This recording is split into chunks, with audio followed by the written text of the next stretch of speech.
Hit that like button, hit that subscribe button. We got some drinky drink tonight, y'all. We got some drinky drink tonight, y'all. Rate the episode. Let me know what you think about the episode.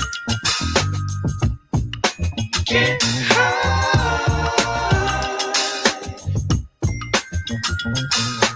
You can run, but you can't hide. Get high.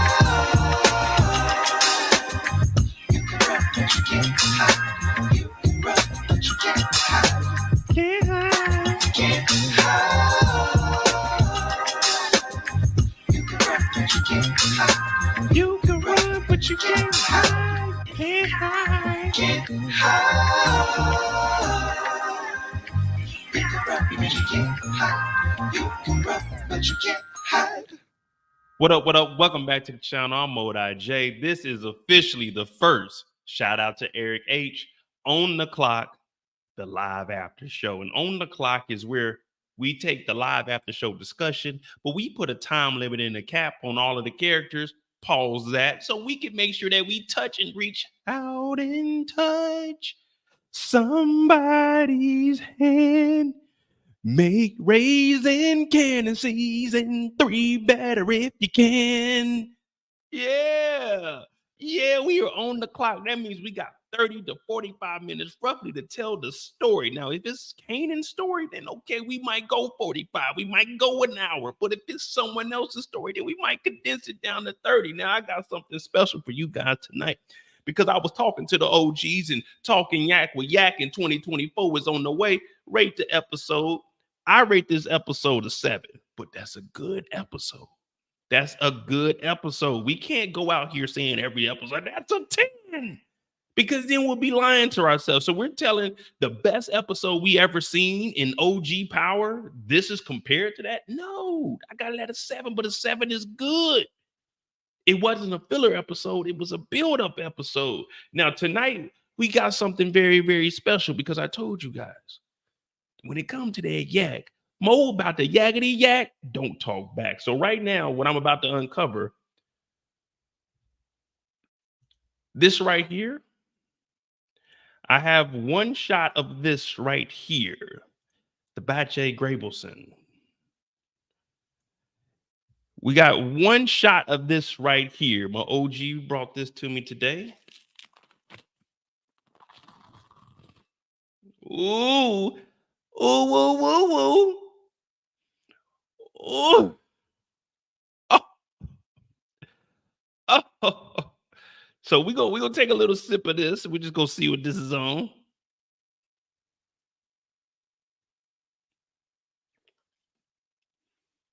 Now that's smooth. Now that is smooth, but it's only right. It's a Raising Kanan. Now what we gonna sip on tonight, though? What we gonna sip on to like? We just gonna take a little sip of this every now and then because this this right here.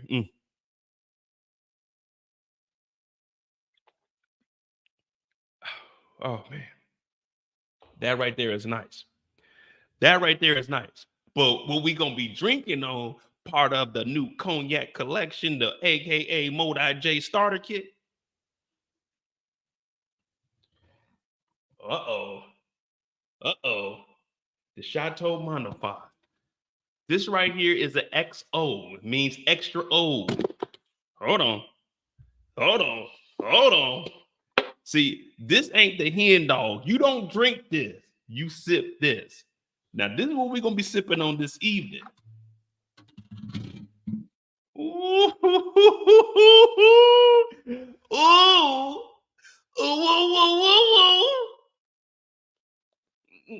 Ooh, this is what we're gonna be sipping on this evening. Ooh, it got the little house on the back. That's nice, ain't it? That's what we got on the back right there. But this will come out a little bit later. But like I said, this ain't no drink you drink. This is a little sippy sip. You know what I mean? That's a little sippy sip. But we got the $200 bottle over there. This is about a $170 bottle right here. Ooh, we gonna get that yak right. We're gonna get that. We're gonna put this one right here. All right. So get this off the screen here. Oh man. Whew.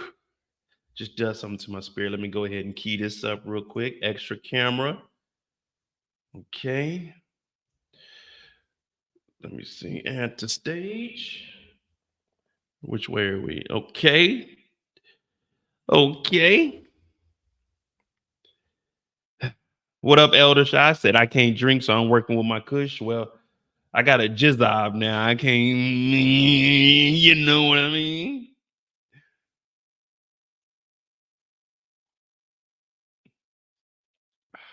This shit is smooth right here. This right here ain't no play. Like when I buy me a bottle of this, ain't nobody gonna drink this but me. Well, if Raquel Thomas comes over right here, if she comes over, then you know we might have something on our hands. You know what I mean? We might have something on our hands. Oh, Coach L, wait.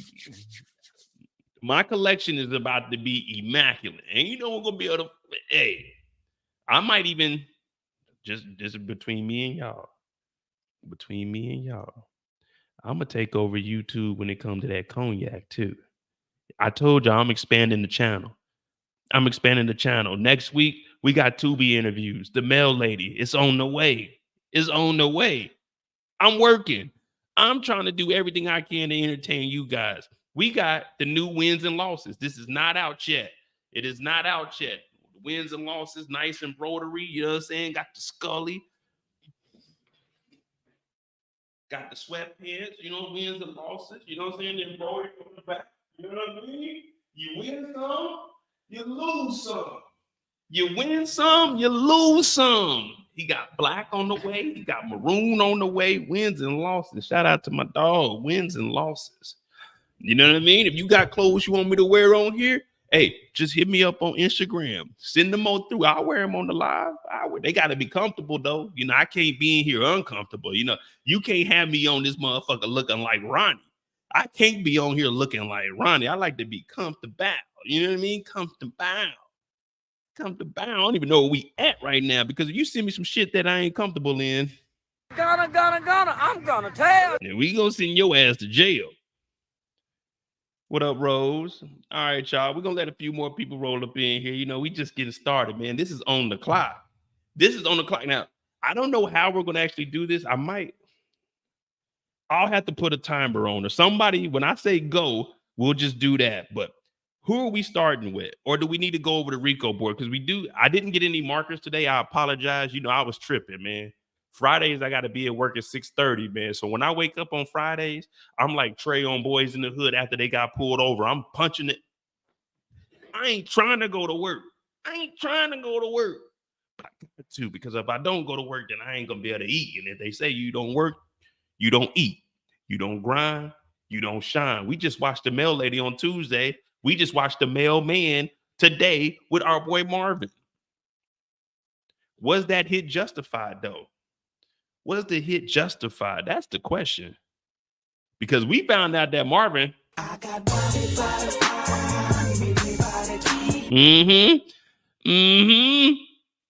It's on the clock Fridays. Hey, don't start the clock yet right now. We still on the inbound. We coming up with a play. This is the timeout. This is the pregame. The pregame. So we'll just go over this real quick. If you're new to the channel, this is the Rico board. This board here is designated for all of the foods that we think are going to be on the Rico board, because there's a new task force that has been implemented in New York City. Now, if there's one thing we know about New York City and it comes to Ricos, the Ricos never work in New York. If young Tariq St. Patrick can finesse a Rico in New York in present day, imagine what Kanan can do when they don't have any kind of technology. Kanan doesn't even have a cell phone, so there's no recording of anything. Marvin stole a whole mail truck. No cameras. They had a guard dog at the post office. This lets you know where the security was. This guard dog hasn't eaten so many days. Marvin threw a piece of Slim Jim beef jerky, big paws, and the dog, there's no security. None whatsoever. So you got to understand, when you look at this Rico board, we just got Detective Howard knocking Detective Burke, and then went and spoke. Oh, Burke, she made me a good man. I'm a good man. No, he's not a good man. Detective Howard is the reason this whole thing exists, because he had sex with a snitch that was underage. Every week, I have to remind you guys, we haven't seen any paperwork. Where is the open casket of Detective Burke? Where is the death certificate of Detective Burke? Someone present me paperwork right now, or don't talk paperwork on my motherfucking channel, please. Someone show me the paperwork, the death certificate of Detective Burke right now. Before we get on the clock, I need to see the death certificate of Detective Burke. Who got the death certificate so I can confirm that Burke is dead?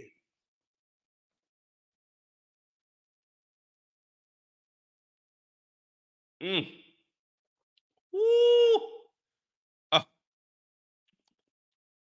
OG pulled up, said, I ain't had no container. You take this. I said, okay. It's nice, too.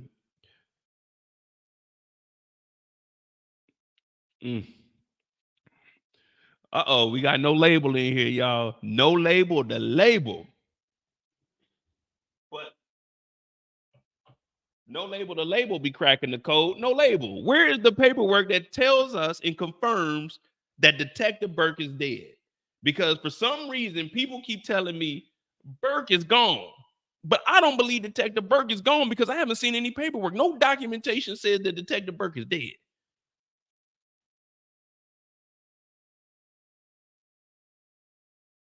Also, another thing. You guys are always telling me, Mo, Raquel ain't snitching. Raquel is just blaming it on Crown. Well, how can she blame that on Crown? Oh, she talked to the police, but she's in the dope game. Guess what Sal did when the FBI sat on his fucking couch? He told the FBI, I own a bowling shop. Why would anyone want to kill me? Rock said the mob was after her. Some white boys. Who were the mob? Who she's beefing with? Who she ended up putting a hit on? Stop it. Sal stuck to the G code. Sal said, I ain't telling the police nothing, and I'm going to take whatever consequences come with the street. But this woman right here continues to lie to each and every one of us. Each and every week, we wake up thinking Rock is going to tell us the truth, but we realize that this motherfucker can't. She doesn't know what the truth is. She doesn't know. She doesn't know. What is the truth, Rock? What is the truth? When will the killing stop, Rock? When? Lulu wants out the game. Lulu can't get out the game, Rock. Kanan, he didn't want to be in the game. He wanted to go to grandma's. He wanted to go to Virginia, be with the cousins. Rock, when will it end? When will it end, Rock? Detective Howard just wants to be a father to his son, but he can't, Rock. When will it end, Rock? Please. You just put a hit. Oh, my goodness. I got to put a... I didn't want to have to add him so soon, but we have to implement him. I'm sorry. Oh, man. Co-conspirator.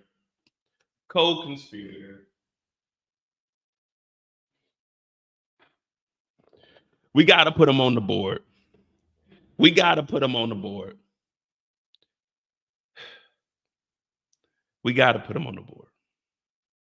This is just getting out of hand, y'all.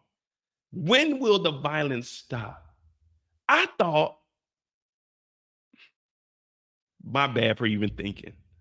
You know, I shouldn't have even been thinking. I should have just been watching it and shutting up like everybody else.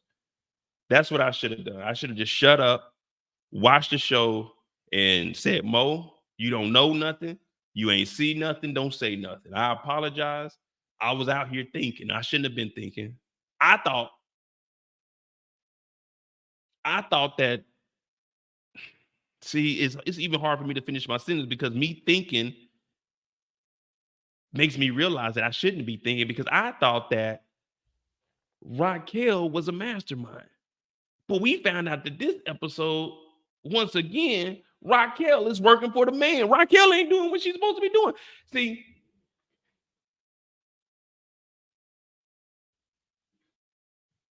that's why we got this show right here. Mastermind, Tasha's son. That's why we got this show, because Raquel ain't no mastermind.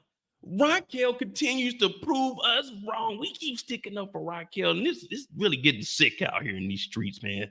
Raquel is putting everybody's life in jeopardy. She's even dragging Famous into this. Famous, if you need anything. Famous, go buy some pizza. Why? When will it end? When will the nonsense stop? Elder said Rock is getting the chessboard. That may be. But the thing is, in chess, if you aren't a grandmaster, then you normally lose. See, you can't play chess and not know how to move. One thing I will say, Rock knows how to play with the pawns, but she ain't using them correctly. She ain't using them correctly. Big Fat says, stop hating on Rock. Hey, right, this is the opening series. This is pregame right now. We are planning for the story. I'm not doing no hating. All I'm doing is telling you what I seen on the show. They said, Mo, here go the episode. What do you think? I can't lie. I'm not making none of this up. Everything I tell y'all, we can go back and get the facts. And you could be like, damn, that nigga Mo was right. That did happen. Raquel did tell the feds that the white boys came after her because of Crown. And we heard Sal, he didn't snitch on Raquel or nobody. He just said it is what it is. I own a bowling alley. So, I mean, if we sticking to the G code, we got to stick to the G code, the capital G, not that lowercase G. I used to be a little lowercase G, but we talking big G's now. Raquel's supposed to be top dog, right? They told me Raquel was top dog, but I keep seeing her talk to the police. I keep seeing a lot of stuff. I keep seeing her working for folk. I thought. See, at first I thought she's the big dog. Come to find out she working for Juliana. Now she working for Stefano. I'm like, damn, Rock. working for High Post, working for DEFCON, snitching to goddamn Howard. I said, damn, Rock, when is Rock really gonna be running something? When? Trayvon backdoored. I'm like, when is anything gonna happen? I love Rock. Y'all already know last week I was talking about going over there, rubbing Rock's feet. I'm supposed to be over there right now feeding her that ice cream, but Unique is over there, Mr. Unusual. You know what I mean? Mr. Unusual is over there. It's supposed to be me. I ain't even got no bass in my voice right now because Mr. Unusual is over there. But I told you guys last week, anybody with the name of Unique, and then what do you call him? Mr. Unusual. I said anyone with the name of Unique, I'm not fucking with them. I'm not fucking with them. But let's get ready to jump into this. Who do we got first for today? Who do we got first for today? Brillo said, how many hours today? I started at 8. I got a little bit of that. You know what I'm saying? I don't know if you've seen Brillo, but we on the real deal yak tonight. You know what I mean? We on the real deal yak tonight. So probably about 4-5 hours. I got to get up in the morning, but you know, we on the clock. So about 30 minutes per character.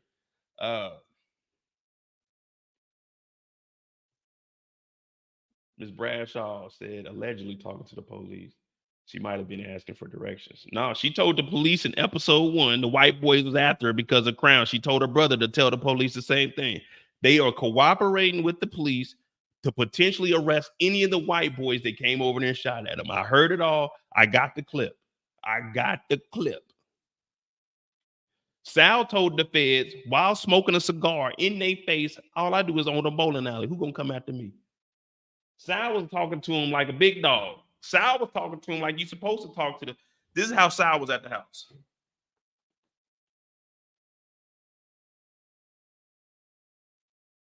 I don't know nothing. Ain't nobody after me. I'm a big dog. I ain't these little motherfuckers that just be talking out here, putting together little dime packs here and there. No. I own a bowling alley. I don't know nothing. That's how you got to talk to the feds. You got to look the feds in their eyes.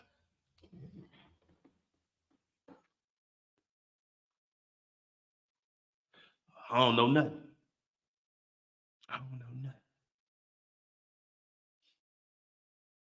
Yeah, Sal's a pack now, but Marvin shot an unarmed man in the back of the head. He ain't even had the decency to look him in the eyes. What kind of operation is the Thomases running? At least the mob got fucking rules. Man, again, Rock, someone named one street kill that Rock got. 0. Rock got 0 street kills. Rock ain't out here making no moves. Rock ain't no big stepper. The only reason Sal was dead is because Stefano gave her the. Ooh, Mo, don't do it. Mo, don't give him the truth. Don't give him the truth. Don't give him the truth, Mo. Nah, no agenda. I love Rock. When we get to Rock's story, you're going to believe that Rock is the biggest queen pin ever when we get to her story. But right now, this just the warm-up. We out here getting ready for the. Okay, yeah. We just getting warmed up right now. We ain't even got into the characters. But right now, I'm just non-biased. I'm just telling like it is. I'm just laying out all the facts. When we get into the storytelling, we already know what it is. Now, I do got a couple of questions before we get started. Okay. Question number 1. What is the best part of waking up? Number 2, where is the morning? Number 3, the eye of. And number 4, which is the right door? Which is the right door? All right, see, y'all got the easy one.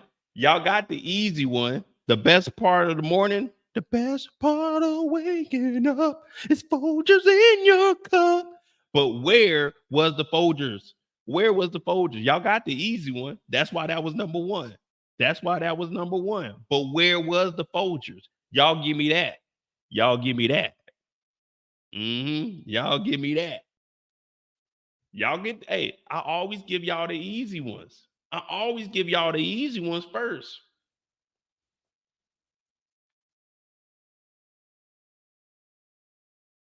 Mm. Hey, this shit smooth. I see why it's 200 a bottle. I should have told him to give me the whole bottle. Where at on the counter? Who's counter, Torian? Who's counter? You saying on the counter? I can say on the counter. Who's counter?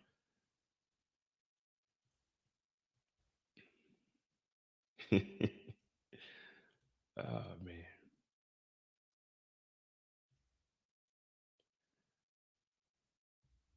All right, we're gonna get started too. So we got the first one out the way. So the next one is where's the morning? What is the right door? Hey, in the eye of.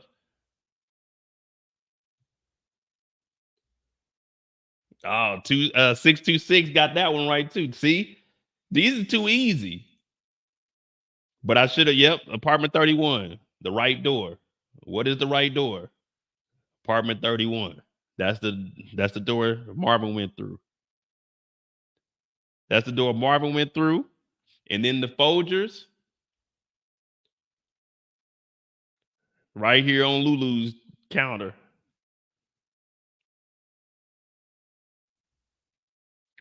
Right there on Lulu's counter.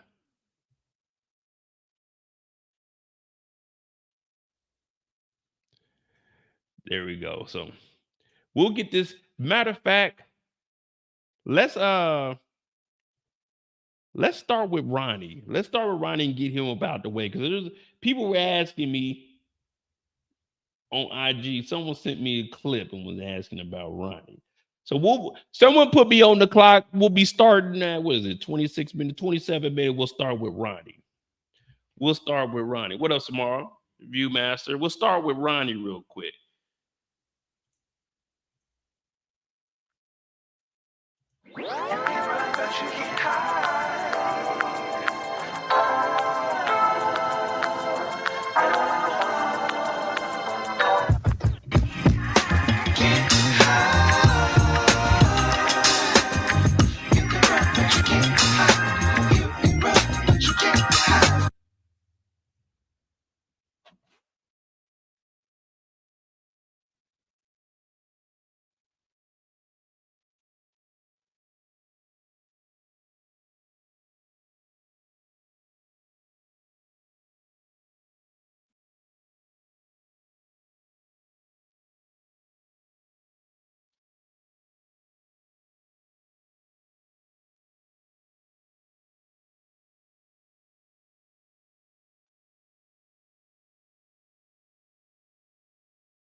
Sometimes you just zone out a little bit.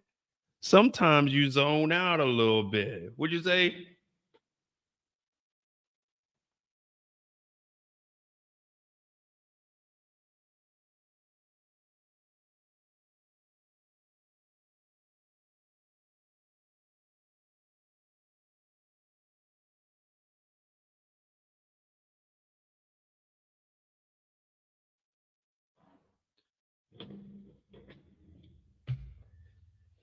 Sometimes you zone out a little bit. I don't know if y'all ever been locked up, but the TV, they ain't on 24 hours in jail. Sometimes you got to do laundry detail. They calling me talking about, Mo, that nigga Ronnie a little crazy, ain't he? I said, is he crazy? I don't think he's crazy. Is he crazy? Do y'all not know this is 1992? Do you know how long it took to starch up some pants? Do you know that you had to use a can and a half of that stay flow?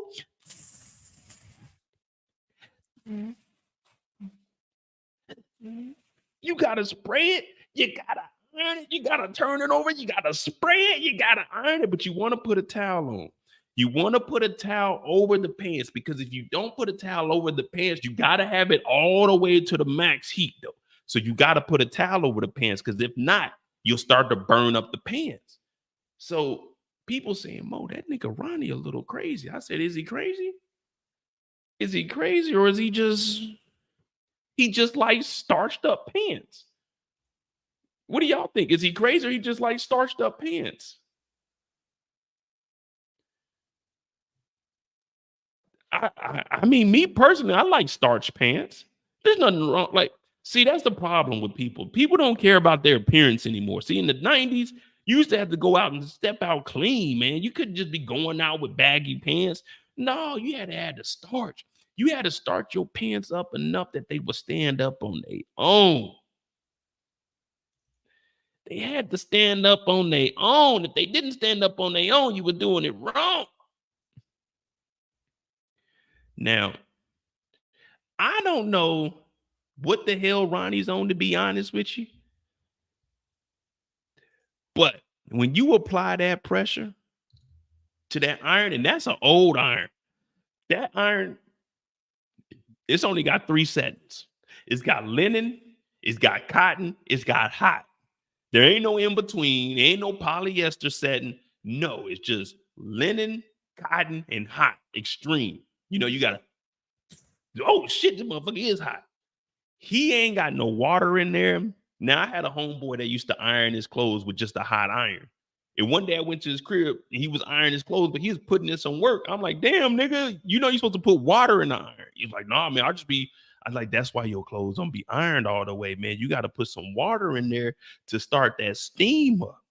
Now, see, he's been in jail and water is scarce. Now, you got your toilet water, but this is the 90s. They got out for TB. That means they were probably only getting 2 flushes a day.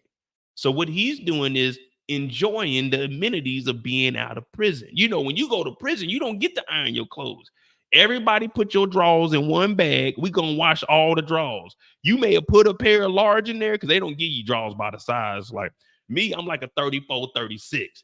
But if I was in jail in the 90s, them niggas would just give me a medium. You see what I'm saying? It ain't no size. So they just throw all your drawers in there. You may put a medium in there. You might get an extra large pair of drawers back. So when you put your drawers on, you gotta like put the drawers on. You gotta tuck your shirt inside of the drawers because the drawers are too big. They didn't give you somebody else's drawers. So what he's doing is enjoying the amenities. Like, I get to iron my own clothes. I get to do my own thing. You see what I'm saying? I get to do my own thing. Can I iron in peace? And you got Peanut upstairs, Pernessa, talking about, oh, we got to talk. Like, damn, that's no way to treat somebody. Like, if my brother showed up and I had a lucky woman over here, like, she just gonna have to understand my brother. That's my brother. My brother. There's nothing wrong with him. There's nothing wrong with him. And think about it. Think about it. Real quick. I know this is a unique story, but just hear me out. Just hear me out. Not touring we did. 27-minute mark is where we start. So we're going to go up to the 57-minute mark. But imagine you just came home from your side piece house. Y'all just got kidnapped. You just went to go talk to Stefano. Now you're getting home and you got to hear your baby mama. You already left your baby mama to be with your side chick, the woman of your life, the woman you love. You done left her for you to come home to hear your baby mama talking about your brother, and all he's doing is ironing clothes. All he's doing is iron. He ain't said nothing to nobody. Yeah, he may have ate all the cereal, but he ain't said nothing to nobody. He ain't hurt nobody. So she goes there. She's like, "Me, we gotta talk." He's like, what's going on? He said, your brother was downstairs watching TV. Well, he likes watching his TV shows at night. When I get off of here, I'm going to do a 4-5 hour live. But when I get off here, I'm going to go upstairs, tell my mom and dad, hey, y'all got to go. Y'all got to go. I got to watch some TV. I got to watch some TV this evening. There's nothing wrong with watching the TV at nighttime. There's nothing wrong with that. Nothing wrong with that.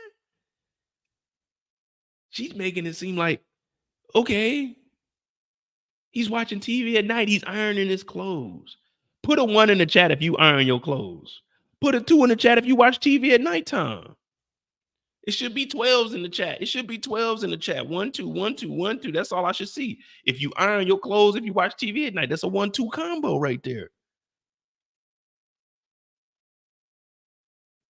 You know what I mean? I'm not. Who's trying to watch TV during the daytime? Like, man, you got all kinds of glares coming in through the window. Yeah, it's just too much. The kids running, her son running around here. Man, he running around just his drawers, jumping off and stuff. Ronnie is trying to watch TV in the nighttime. That's all. There's nothing wrong with a little late night TV. I used to watch, what is it? Not Nick at Night. Well, yeah, Nick at Night used to have I Love Lucy on. I used to watch that shit. I wasn't into it, but I used to watch it. Trent said, I throw my clothes in the dryer. Yeah, throw my clothes in the dryer. Sometimes, hey, Brillo, he wasn't watching TV. The reason I didn't go live last night, when I got off work yesterday, I took my parents to the casino. My mama said she had to hit the casino while she was over here. We lost my 50 euro, and I said, it's time to go. We went out to eat. And when I came back, I went upstairs. I was on the couch. I was watching TV, getting ready to do a live at 8 o'clock. I fell asleep. The TV went off. But when I got up, my mom came upstairs and said, are you all right? She put a cover on me. I was set up, and I was looking at the TV. The TV was off. What happened? If I turn around, look, the TV's off. Okay, the TV went off. I had the sleeper on, the timer on. What are we talking about? You know what I mean? When I'm watching Netflix, when you watching Netflix, y'all know what I'm talking about. I'm talking about you still watching. Hell no, nigga, I was asleep. The TV was just on. You see what I'm saying? No one says nothing when you got the TV on and you went to sleep. So why does it matter if the TV's off and you wide awake? Because if you remember,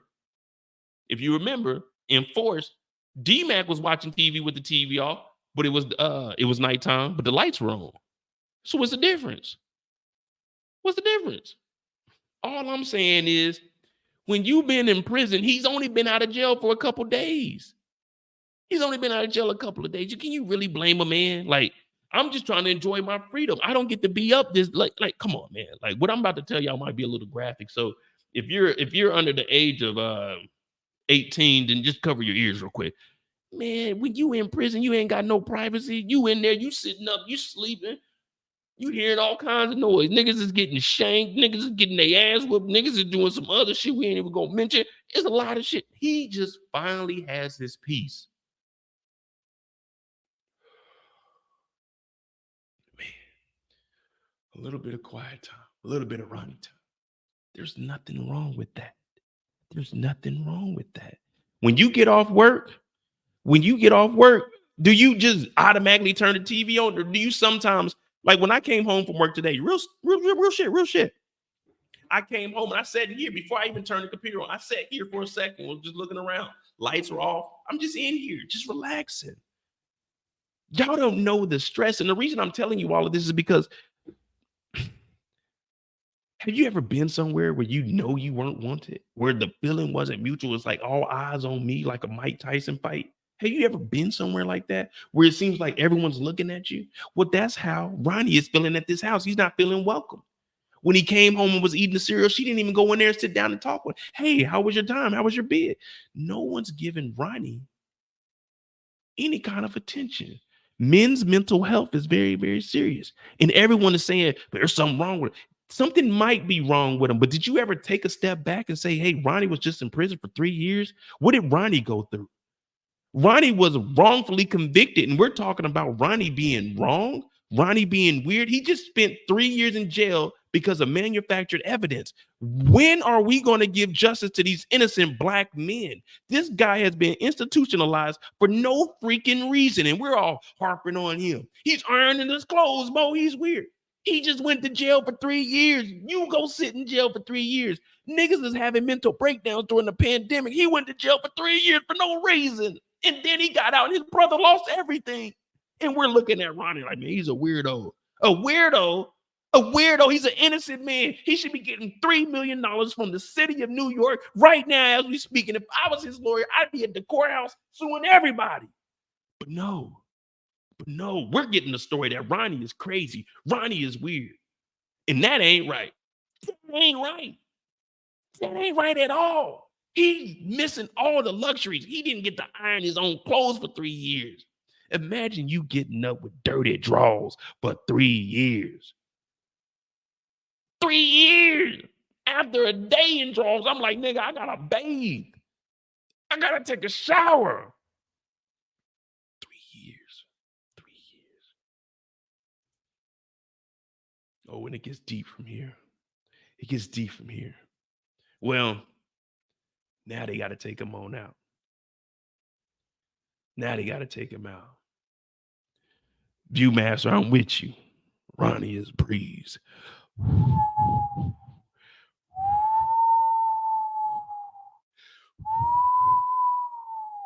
I'm going to call him Cool Breeze. Now they pulling up to the club. And I'm looking at Ronnie like, I don't know, man. Now I kind of see what y'all was talking about. Ronnie did all that ironing. I ain't gonna lie to you. I thought he was gonna be fresh at least. All that ironing, I'm thinking he about to show up to the club fresh, man. This nigga that showed up with a champion jacket. This ain't even champion. This is like one of them Columbia jackets. The original Columbia before they were cool. Yeah. I'm like, oh, okay, they about to pull up to the club. But then I'm looking, I'm like, man, I don't know, man. Maybe all that shit I was saying about Ronnie is wrong. Because he showed up and they were looking at Ronnie like, nigga, you can't get in with that outfit on, bro. Unique showed up clean as a whistle. Dapping everybody up. Look, there I go in line right back here. There I go. So what I used to do when I used to go to the club like that, I find a group of girls. And hey, what's up? You know what I'm saying? I work my way. Let me get up there, talk to one of them, and just act like I'm with them. Because usually, like, the clubs wouldn't let you in unless you had like a group of girls. So you got to always find somebody. Go up there, jokey joke. You know what I'm saying? Get in there. Be like, shit, I'm going to get y'all drinks. Y'all let me get in there with y'all. You get in the club, you don't buy them no drinks. You probably don't even talk to them no more for the rest of the night. But you just got to get in the club because it'd be cold outside. And niggas ain't paying to go to the coat check. I'm like 19, 20. I'm not paying for no coat check. Niggas steal from the coat check. So yeah, you got to sneak your way up there. What's going on, ladies? Hey, hold on, let me get up there. This is my cousin over there. Get up there, talk to him. You got to skip the line. Now, see, Unique, he a little bit different. He go to the skip line. Now, I used to do the little skip line in Atlanta. I used to go to Compound. They had a $20 skip line, the $40, the $60, and then you had to buy a table. Now, if I'm skipping the line, I ain't paying no $60. I go pay the little dub. Or I would get there before midnight so I could get in there for free. But you had to show up by like 11:15 because that line be long as hell and they hold that motherfucker. But you know what I'm saying? I'm a cheap motherfucker. So I was like, man, I'd rather show up and get in free and then spend my money at the bar because they already 100, 200% increase on it. So, you know, I'm showing up at about 11. Me and my brother, we in line. Boom, we get in about 11:45, but we get in for free and I got that money.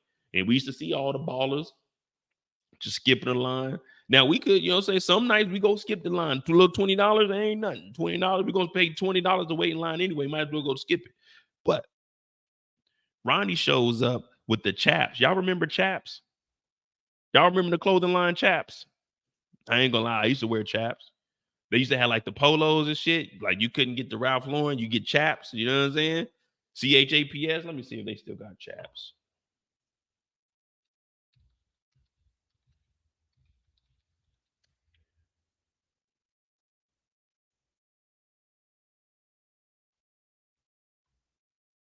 Nah, this showing some other shit. Oh, here we go. Yeah, you know what I'm saying? Right here. You used to get the chaps clothing. Yeah, see, y'all wasn't living like we was. Viewmaster, thank you for that $5, brother. This would trip you out. Ronnie's first name is 6 letters. Breeze is 6 letters. And Mathis is 6 letters. 666. Hey, man. hey, chill. That's too far of a conspiracy. I don't even break it down like that. But then again, after you think about it, let me see. Ronnie, Ronnie. Does that, can you mix those letters up and spell breeze? Well, you got an R and an E, but you got too many N's. No, it's so shit. Yeah, I used to wear chaps, man. I used to, I used to have all kinds of polo. I had this red one. I ain't gonna lie to you. I was a bum. Well, I ain't gonna say I was a bum. It's just it was a lot of us, so we didn't have enough money to go around for everybody. So I used to have I had like 4 chaps polos, and I used to wear 2 of them every week. And I used to just rotate them. This week I wear 2, next week I wear 2. So then 2 weeks would be in between the last time I wore it. But yeah, man, I ain't have a lot of clothes, so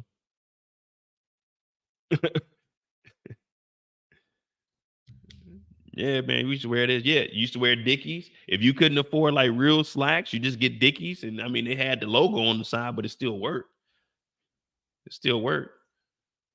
But anyway, back to the story. They pulling up to the club. Hey, shout out to DeMarcus for that $5. Ronnie Mathis is just like Chris from The Wire. Business first and demand respect. Demand respect. Oh, what was we talking? Oh, we was talking about me skipping the line. Yeah. See, y'all done got me sidetracked. That's why we got to be put on the clock now, because y'all be taking me somewhere else, man. I'm just trying to tell the story like it is. But Ronnie gets up to the front. And Ronnie got the polo all the way buttoned up. You know, you're supposed to leave like a little, like one button at least. One button. You know what I mean? You gotta leave one button. If you button it up, I never understood people that would go out and niggas used to think that was cool wearing like polo and have it all the way buttoned up. Like, damn, nigga, you goddamn neck, you all right, nigga? I hate like wearing ties and shit. I never button the top. I put my tie on, pull it up, pause, but I never button it. I hate like hell no. But Ronnie shows up and he got this dingy ass jacket on too. This is a US Polo. This ain't Polo. This is a US Polo Association. So he shows up in security looking at him like, hey, nigga, we can't let you in with that dress code, man. Like the dress code say, nigga, fly shit only like a Future song. You know what I mean? When Ronnie pulled up, this is what security was thinking. Oh, brother, this guy stinks! That shit smooth. Come on, y'all. We could do better on them likes. We could do better on them likes. We got 60 to 70 people in here. Let's get 50 likes. It's only 12 more likes. My name is Modai J. We are on the clock right now talking about Ronnie. We just trying to get in the club. But the reason this is taking so long is because this is how it is to get in the club. All of us regular folk, we ain't skipping no line. We ain't unique. We all Ronnie right now. We were clowning Ronnie. Well, I wasn't clowning Ronnie. I'm on Ronnie, aka Breeze aside. We were clowning Ronnie, and now this is what happens. Sometimes you get up to the front and they say, hey, you can't get in with a t-shirt. You can't get in with athletic gear. But you just seen niggas get in front of you that had on t-shirts, athletic gear, and they sagging. Like, nigga, I got my pants pulled up. You know what I'm saying? I'm reasonable. I'm decent. Why I can't get in? Them niggas in there, hey, move that shit out the way. They got me at the front door like Ronnie. They hemming me up. I'm like, hey, I'm just trying to get in, dog. I'm with Unique. I'm with Unique. That's my bro right there. But you know, they don't be caring about that shit. They keep you at the door. So Unique said, whoa, what's the problem? What's the problem, brother? He said, he with me. He with me. We good. We good. Woo. We good. Well, they end up getting in, but security says something slick. Get with the times, convict. That shit was cool in 88, 89, pre-90s, nigga. Yeah, that shit was cool back then. He got on his prison prescribed glasses. Damn. And Ronnie just looked back and said, man, fuck this nigga. Put a 6 in the chat if someone's ever said something to you, even if you were at work. Don't incriminate yourself and say who it was. But if someone said some slick shit to you and you just, ooh, nigga, whoop your ass. Put a 6 in the chat. Ronnie got 6 letters in his name. Put a 6 in your chat if you ever felt like Ronnie. Because I'm trying to get you guys to relate to Ronnie. Have you ever felt like Ronnie? Someone said some slick shit to you when they were in the wrong? Yeah. Be real. Be real. Convict. You bitch ass nigga. That's what I heard. You bitch ass nigga. You non-fresh ass nigga. You I can't get in the club ass nigga without Unique because I'm a broke ass convict ass nigga. I got this shit from the Goodwill. This is what I had when I got out upon release ass nigga. I ain't got a $20 to go get a new outfit in 1992 ass nigga. I can't see past my hands because these goddamn glasses is too big and the motherfucking frames as thick as a bitch ass nigga. That's how he's feeling right now. And you put that on top of all the stress and trauma that he went through for 3 years in prison where he was an innocent man. You guys can't tell me that you're not feeling sorry for Ronnie right now. You can't. You're looking at Ronnie, this guy's a victim. We talk about Kanan and how he was raised and never had an opportunity because of his mom. The system is corrupt. And every 3 minutes and 39 seconds, we lose a brother to the streets. Now it's starting to make more sense when I say that. And we're saying that there's 3 out of 10 niggas is real niggas. We know that Mo is one of the real niggas. We're trying to find the other 2. And right now, Ronnie is one of them. Ronnie is one of them because Ronnie is dealing with a lot of stressors. And Ronnie is still building up enough courage to go out and about with his younger brother who lost the whole organization, everything, and went from a CEO to a mother effing employee. This is what's going on in Ronnie's head. Imagine you getting locked up for something you didn't do, making money on the streets, and you had 127th Street all the way up to 142nd Street just for you to get out, and all you got is a bowl of cereal in this bum-ass outfit to your name. And then you go to the club because you want to support your brother, even though you know your brother lost everything that you worked hard for before you were wrongfully convicted, and a bitch-ass security guard calls you a fucking convict. You're not a convict. You were exonerated. You were released. You were released because you were wrongfully charged for a crime you didn't do. And everyone in the chat is against you. So now you got to walk around with a shank on you because niggas is tripping. So now every person that says something to you, you got to look over your shoulder because you might have to slap the shit out of them. You don't want to, but that's just your natural instinct because you were institutionalized for some shit you didn't do. Now you're at the club. Oh, yeah, we're at the club now. Hey,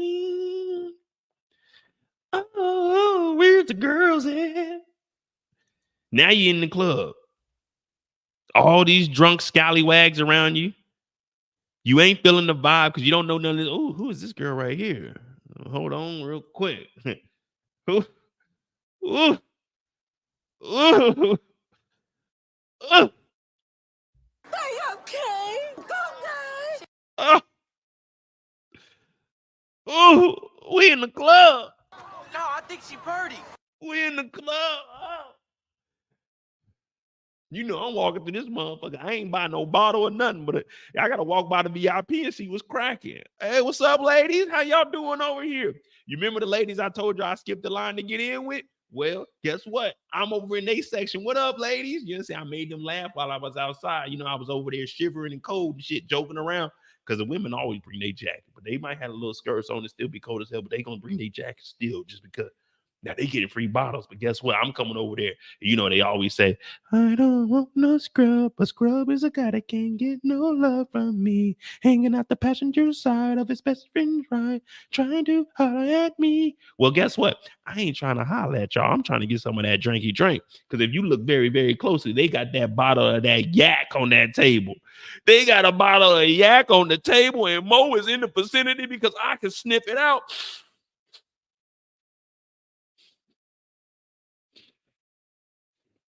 It's that Hennessy, ladies. How y'all doing? Y'all need a laugh? What y'all need? Well, that's me. But I look over and I see a nigga like Ronnie hating it. He in the section. So I'm like, man, I ain't never seen no niggas hating in the section. Well, his brother Unique is in here. And Unique is like, damn, okay, we got that drink. We got that drink on deck. And he looking over there. He send the ladies, hey, go holler at my brother. Go holler at my brother. Now, these women are taking advantage of this young man. This man, Ronnie, didn't ask for them to put their hands on him.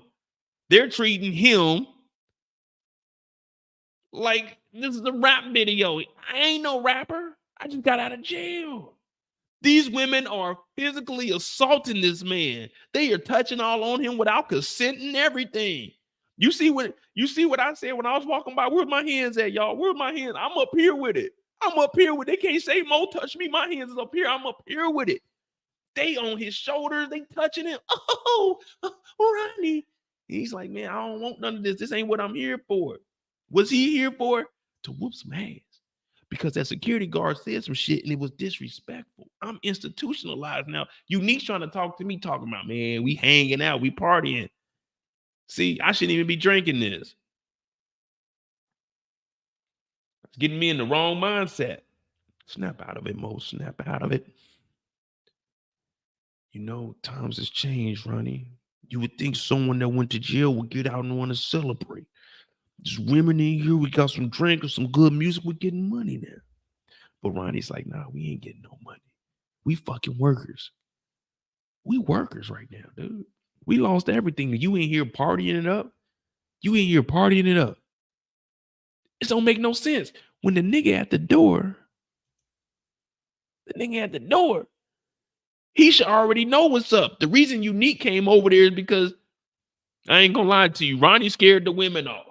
That nigga Ronnie was, get off of me. When I seen Ronnie do that, I went from,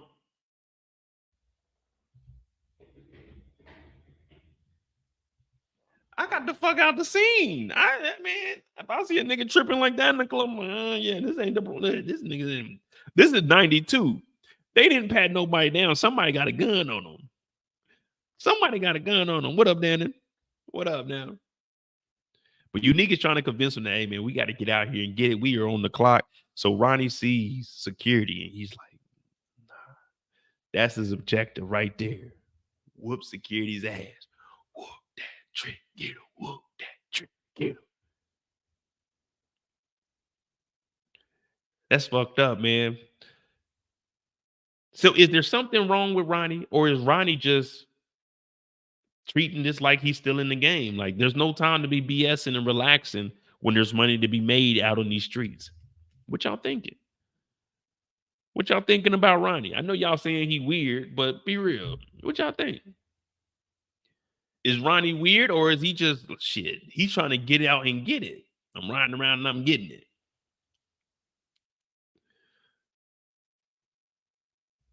Ronnie got a mental illness. Yeah, he got a mental illness. All right, get money. Ronnie thought the ladies were gonna rob him. Hey man, ain't nothing wrong with Ronnie, man. He just misunderstood. Don't let me be misunderstood.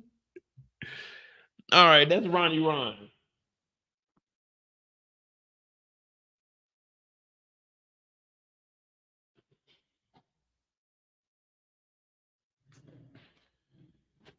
Oh man. Now, is Ronnie actually a part of the RICO at this point? No, because he just got out, so ain't nobody really checking on Ronnie.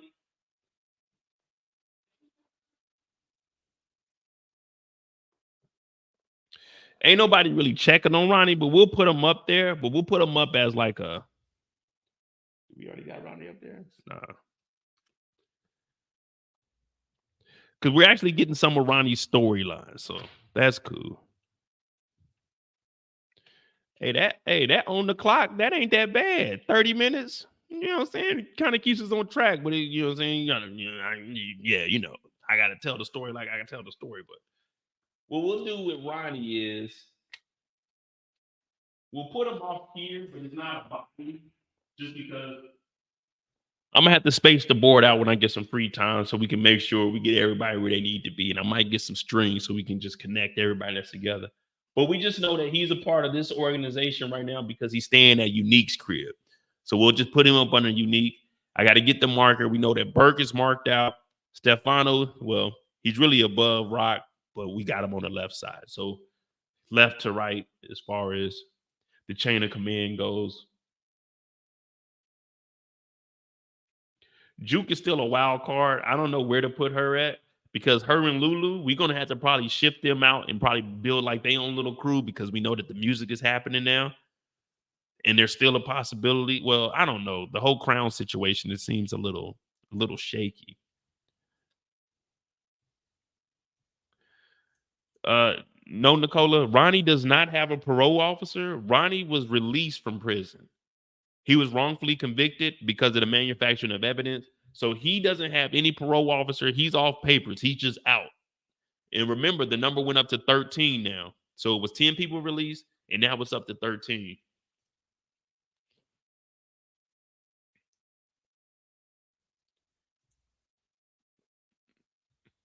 Yeah, Black Baron.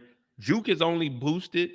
Well, she did have the drugs, but she wasn't selling none of the drugs. She's only boosted as far as she's part of the RICO, but I don't think she's gonna be involved with it. I just know that she be around Kanan, so that's where I got her. And if the feds are gonna be here, they're gonna definitely be investigating everything. Because remember, Adina was talking to Captain, and she knows everything that's going on also.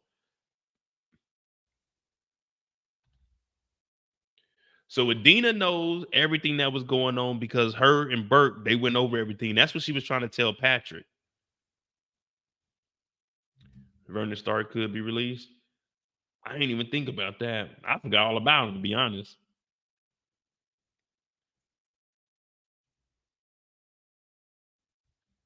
All right.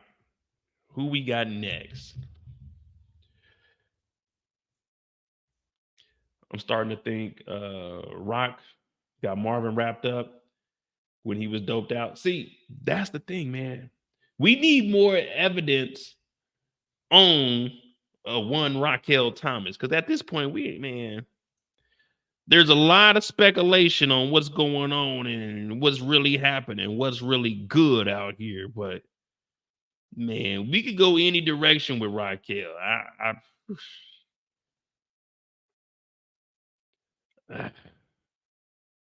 We could go any direction with Rock. She could be telling on. Hell, man, we fuck around. Raquel tell on us. Raquel could tell on us. All right.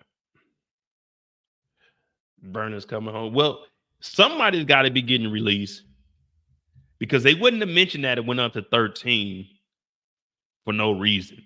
Or I'm trying to think, maybe Ronnie knows somebody. I don't know.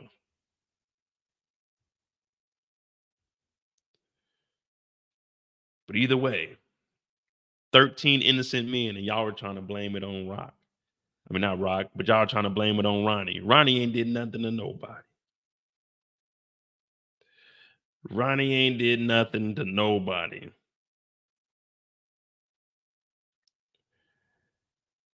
Yeah, Coach L, the timer is working. So who we got next? Who we got next?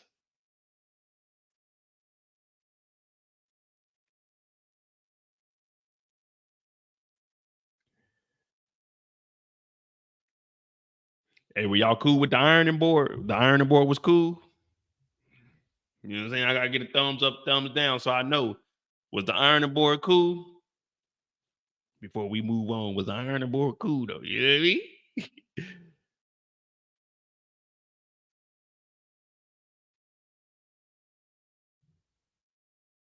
Don't make me be misunderstood.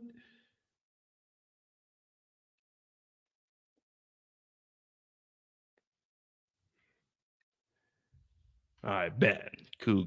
We had it. I did have one more. I do got one more prop that I might pull out. Pause.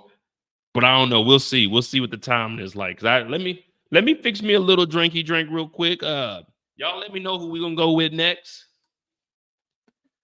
D Wiz's brother, man. Fuck D Wiz, man. D Wiz ain't on shit, man. D Wiz ain't no stepper.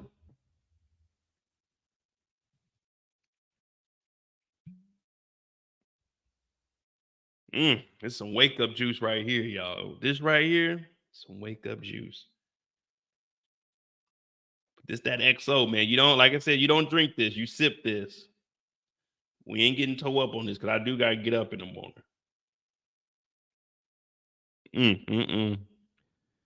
I could just smell it now. I could just smell it now. All right, Detective Howard. Howard, you were on the clock.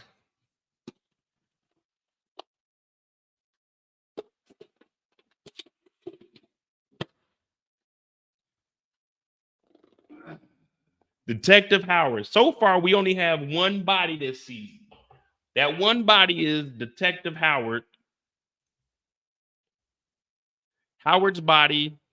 We did catch 2 more this episode also, though. And we got the Marvin counter for how many times he ate. I seen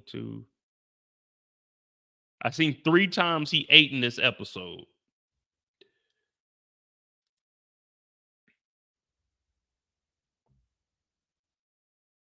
We start Howard at 106. All right. So Detective Howard, aka Malcolm Howard, aka the godfather of the power universe. People don't understand how serious and how deep this show is. This man right here single-handedly gave us the show of our life. If there was no Detective Howard, there would be nobody. I repeat, nobody.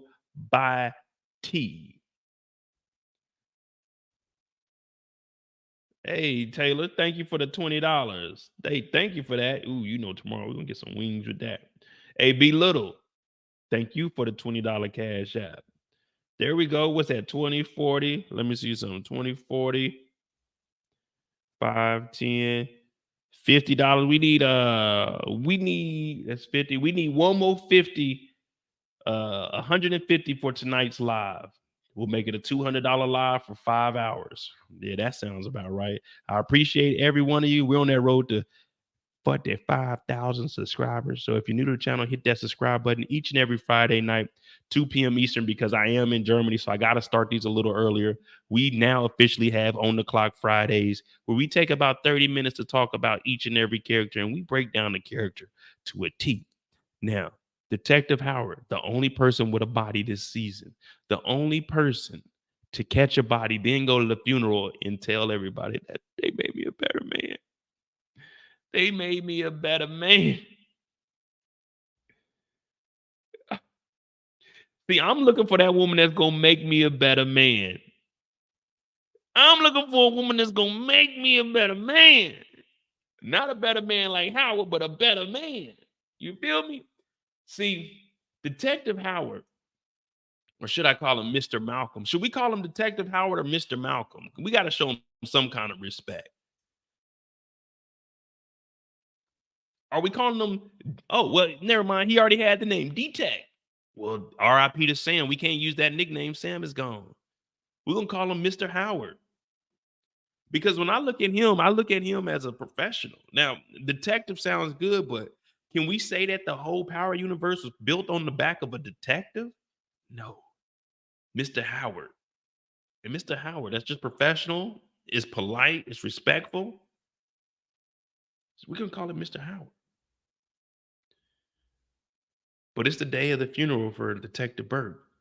But no one showed me a death certificate. No one's confirmed to me that Burke is actually dead. Now, this is the 55th precinct. They work at the 117th precinct. I don't even know how many precincts there are in New York, but I'm assuming there's a lot. Imagine getting locked up at the first precinct and then getting out and getting locked up at the 117th precinct in the same day. Man, that's some wild shit. But then imagine if you were wrongfully convicted. That's Ronnie's life. But this ain't Ronnie's story. This is Mr. Howard's story, Malcolm Howard. Well,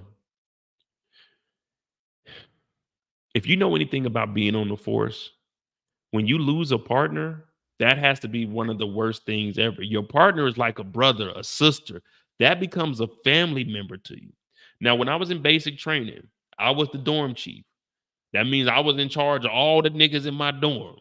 You know what I'm saying? They report to me. I report to our instructor.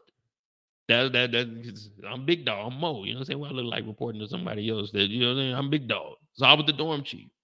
Now, we had our brother flight. We had a white guy, dorm chief. That was my dog, too. He was younger than me. That was my dog. Motherfucker's like 6'2", though. 6'2", probably like 220. Solid white boy. Pause. We had to do the pugil sticks. Nigga whooped my ass. Dorm chief versus dorm chief. They put us in their pugil sticks and went out there. Bow, bow, bow. Nigga whooped my ass. I'm talking about, he beat me so bad. He beat me so bad, bro. My TI was like, man, get back in there. You got him. I looked at my TI and said, hell no, nah, man. He's too strong, coach. He's whooping my ass, man. He got too much strength. Just too much strength. I'm talking about, we in there. It's hot as a motherfucker. San Antonio. I get a couple of hits, pause. He just taking them, pause.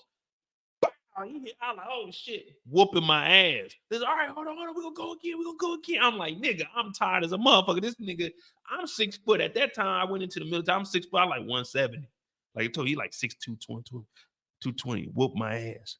But what I'm getting at, that was my brother, man. He was in the brother flight dorm chief. I take command of his flight, talk some shit, make them go to detention just to fuck with them. Go over to their dorm, like just fuck with everybody. But when we got out of basic training, we went to our tech school. He went home for 2 weeks, got on a motorcycle. He ended up dying. I ain't gonna lie to you. I cried when the news got back to me. That was my dog for 8 weeks, man. That was like a brother to me. I cried, man. I cried. R.I.P. to him. That was a fucked up situation. That dude was cool as hell, man. He was destined to be great. Got on a motorcycle. Got killed. True story. So I only imagine what Detective Howard was going through when his partner got killed. Imagine you sitting in the car and your partner shoots herself in the head. Your partner commits the S word. She unalived herself. You're sitting there and you watch it. You're trying to tell her, no. Burke, if you need someone to talk to, it's me. You don't have to do this. Burke, you don't have to do this. You are better than this. You're just temporarily suspended. You can get your gun and badge back. We can get you back on the force. I can help you out, Burke. Just listen to me, please. Take a second and realize that you are more than just a person. You are a loved one to all of us. Think about the people you would hurt, not only yourself, but me, your father, your girlfriend, everyone. Shannon, pow! Why? Why?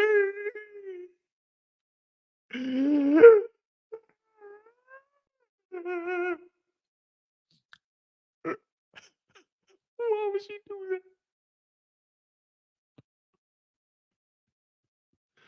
Kill herself. It was just a suspension.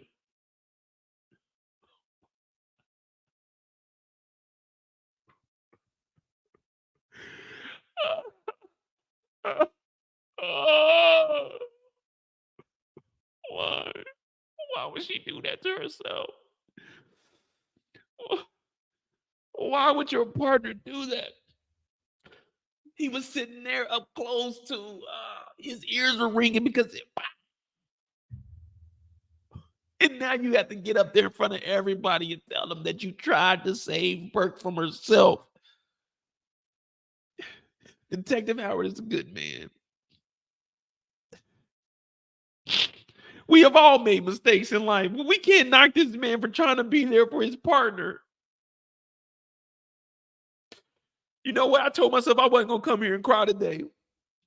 I said, Mo, when you go up there today, you're going to listen to Howard. You're going to listen to Howard, and you're just going to realize that life goes on. Sometimes people just, they can't handle the pressure. So knowing that Detective Howard put his pride aside, the hurt, the pain, the agony, and he decided to go up there and give a speech for his partner, all I could do was applaud him. That is a bold and brave man there. Detective Howard, Mr. Howard, does not get enough credit for how much humanitarian deeds he does for everybody. He's trying to be a father for his son. He's trying to make sure that him and his baby mama, even though they don't see eye to eye, they can be on the same team. He's trying to keep Unique out of jail. He's juggling a lot of stuff, pause that, but he's trying to make things work, only to find out that his partner killed herself because she was a little cuckoo, cuckoo, cuckoo. And everyone's pointing the finger saying that Howard is a bad man. See, the thing with me is I see the good in everybody. Howard gets up there and he does something I don't even think I could do. He gets up there and keeps it 100. He's a New York police officer. I don't know how the New York PD is, but let me tell you, he kept it 100. All I ask you to do is keep it 2 more than 98 with me. 100. Sorry, Father, but you're going to have to excuse me, but Burke was a bad man, majama. Putting overtime in, clocking me. She's a bad man, majama. We'll always love detective. When I see you. Damn. We lost Burke. But she was real. One thing Burke wouldn't do is take a day off. One thing Burke wouldn't do is slack on the job. One thing Burke wouldn't do was cut any corners. One thing Burke wouldn't do is not put 2 and 2 together to make 4. One thing Burke wouldn't do was lie. One thing Burke wouldn't do is jeopardize underage kids to get information to lock up people. One thing Burke wouldn't do is stand by and let kids sell drugs and ruin their potential future. One thing Burke wouldn't do is let a family know that, hey, the drugs that your daughter got into, she didn't have them on her own. There was people out here in these streets. One thing Burke wouldn't do is let you bullshit on the job. And Detective Howard is explaining that to everybody because who would know Detective Burke better than her partner, her trainer, her mentor, Detective Howard? See, for all of you guys, you may think you know Howard, but you have no idea. What we witnessed last week was an accident. That was self-defense, if you ask me. What I seen last week was a gun in Detective Burke's hand. What I seen last week was a recorder when she was already suspended, illegally recording a conversation in the state of New York, where I think that is illegal. I'm not for sure, but we're going to find out tonight. Is legal to record a conversation in NY?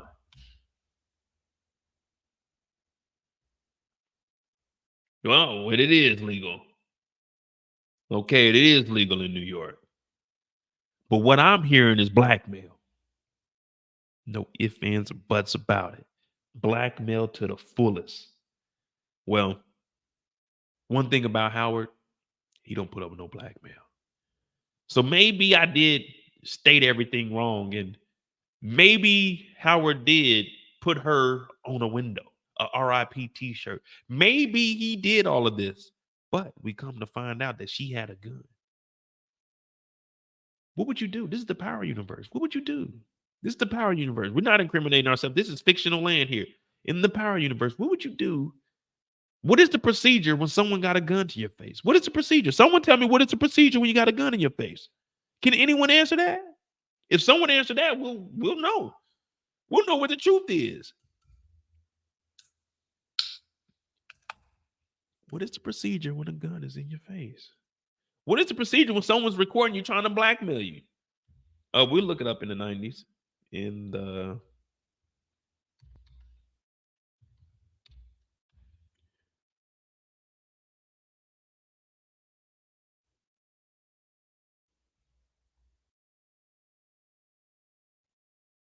it don't give me a date.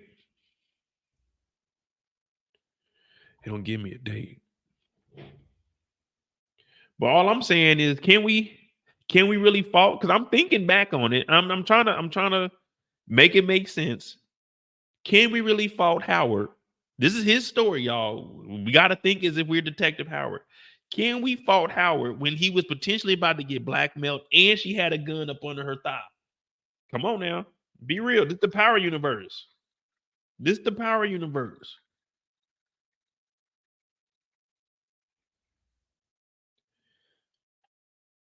I mean, because I don't know what the procedure is when there ain't a gun in my face. I'm just here. Well, he gets up there and he gives a hell of a speech.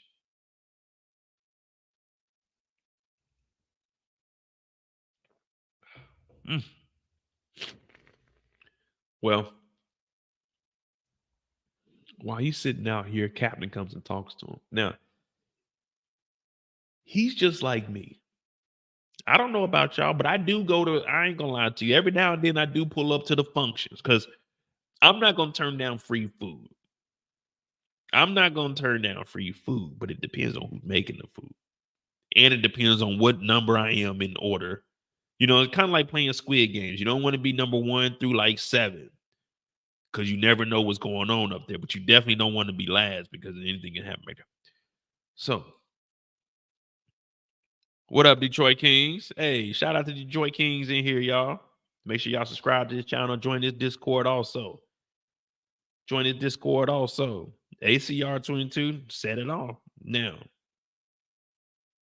sometimes when you get your food, you just want to go sit off to the side by yourself. Like, hey, I don't want to talk to nobody. I want to eat my food and dip.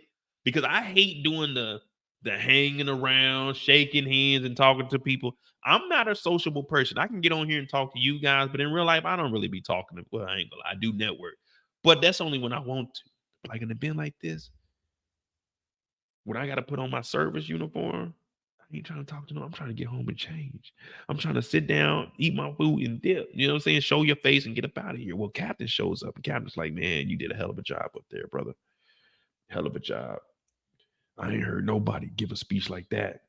Now, there is this young man named Mo. We were going to hire him, but he was busy that day. He had to go to work, but you did an outstanding job up there, man. And I know it's tough, but thank you for being a friend. Now, this is where we find out that 3 more people got released. Now, I don't remember that officer's name. I'm just going to say Crookie Cop number 1. But 3 more people have been released, bringing the total to 13. So Ronnie's out. They say Vernon Stark might be getting out. But I just think Vernon Stark was locked up because Vernon Stark was locked up. Like, I don't think there's any saving. If I'm going to be honest, there's no saving for Vernon. Not at all. Not at all. Well, it comes to find out, just like we know what the cops always do, they're trying to sweep everything up under the rug. And what do you mean by that, Mo? Sweep it up under the rug. Well, if you haven't heard, Detective Burke was fucking with minors, not like R. Kelly, but fucking with minors, talking to them without consent, without proper guidance, guardianship, representation, none of the above. So Captain is saying, if you hear anything on Detective Burke's case, because she was a little cuckoo, let me know, because we need to notify the family before anybody else knows about it. Because if it's a suicide cop, if there's something that's connected to it, they're going to automatically assume that something is wrong, something is dirty. Think about it. Whenever you hear about a cop committing suicide, there's usually an investigation that they were doing something illegal. So Captain is saying, I don't want any of this to get out to the media, or I at least want to be able to grab the bull by his horn and be there so we can already have damage control. You see, kind of like what Diddy's doing. Diddy changed his name to Brother Love. Now all these lawsuits came out. We also found out that nigga Diddy ain't really got as much money liquid as he said that he had, or as people thought he had, because you know that $15 million. I know this is off topic, but that $15 million marketing deal that he was trying to get through Diego, whatever it is, he was trying to use that to pay his payroll. You see what I'm saying? Damage control. He ain't got no money. He running out. And the precinct is running out of time too, because if more information comes out of Detective Burke, oh yeah, it's gonna be a media frenzy here. I'm talking, they're gonna be on ass. I'm talking from sun up to sundown. Today on the nightly news, cop suspected of committing suicide allegedly has been harassing minors. Has been allegedly involved in potentially allegedly. I just got to keep saying allegedly tampering with evidence. More on this developing story. Man, it's just going to be going down and going down. Now, Howard is looking at it like, damn. I don't know how we going to get up out of this one. But as of right now, the story is holding up. The story is holding up. Now, what I'm gonna do is connect Patrick and Adina into Howard's story because it's just real short.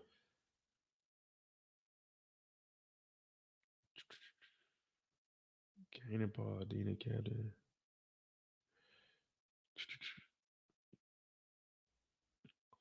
Okay, wait. Where are we at? Oh, okay, Howard's speech, Captain Burke. So right after this, Adina goes out there to talk to Patrick. Now, Patrick is Shannon's dad. Howard sees all of this. So what do we know? Adina knows every single thing that Burke was telling her. Remember, Burke told her that Howard was Kanan's father. Burke told her that Raquel was a snitch. Burke told her every single thing. Burke told her that Kanan shot Howard. So that's why she was going over to Patrick to say, hey, I don't think she killed herself. But the thing about Patrick is he already told Burke, hey, Burke, you need to fall back. He's not under investigation. You are. But this is the 90s. You have to remember where we're at. You have to remember where we're at in the times that we're in, because what happened with Kenya? Someone tell me what happened with Kenya. What was the big disturbing news that we found out with Kenya? What happened on a Tuesday? If you were following me for season 2, what happened on a Tuesday with Kenya?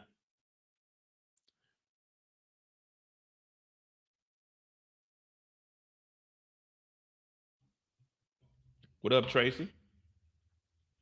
Right now, it's just a little reminder. What happened with Kenya in season 2 that correlates to this so we can get the time of what, you know what I'm saying? No. Not what was Kenya's, you know what I'm saying, end story, but what happened with Kenya that we can relate to this scene right here so we understand exactly 626. She found out that Juke was gay. What did Patrick say? This is the 90s. They tried to beat it out of her with a ruler on her hands. So Patrick hearing that Adina's coming over and talking to her, he's not even thinking about maybe Malcolm did something. He's thinking Burke killed herself because she was gay and Adina broke up with her. You see what I'm saying? This is the 90s. It's different. You know, on my channel, we don't give a damn what you are. I don't care what your preference is, what your orientation is. If you can get the job done, cool. But if you can't, we clowning you. I don't care who you are. Everyone gets clowned on my channel. I get clowned, you get clowned, they get clowned, Zim get clowned, all them niggas get clowned. Everybody. So he said, I don't want to talk to you because you're one of the reasons why my daughter killed herself. You see what I'm saying? But really, she had the information. She's like, no, I'm trying to tell you something. And if y'all know this song, because God is trying to tell you something. God is trying to tell you something. What movie is that from? What movie is that from? But Howard sees all of this. So now Howard has a new suspect, a new victim that he's after.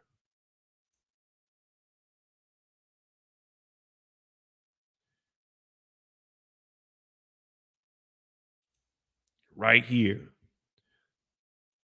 Yeah, Miss Lady. Hey, is the new color purple out? I know we on the clock. I know we got like 8 minutes left with Howard, but is the new color purple out? I do want to see that and see it. I mean, I hope it ain't making like no music or nothing, but I do want to see that.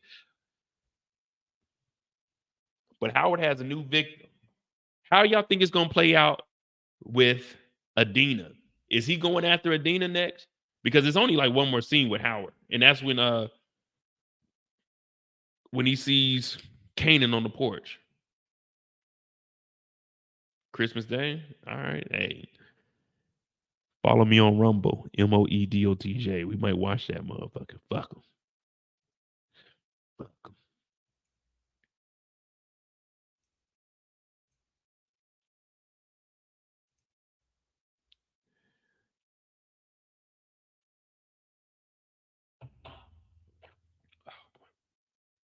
It's a musical. Oh, never mind. Howard's gonna kill her, turn into a serial killer. Damn, that would be crazy to see. I mean, I do want to see how far I do want to see how far down the rabbit hole. I ain't gonna call it rabbit. I'm gonna call it a foxhole because they motherfuckers be burrowing. Rabbits don't be really digging no holes like that. They try to find a hole and just get up in there. How far down the foxhole is he gonna go? Is he gonna go far enough to reach devil status, or is he just gonna be 6 feet deep?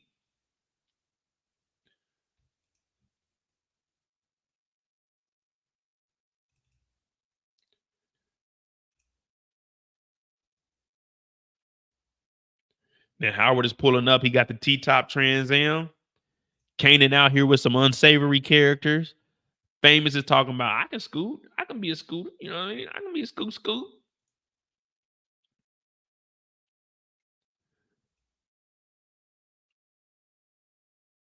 Now, it's only a matter of time before people start saying, hey, Kanan, why does this nigga keep pulling up? Everybody knows Howard is 5'0". So I know they're going to eventually start questioning, hey, man, why is he pulling up to the crib? Why is he always driving by here? There's no reason for him to be going over to Famous in them crib when he police and everybody know he police. Like, what are you doing, man? Nicola said he's checking on his son. I mean, I get that, but come on, man. This is dangerous time. This is 92. 1990.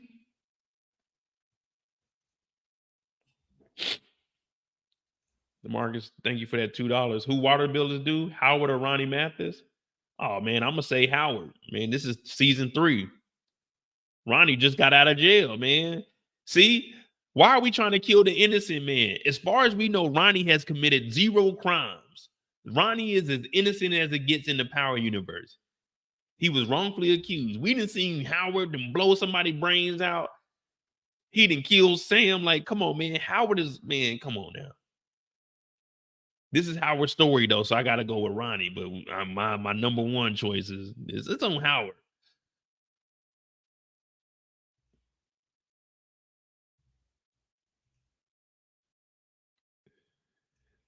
When people start believing Adina is when Howard was strike. See, that's what I definitely want to see. I definitely want to see that. Yeah. 0 proven crimes. Unique been to jail. Everybody been in jail. We know for a fact. We know for a fact that Ronnie Mathis is an innocent man. Ronnie is the only person we can say is 100% innocent as of right now. And if y'all say something different, you already know what I'm going to ask you. Show me the paperwork. Show me the paperwork. Since that's how y'all want to play it.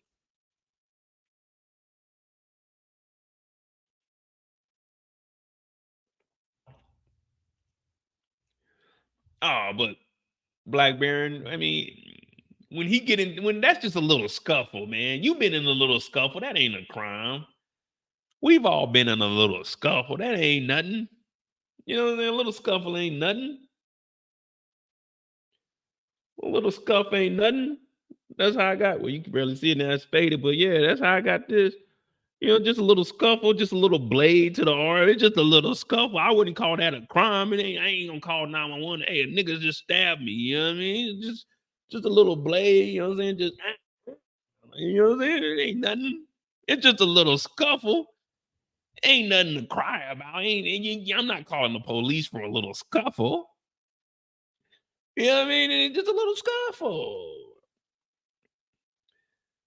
Nah, Brillo, I didn't say I need the paperwork. I said if y'all want to prove that Ronnie has committed a crime, show me the paperwork, because that's what y'all always talk about. Me, I'm saying I don't need paperwork, but I know for a fact that Ronnie got out of jail because of manufacturing evidence. I know for a fact he got out, and he got out a week early. Now, what he got out for a week early for, I can't confirm that. But as far as right now, no crimes. No crimes. But Howard is pulling up, and this is a dangerous game. If you want to protect your son, then you definitely not going to be pulling up in the hood with this loud ass Trans Am with no exhaust on it. Like, hey, bro, who is this nigga, man? That's police. That's police. And the last thing that goes with their story, while we are on the clock, Cap is doing the same thing Patrick did. Hey, Adina, get the fuck out of here. Saying Burke's name is basically a crime. It's a crime.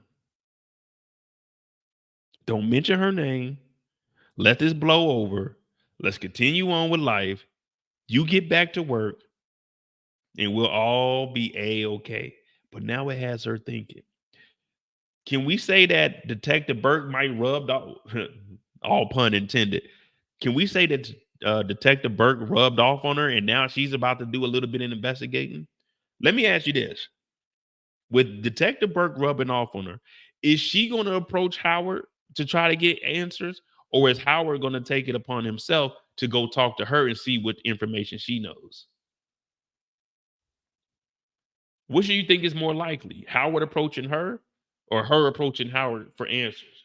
Because I'm tying her in. So basically, she taking Burke's spot. But matter of fact, we need to put her on the board. Adina. I'm not sure how you spell her name, but A-D-I-N-A. Adina, I guess.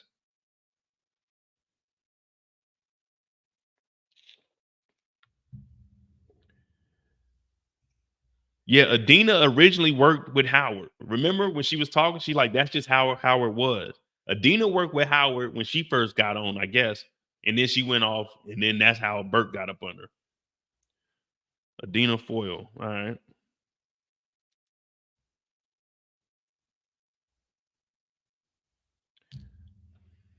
We'll add her to the board, and that will complete Malcolm's story. Okay, this putting me on the timer ain't that bad. It kind of got me focused. You know what I mean? It kind of got me focused. I ain't even getting to get my sippy sips in because I'm looking at the clock like, man, they on my ass.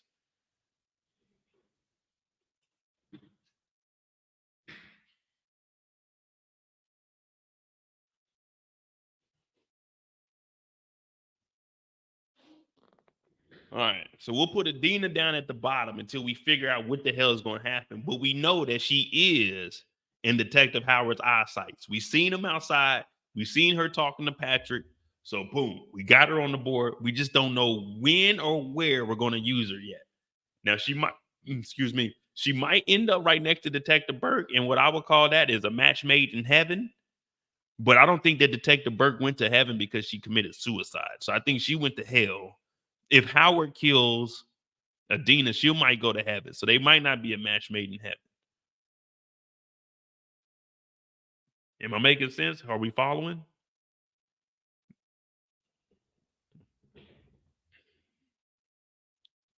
Oh, yeah. Shit. I forgot all about the task force.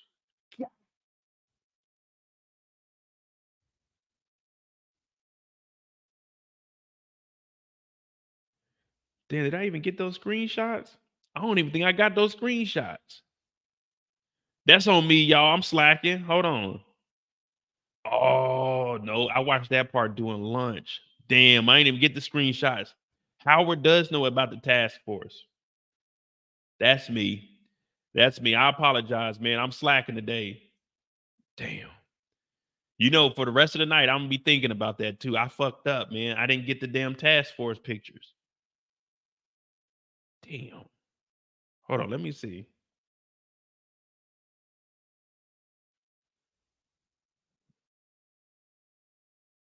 Sal.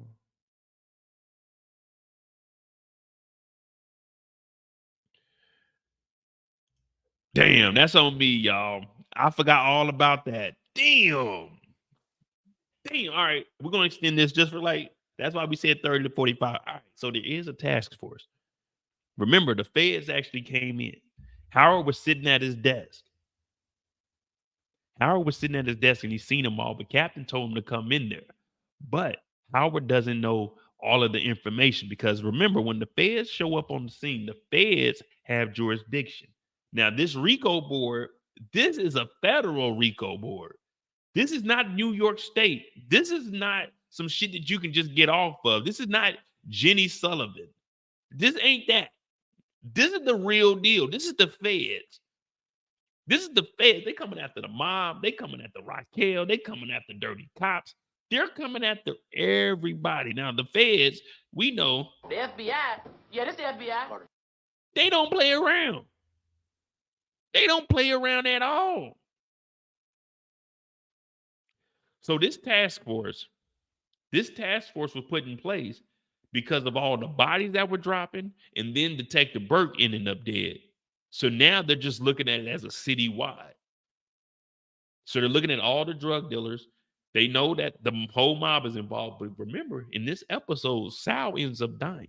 Even though he was Jersey, I think he was in New York when he got killed during the baptism. So now, with the mob dying at Raquel's house, y'all remember, Raquel told the feds, Raquel Thomas told the FBI, Federal Bureau of Investigations, the white boys were after her business partner. The white boys came to her house because they were after Crown. She implemented the mob. The feds, she told them, well, you know, Crown was into it with everybody. It could have been anyone. But the white boys showed up and I grabbed a gun and I shot at them. But the white boys are the mob. Raquel told on the mob. The feds are looking into the mob. Hey, Raquel, can you come down here and give a statement? Because you said that the white boys came and attacked you. We already got that on record. You said that the mob came and attacked you. You said that the white boys came after your business partner. Can you come down here and go over that statement? Don't lie to us now. Don't lie. This isn't a civil suit where you can say I decline. No. This is a criminal case. That means when we bring your ass down here, that statement that you made to us, you're gonna have to go ahead and say that on the stand. Go ahead and say, I swear to tell the whole truth and nothing but the truth. Yeah, the white boys, they did come after me. Come on, Rock. I don't need no paperwork for that. I don't need no paperwork for that. No. I heard you say it. I remember you saying that you got shot. The police report says you got shot. The medical report says you got shot by the white boys. Our coroner says that the white boys was the mob. Come on, Raquel. Come on down here and tell us that again. Come on, Rock. Come on. Come on, Rock. Tell us that again on the stand, Raquel. Come on. We want to hear it. We want to hear it. We want the truth, Rock. We want the truth, the whole truth, and nothing but the truth, Raquel. Mr. White Boys came after me. Oh, you mean the mob?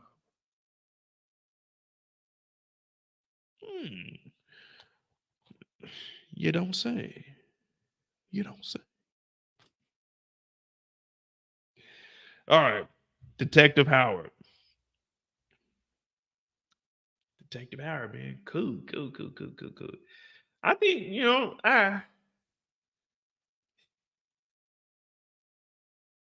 right, let me ask this. Put a 7 in the chat if you want Howard to take out Adina. Put a 2 in the chat if you like, man, just let her live and try to figure out something else. Put a 7 if you want Howard to take her out. A 2 if you just want him to chill, man. Does he really need to catch another body? Because that's gonna be a little suspicious. Think about it. Howard gets he gets damn Shannon, and then he gets Adina. Man, hey, this is one time I'm like, man, I'm saying chill, bro. Man, you can only catch so many bodies, man. You can only catch so many bodies. All right, let's say, well, the only person that she could talk to that's going to listen is the feds. Captain ain't listening, Patrick ain't listening. So the only person that's going to listen to her information is the feds.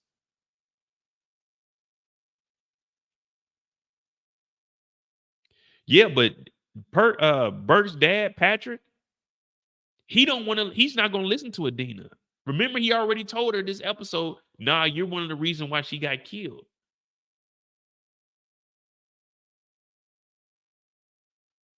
Will she go and talk to the feds? Because they are going to be around asking questions. Remember, Howard said, hey, if you need anything, just come and holler at me. So I'm pretty sure they're going to be asking, hey, what have you heard in the streets? Hey, we heard that you were dating Shannon. Damn, y'all might be right. We might need to go ahead and get her out of here. Damn, man, I be tricking myself. My bad, y'all.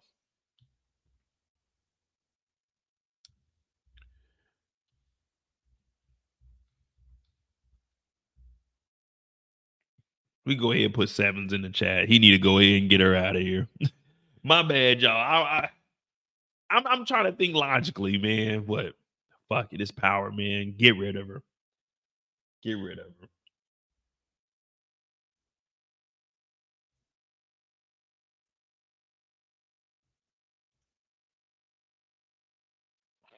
Y'all right, man. Y'all done changed my mind, man. Y'all done changed my, because the only person she can talk to is the feds at this point. Damn. All right. Let me know who we're gonna talk about next. Give me a second. I had to get a damn paper towel. Give me a second. Let me know who we're gonna talk about next. Hit that subscribe button if you're new to the channel. Hit that like button if you haven't. It's real easy. Or you can support the channel by hitting a super chat or hit the Cash App. MOEDOTJ is at the bottom of the screen. Let me know who we're gonna talk about next. This is On the Clock Fridays. About 30 minutes. We doing it. It's actually kind of cool because it's condensing it, but it's making me think. And one thing about me thinking, it makes my head hurt. I don't like to think, y'all. I know it sounds bad, but I don't like to think. I just like to get on here and talk. But you guys putting me on the clock, that's making me have to come up with some like actual theories where I can't be bullshitting. But I want to bullshit a little bit. I'm about to say the hell with that clock. But now let me know who we got, and I'll be right back. Oh yeah, we didn't even play it.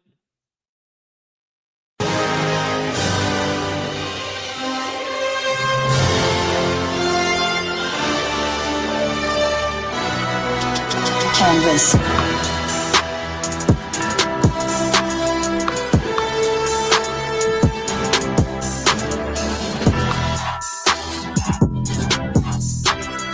Avengers! A fucking symbol.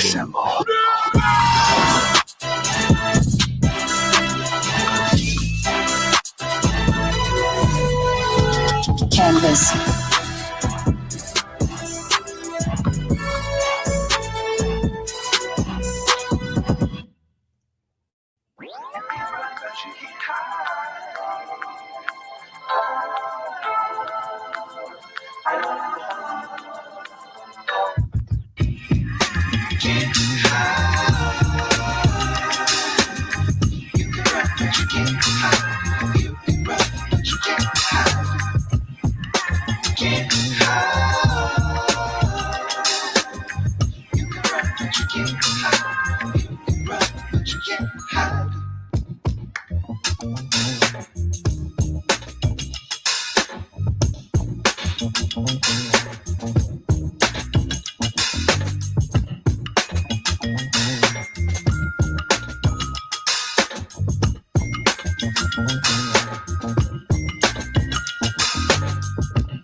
I'm not even built like that, Tommy.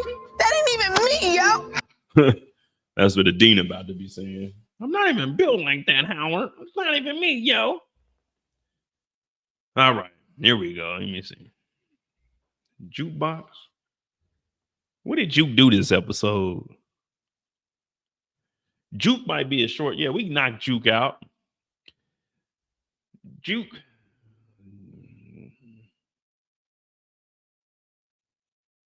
I don't know if y'all noticing. Juke, well,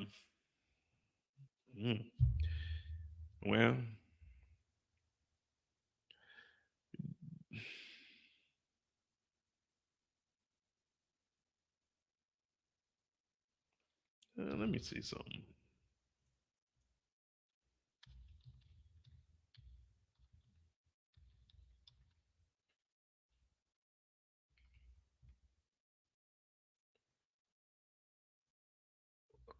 Let me see. We'll talk about Juke. We'll talk about Juke. But I don't know if y'all been noticing or not though. Juke is a little too grown for her role. Like it looks like it's hard for them to dress her as a tomboy, if you know what I mean. I was looking like, all right, Juke. All right now. Like Juke's character is supposed to be, you know what I'm saying, like a tomboy, you know, just out and about doing whatever. But I'm like, man, they putting like extra clothes on Juke to try to make the clothes look baggy because Juke, she fitting them clothes. I said, hey, it sounds weird though. I mean, she what, 24? She's playing with like, she got to be 18 on it. Is she 17 or 18 on the show? And like now that shit's nasty, but you guys know what I'm talking about. Like, so she's 24 in real life. I think she's playing like 17, 18. Because I know she's trying to join the army. So the only way she could join the army without her dad is if she's 18. Well, unless she graduates from school. If she graduates from school, then she could join the army without parent.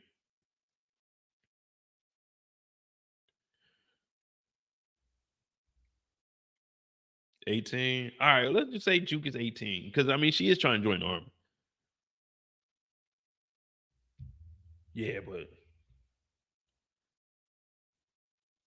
you can tell that let me see where Juke's story started.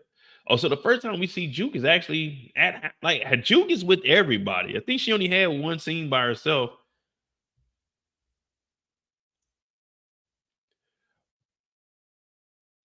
The only time we seen Juke by herself is when she went to the army. Because the first time we see her is at the funeral.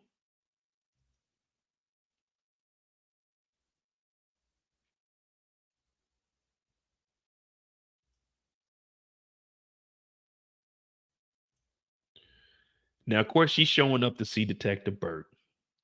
Ain't that something?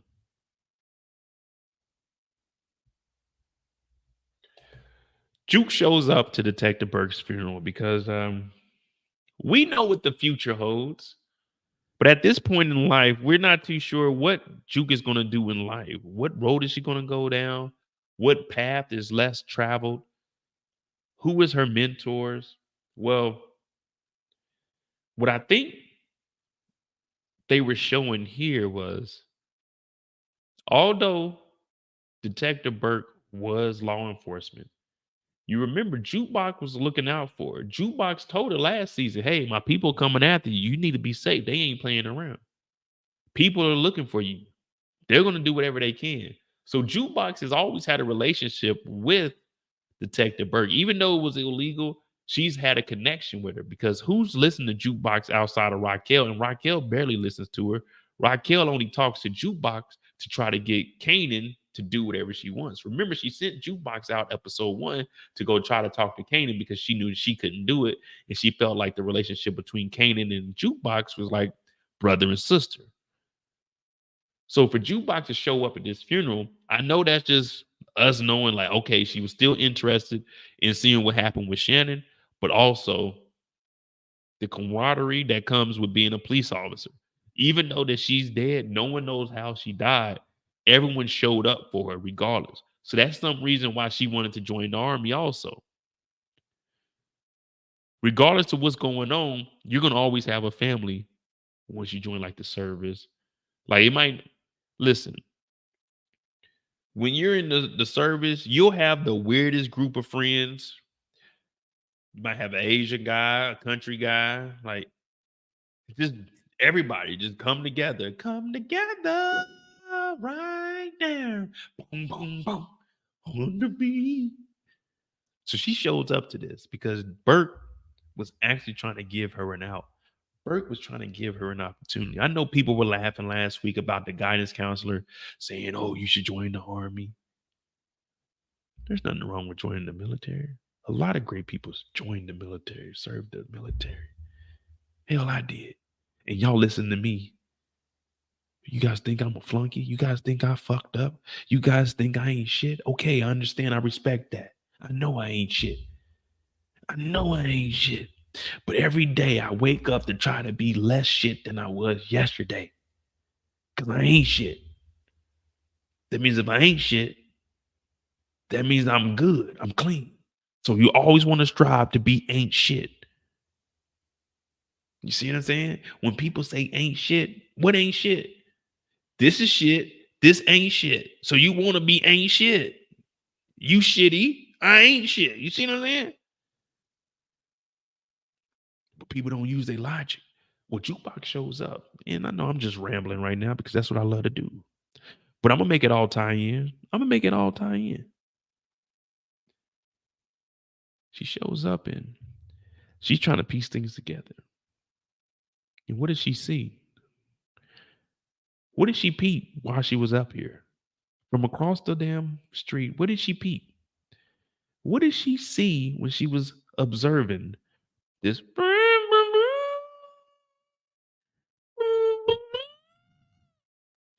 What was she looking at?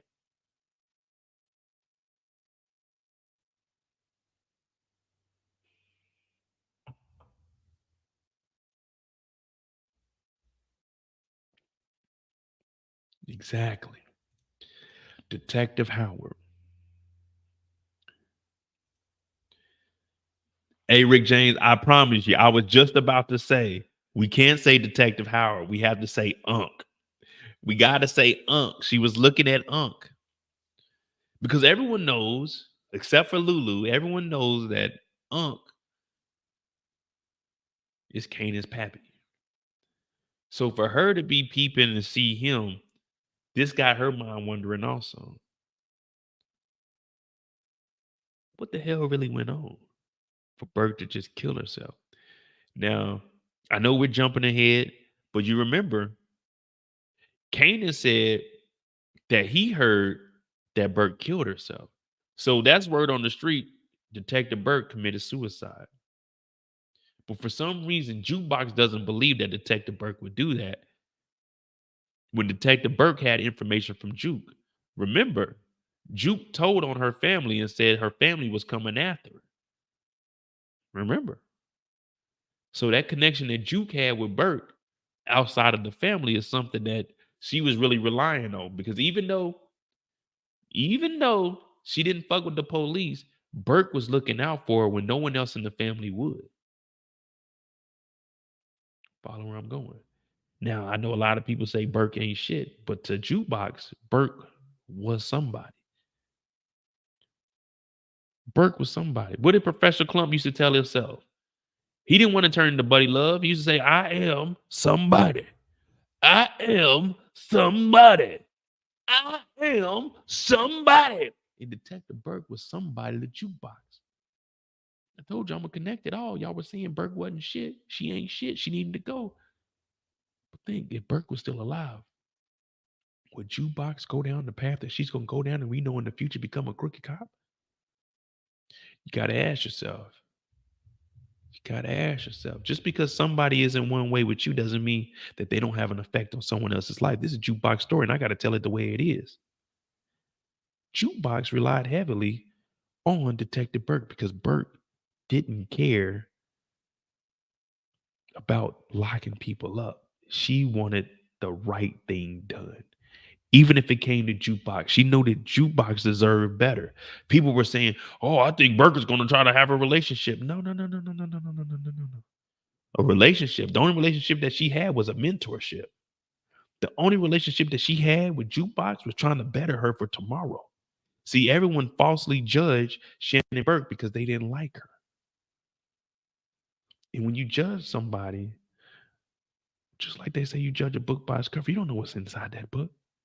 Detective Burke, we found out, didn't commit suicide. She was killed by Unc. And guess who got a gut feeling? I got this feeling, and I just can't turn it loose. Something is wrong, because it's written all over your face. Yeah. I told you, don't let Mo get a chance to connect this shit for y'all. And then she's disgusted. She walks off. Don't let me get a chance to try to figure this out. Because if you give me an opportunity, I'm going to do what it do. The next time we see Juke, she leaves from there. She goes straight to the recruiter's office. Throw your dirt.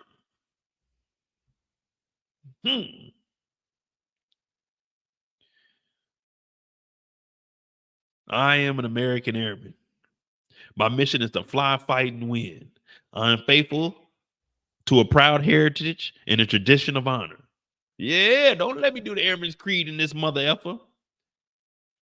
Well, she goes on down there.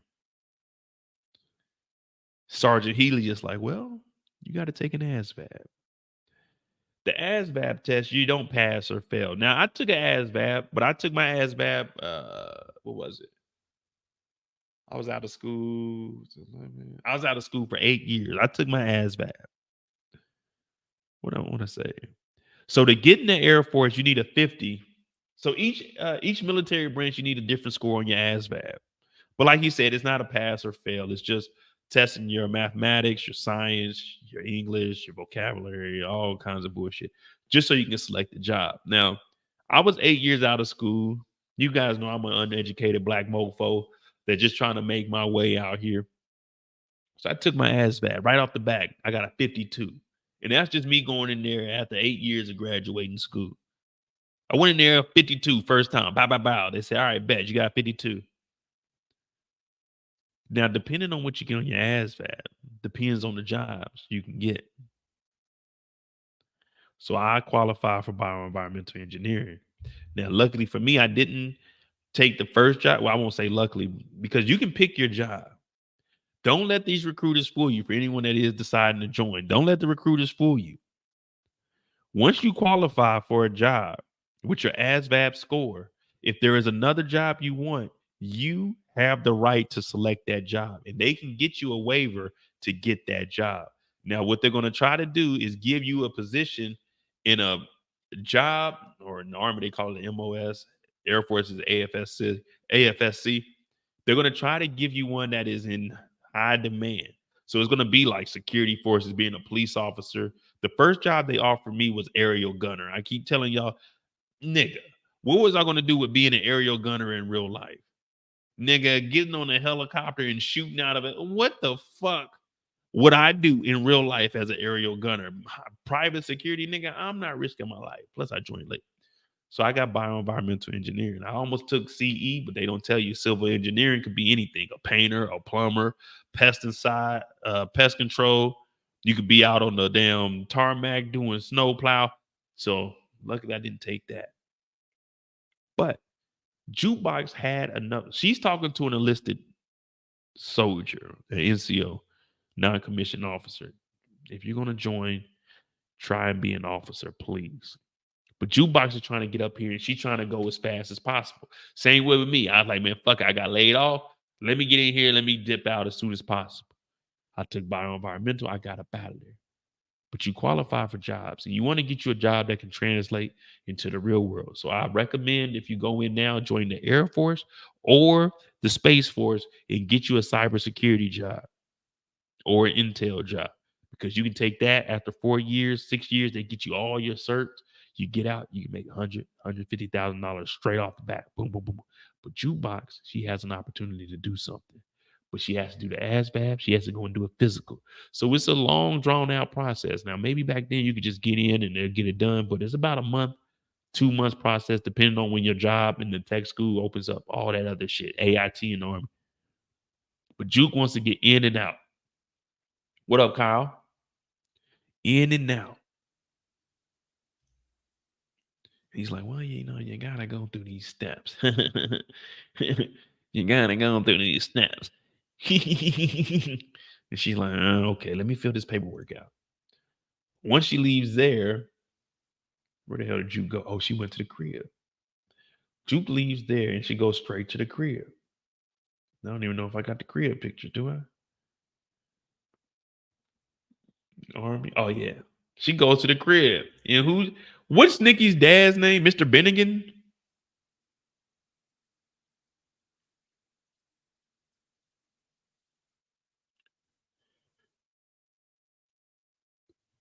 Mr. Anderson.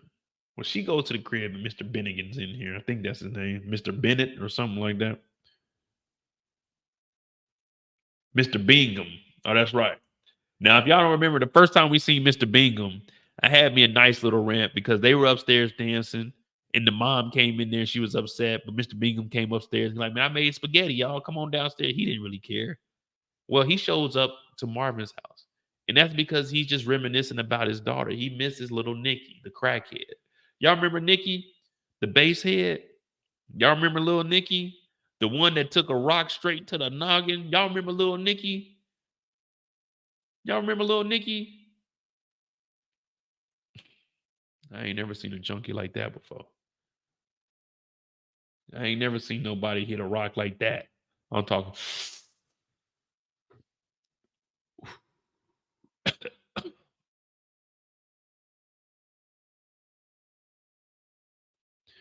Yeah, well, little Nikki's dead. But prior to her dying, her and Jukebox recorded a tape, a little mixtape. It's kind of like the Jada Pinkett Smith and Tupac tape where they were dancing. It was kind of like that. An amazing video. Jukebox, oh man. If you can sing with all the voices of the mountain, you can sing with all the colors of the wind. I remember we had to sing that Pocahontas song in choir. Good song.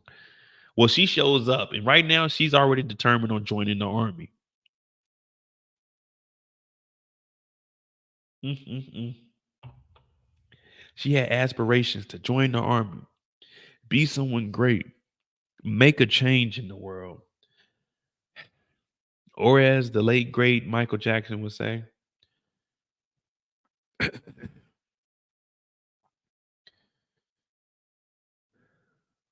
na na na na na na na na na na.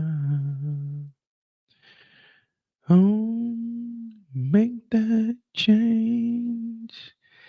I'm starting with the man in the mirror. I'm asking him to change his ways. And no matter.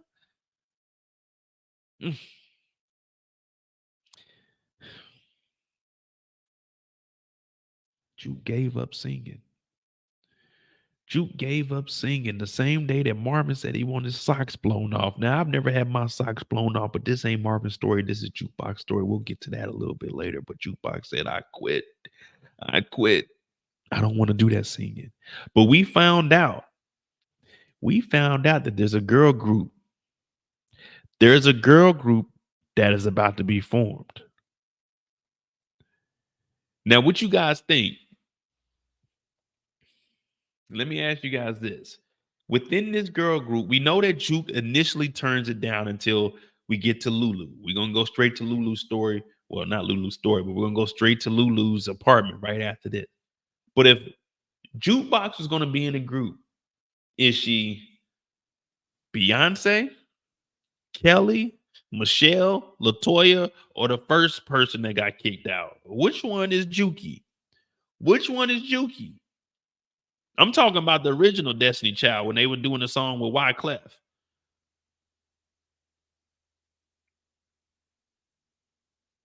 Which one is Juke? When you hear in girl group, which one is Juke? Beyonce, Kelly, Michelle, Latoya, or the other one? I don't even know the other one's name, but I know there was another one.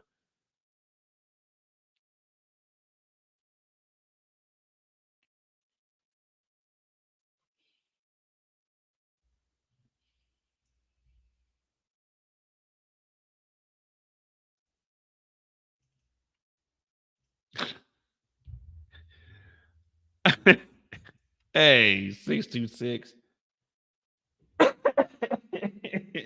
He said the other one.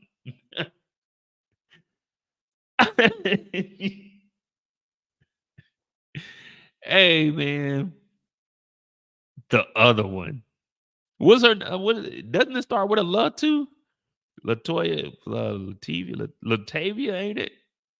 The fifth one, or she ain't the fifth one. She's the fourth one because she was the first one to get kicked out, wasn't she? Damn. Imagine what you got to do to get kicked out of a singing group, nigga. All you got to do is sing. Nights like this, I wish that raindrops will fall. Let it rain on me. Imagine getting kicked out of a group where all you got to do is dance and sing, nigga.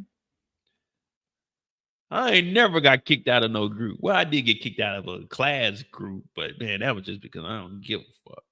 But I never get kicked out of a singing group, mainly because I'm the lead singer. I don't, to be honest with you, I don't even know what background singing is. You know, if there's a microphone, I'm in that motherfucker harmonizing. Matter of fact, y'all gonna get on my key. A heart is a house for love, and I've learned. Ooh, don't give up, don't give up. A heart is a house for love. A heart is a house. Hey, okay. Well, Juke shows up when she got them records in her hand because remember she had a box that said Laverne stuff from when her mama got popped. R.I.P. to Kenya, the devil. She tried to shake the devil off, but she shows up, and we know that Lulu at this point is still having hangovers because Lulu was wilding out this season, man. This season, Lulu has been drinking more than me. I'm doing a little sippy. He doing some drinky. We gonna get on his little nasty ass next. Pause. But Juke shows up. He's like, man, damn. All right. You cool? Shit.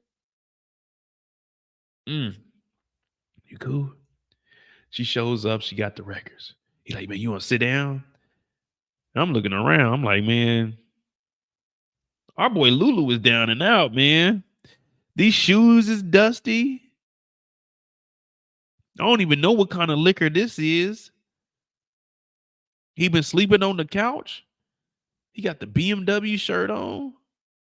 Smoking cigarettes. You know, hey, you know when you down and bad, man. You smoking cigarettes. I hate the smell of cigarettes, man. Cigarettes got to be the worst smelling thing I've ever. Well, I smelled crack before. That shit stink. But cigarettes is terrible.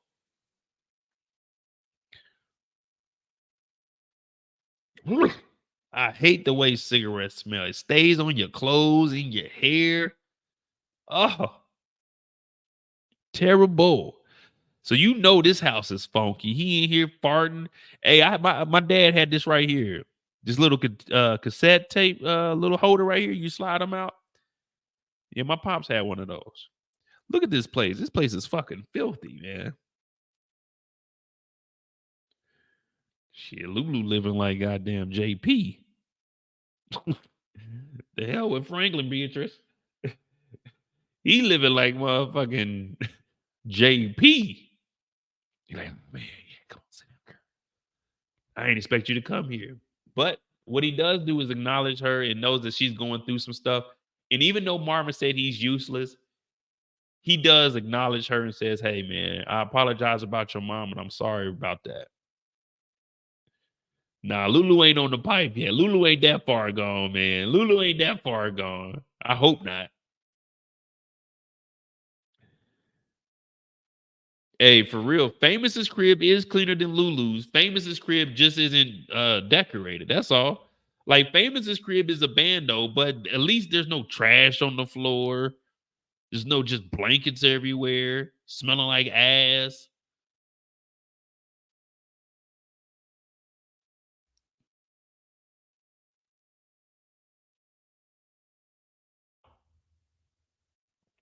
But she comes over and she tells him, hey, listen, There's a girl group, but I don't think I can do it without you. And I really don't want to do. I want to join the army. But Lulu hears this and he's thinking, man, no, hell no. I know I played you. I gave Zizia your track. I'm sorry. I apologize about that. But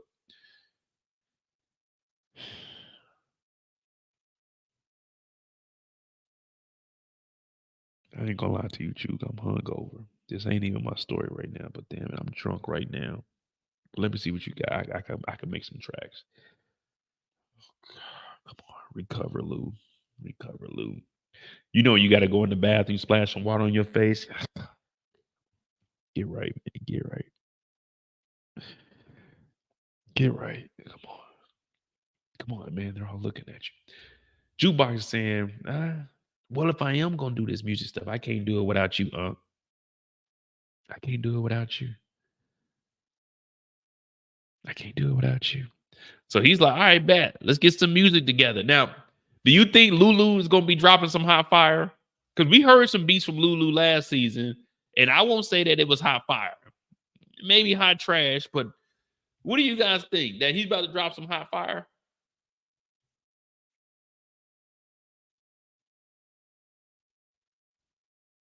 That's what I want to know. Is he dropping hot fire or no?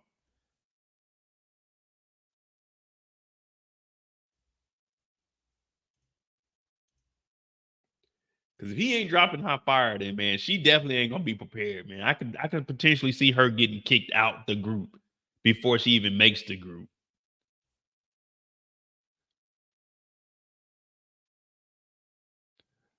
Hey, but the streets need a body was straight though, right? We giving streets need a body a thumbs up or thumbs down.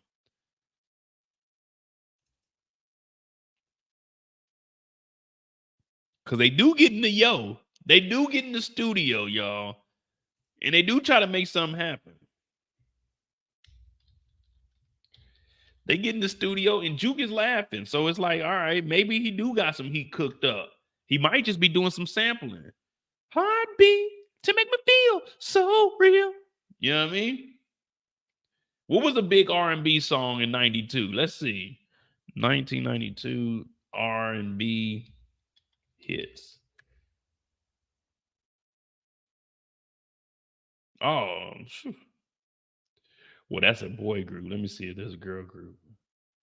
Oh, well, TLC was out. What about your friends? Will they let you down?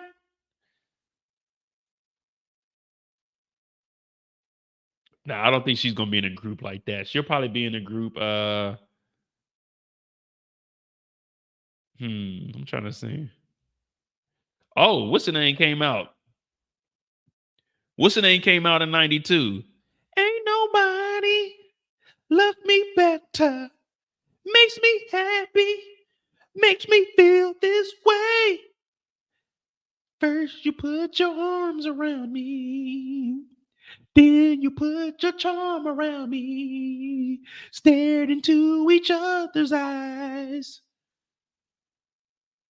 What I saw was no surprise. Yeah, man, it was a whole bunch of songs that came out in 92.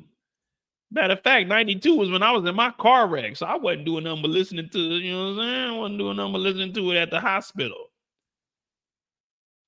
Oh, and we'll always love you. That came out in 92. Although we go to the end of the road, still I can't let go. It's unnatural. Ooh, you belong to me. Ooh, I belong to you. Damn, man. Hey, they had some hits in 92.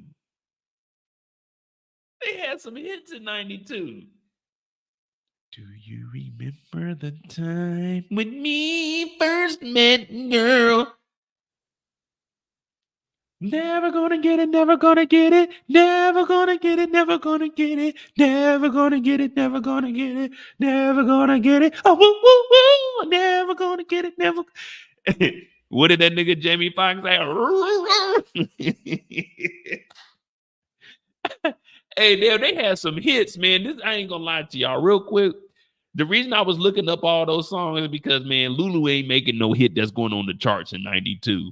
Don't walk away, girl. Don't walk away. My love. Yeah, man. There was a lot of hits back then. Damn. Hey, Lulu and them, Lulu, Jukebox, they not making the charts, bro. Who are we kidding? They ain't making the charts, man. It's just too many hits. It's too many hits. It's too many hits.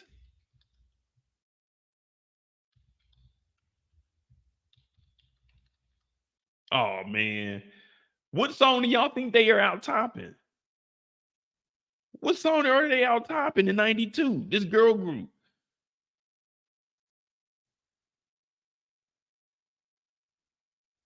I'm going through the list right now. Come and talk to me. I really wanna know you. Come and talk to me. Damn. Oh shit.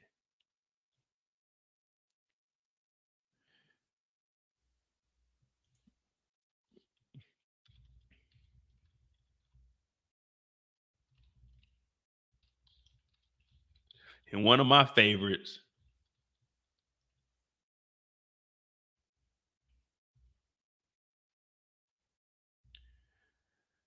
Oh boy. The very first time that I saw your brown eyes, your lips said hello, and I said hi. Hello. I knew right then you were the one. But I was caught up in a physical attraction. But to my satisfaction, hey, yeah. Baby, you were more than just a phase. And if I ever fall in love again, I will be sure that the ladies just like you. Oh.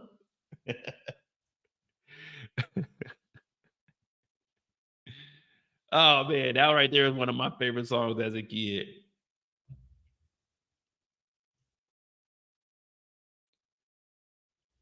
I'm the making it Mac Daddy. What was that 91, 92? Something like, let me see. Oh man, TLC had some hits back then. Ain't too proud to be. Damn, okay. Oh, we definitely not singing that guy's song. That guy's song, we're not gonna sing. Y'all know what I'm talking about. Definitely not singing that guy's song. We'll sing some Kales, but we not singing this other guy's song.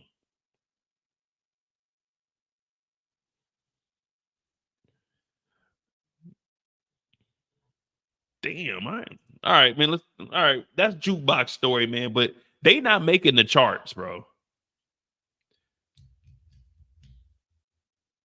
They not making the charts. Not 92. Not 92. They definitely not making the charts. And if you really think about it, man, back in the 90s, like Mozzie said, they were singing about being in the friend zone. Like, niggas was crying, singing to women, and weren't getting the women. Niggas was on songs begging. Don't leave me, girl. Please stay. Like, nigga, what? She left their ass. They what? Niggas was in the 90s just crying and singing. Whole time TLC was talking about, what about your friends? Yeah, they talk about having sex. Niggas is just crying and singing. All the women were leaving these niggas. Man, I'm glad I wasn't an R&B singer back then, bro.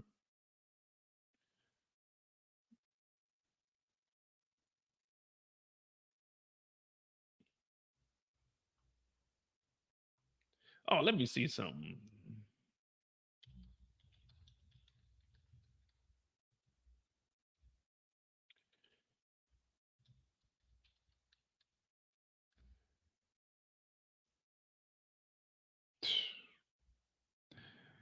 I'd be damned if I'm out here singing and crying, begging in the rain. Come here, baby. I miss you, girl. I'm gonna be a better man. I can be better than the other guy. Man, if you don't get your bum ass up out of here.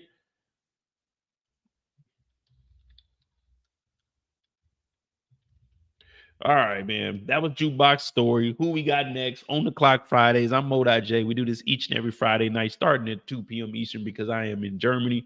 So I'm 6 hours ahead of the East Coast. If you're new to the channel, hit that subscribe button. We're on that road for that 5,000 subscribers. Make sure you hit that like button. We'll try to get this up to 100 likes.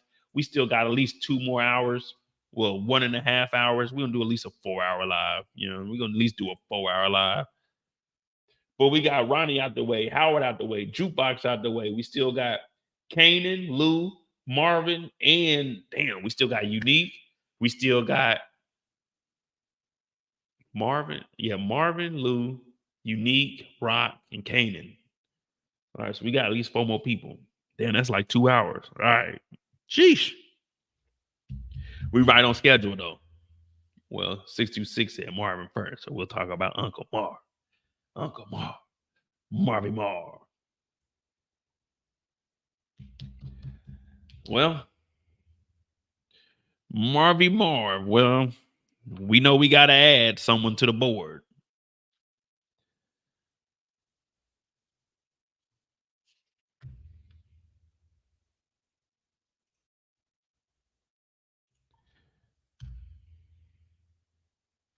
Sal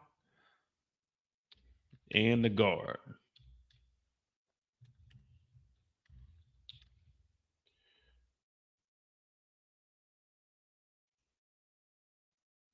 So we got Sal in the guard, bar dog Marvin, Sal and bodyguard.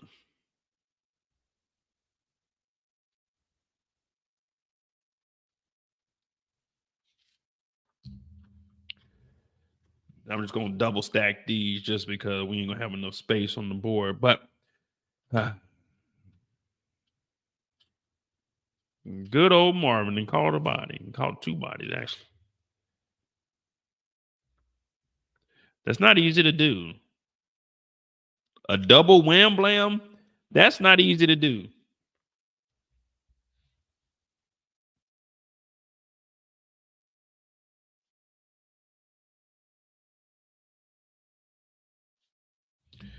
All right. So we got Marvin. He didn't call the body. He called 2 bodies this episode. So we're at a total of 3 for season 3.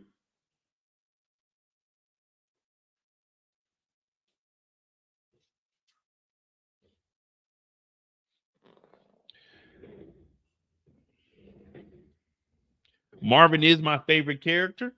So this is good that we get to talk about old Marvin. Now, I do got a Marvin counter on the board also. Well, I got it written here. I think I got all the time. I only seen him eating 3 times. Technically 4, but he threw the beef jerky to the dog, so I didn't count that as a situation where he was eating.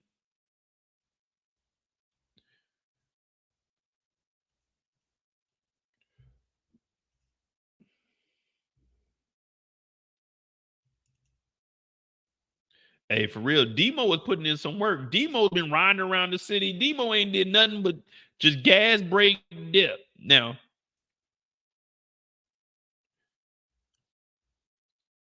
what I want to point out is because I know when I was doing Force, pause, when we were talking Force, people were saying, hey, Mo, this Tommy character, he got shot, but he's out and about just running around. Well, it's no different than Raquel and Marvin. Both got shot in the finale. Both in episode 1 were getting active. And here we are, episode 2. Marvin has a hole in his gut. It went straight through, but he's been shot. He's out just a partying and drinking. He's out sliding and hopping over fences. You see, don't contradict yourself because this is the power of universe. Now, there are alternate times, you know what I'm saying? But it's all the same. This is the TV world. Raquel got shot. She's walking around, just got kidnapped.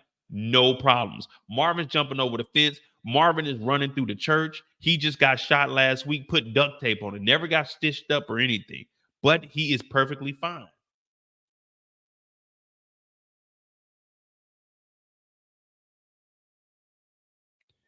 Why ain't nobody explaining that to me?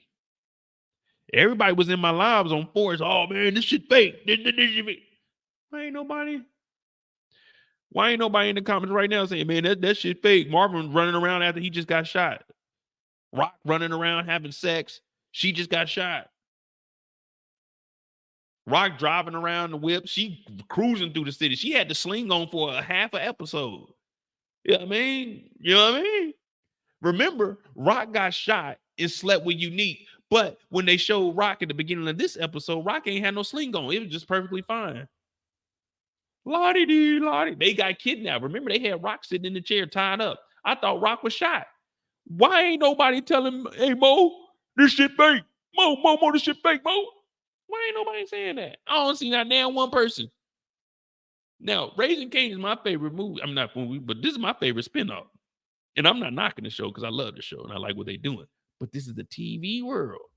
You got to understand, this is the TV world. And like Lulu said, man, fuck Rock.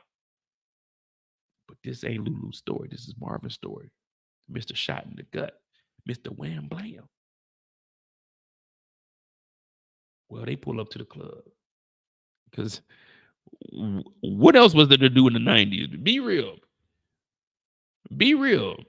What was there to do in the 90s besides the club? What was there to do in the 90s? You didn't have Instagram. You weren't on YouTube listening to me. What was there to do in the 90s besides go to the club? It's Friday night and I feel all right. The party's here on the west side. So I reached for my 40 and a couple cups. Designated driver grabbed the keys to my truck. Everybody getting faded. Yeah, there wasn't nothing to do in the 90s but party. Party. Not that Diddy party. I'm talking about party. Not that party shit, but the party. What else was it to do? Miss Lady said crack. Hey, chill.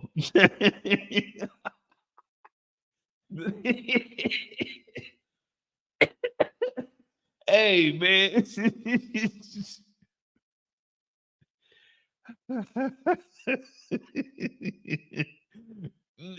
Hey, if you lived in the 90s, if crack was an option, hey, what I want you to do right now, like normally I don't tell anybody to leave my chat because I don't believe in haters. I don't even know what a hater is.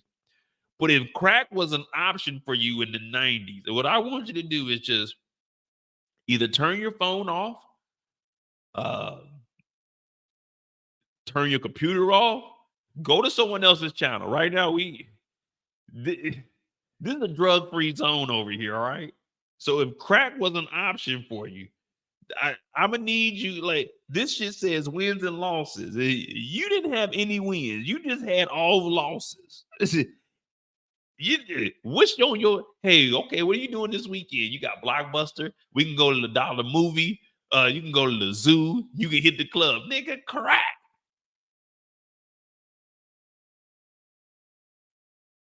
I don't think that was an option, man. You put an option E, other. Like, no, nigga. You know, you fill out a survey at the bottom and it say other, and it asks what the other is. Nigga, crack. Like, no, see. Hell no. Mm-mm.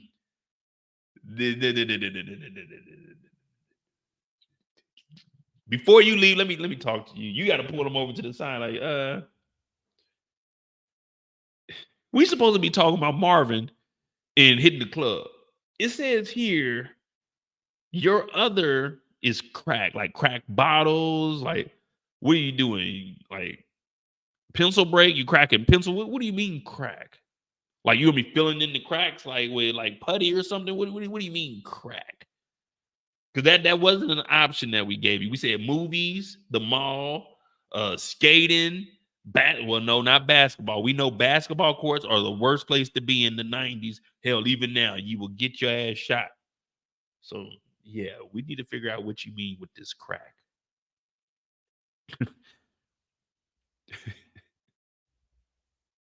But they at the club. Right now, Lulu drunk. Lulu said, man, it's for the South Side. You know how we get down. South Side, nigga. Yeah, South Side. I'm not. Well, I am from the South Side of Kansas. Well, I lived up north until we moved in with my pops. Then we was living on the South Side, but that's a whole different story. I'll tell that a little later. But Marvin in here, he chilling. So Marvin is like me in the club. You know what I mean? I do like to drink a little bit, though. I ain't gonna lie to you. If there's a bottle and it's free, let me see what. Oh yeah, that's good right there. Yeah, if there's a bottle and it's free, then yeah, I might have to partake in that activity. But Marvin is in here chilling, but he's really looking out for his little brother. And we've all been there. Put a 3 in the chat if you've been there for a family member or like your close homeboy or homegirl that gets a little too drunk, but you know that they're not going to really wow out if you're there, but you still got to watch them. Because the same thing that we're talking about is what happened with Lulu. Well, Lulu's in here, he's getting crunk, and he's been drinking for 2 episodes straight. He in here, he wilding out. You know it is time to leave whenever they got 2 bunnies with them. 1 bunny is already one too many. But when they got 2 of them with them, you have to be cautious of your surroundings. Now, in the 90s, it was probably a little bit different. But nowadays, you don't want to risk it. You don't want to risk it unless it's a group activity and you have a lot of people there to vouch for you. You don't even want to put yourself in a situation like this. Well, Lulu, he's inebriated. He's gone. But he ain't gone. He's just gone. This is a good gone right here. If you have solid friends with you. Like if you got me with you, you're good to go. You're good to go. Because I'm going to make sure you're straight. Like all this kissing in the club, I'm going to be like, hey, nigga, you got to chill that shit out. You got to chill that. I don't care. You get too toe up, get toe up. We're going to make sure you get back straight. But nah, man, you can't be doing all of this. You can't be doing all of this. Yeah, Eric, you need witnesses. You need witnesses. Man, you ain't never going to see me getting caught up in. I'm like, no, it ain't enough niggas here. No, I don't do this. No, it's too much one-on-one interaction over here. Y'all not getting me. And then I'm looking around at this club and I'm like, I'm already out of place. When I seen these 3, the reason I grabbed this screenshot is because when I seen these 3, I already knew I was out of place. Now I know this is going along with the Marvin storyline and Marvin potentially setting up shop with all these gentlemen in Manhattan. Well, guess where Tariq works at? Where does Tariq work at with Weston Holdens? Where is Tariq and Weston Holdens located? Is it in Harlem? Is it in Brooklyn? Is it in Queens? Is it in Yonkers?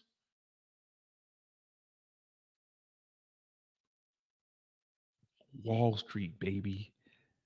Manhattan, uptown. I guess that's uptown. Hell, I don't know my way around New York. But this is where the ball is at. This is a type of environment you can only get in if you buy a section or if you show up in a suit and you with them. Now, I'm not showing up in no suit and I'm not with them. So, and I'm definitely not buying a section. So there's a lot of money in here. And you know that area is because they're just sitting around and conversating in suits, smoking cigarettes. This ain't the place for us, y'all. If you're listening to me right now, I can guarantee this is not the environment for you. Because I know my people. I know what the Moettes are about. This ain't our place. This ain't the South Side. You heard Lulu say, man, it's for the South Side. I don't care where you're from. They're like the South Side. The fuck is the south side? The bottom of the building, like ground zero, like floor zero? We work on the 52nd floor. We don't know what no south side is around here. Now we do peep that there's two white guys just watching. And I thought they were the feds at first. And Marvin is just like me. I'm watching. Remember I told you guys about the Ronnie story where you've been in a situation where it feels like all eyes are on you. It doesn't seem like you belong here. Everyone's looking at you. When I show up, they say, "Hey, who is this guy? Who is this guy, Mo?" He sounds like a nigga, but when it's time for him to get up there and public speak, he enunciates. He actually speaks clearly. This guy knows what he's talking about. But when you get on his YouTube, he sounds like a pure ignorant ass nigga. That's how it feels every day. Every day.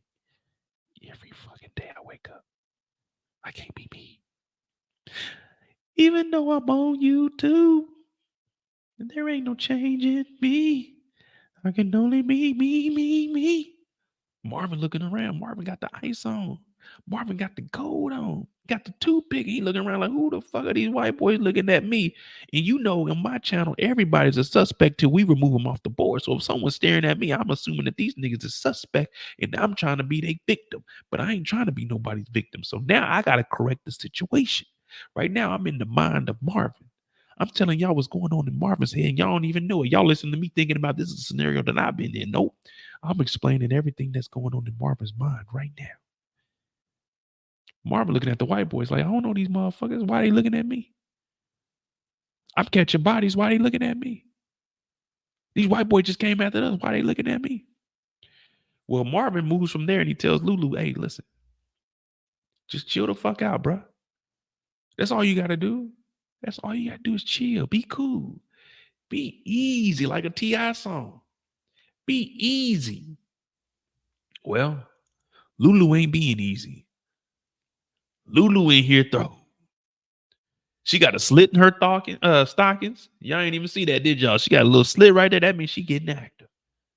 That means she getting active. Lulu got one on his lap. This is what I'm saying. You need more witnesses. Because from where I'm from, it looks like they about to turn this nigga in. They about to send this nigga on up the road. He about to go and fill in where Ronnie left. So he in here kissing. So Lulu big drunk. Because Lulu done downgraded. He had Ziza. He had Crown's sister. And now he just in here with some scallywags that are probably cokeheads. And they all on him. And everybody just looking. And Marvin's like, man, he is tripping, bro. Big tripping. But Lulu is. He is tripping. Old boy's just trying to serve drinks, man. That's all. Boom. Kick the table over. Hey, man, what the fuck is wrong with you? But this ain't Lulu's story. This is Marvin's story. Marvin got to step up and say, hey, man, what do you got going on, bro? Break that shit up. Break that shit up. The girls are leaving. Marvin ain't even worried about them because Marvin still got a bullet in his side. Well, he leaves his brother and he's got to go to the bathroom because he's trying to figure out who these white guys are. And you see he grabs a Thule. But when they come in here, it just turns out that they just two guys that work on Wall Street that are about to pay $100 for $10, $20 worth of that work. I couldn't really tell what Marvin was trying to sell to him, but he said, here's my pager number. Now, Marvin did make a couple of jokes and say, hey, man, y'all stereotyping me because I'm black, man. Yeah, I do sell drugs, but hey, you can't do that. They don't give you no right to do that. Now, these two, when they come and party next time, $500, $1,000, because they're going to pay that premium. And this gives Marvin a great idea. Let me open up shop in the club. Because remember, Marvin took the bricks from Baisley. Remember, he went to the stash house and got the rest of the work. He got all that work. So when he shows up to Rock's house, that's what he's asking. Hey, man, is it cool?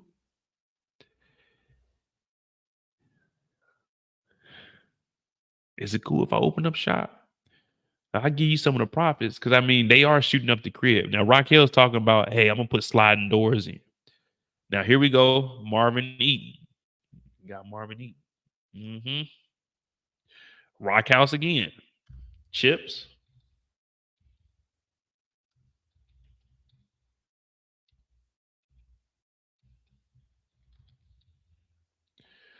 Boy, every time he go over to Rock House, she must have that variety pack. She probably got that variety pack over there. She been waiting on Kanan to come home, but Kanan ain't coming home.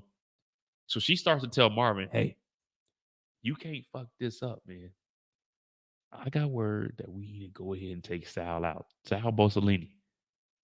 That we already got him on the board because we already know that Marvin's about to do. But she's saying Stefano gave authorization because they can't kill a family member, a mob family member. So now Marvin is instructed to do her dirty work, just like Lulu was instructed to do her dirty work, just like Marvin was instructed to do her dirty work. Everyone's instructed to do her dirty work. She's not putting in any work in these streets. She continues to tell us that she's out of the game, but she continues to do shit that's in the game. That's what the Scarecrow taught us. You can't get out of the game. You can't win. So now Marvin has orders to go ahead and knock off Sal, a mob boss. So it's like, hey, wait a minute. I gotta go do this? You want me to go and do this? She's like, hell yeah. I need you to go do that. Like, not to now, but right now. Oh, goddamn. So prior to this, we have another parent-teacher conference where Marvin is talking to Mr. Bingham. Mr. Bingham shows up, and Marvin is doing what? Eating peanuts. Pause. Marvin is eating peanuts.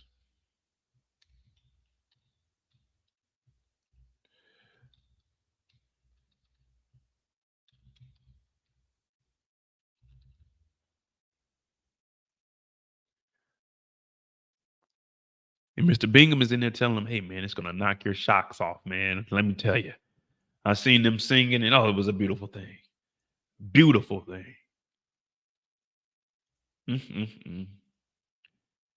He's like, he didn't know nothing about a tape. Now, remember, Pop said that he could borrow it. He said, you could borrow the tape. Did you see Marvin try to give him a high five and he got left hanging? Did y'all peep that? He tried to give him a high five, but he didn't turn around and he just patted him on his back.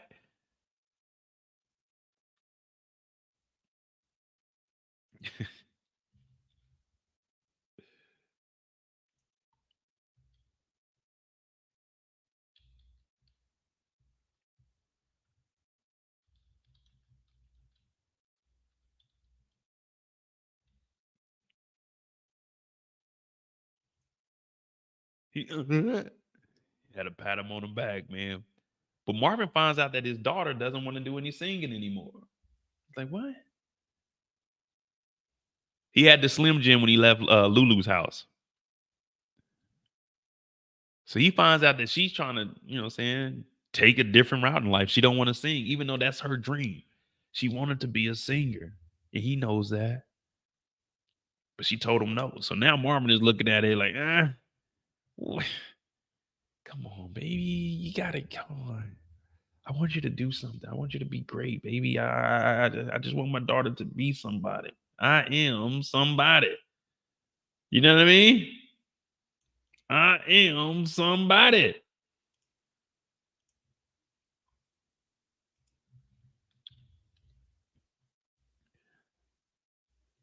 Well, after you find out that his daughter wanted to quit,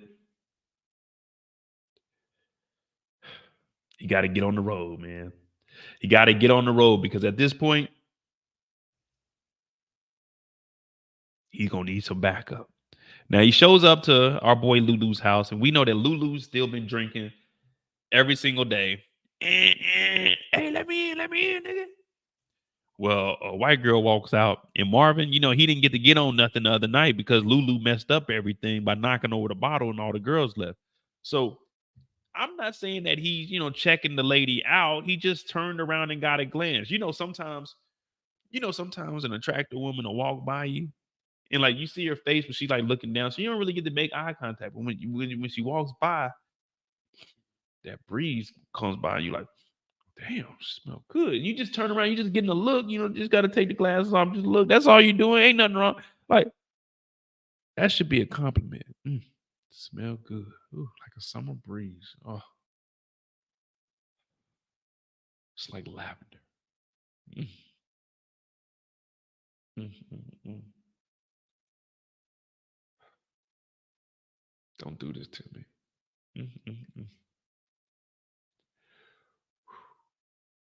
Mm. It just wakes you up. Just wakes you up. You know what I mean? Sometimes you just, ooh, man, she smell good. Excuse me, miss, what's your name? Can I take you out tonight? That shit don't work in real life. But hey, Queen, no, she coming through smelling good. You like, damn. Like my nose a little stuffy. I was under the weather this week, but my one good nose, I can smell a little bit. Ooh.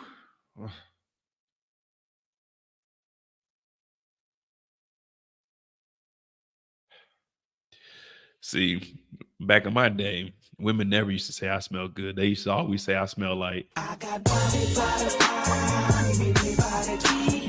Yeah, man.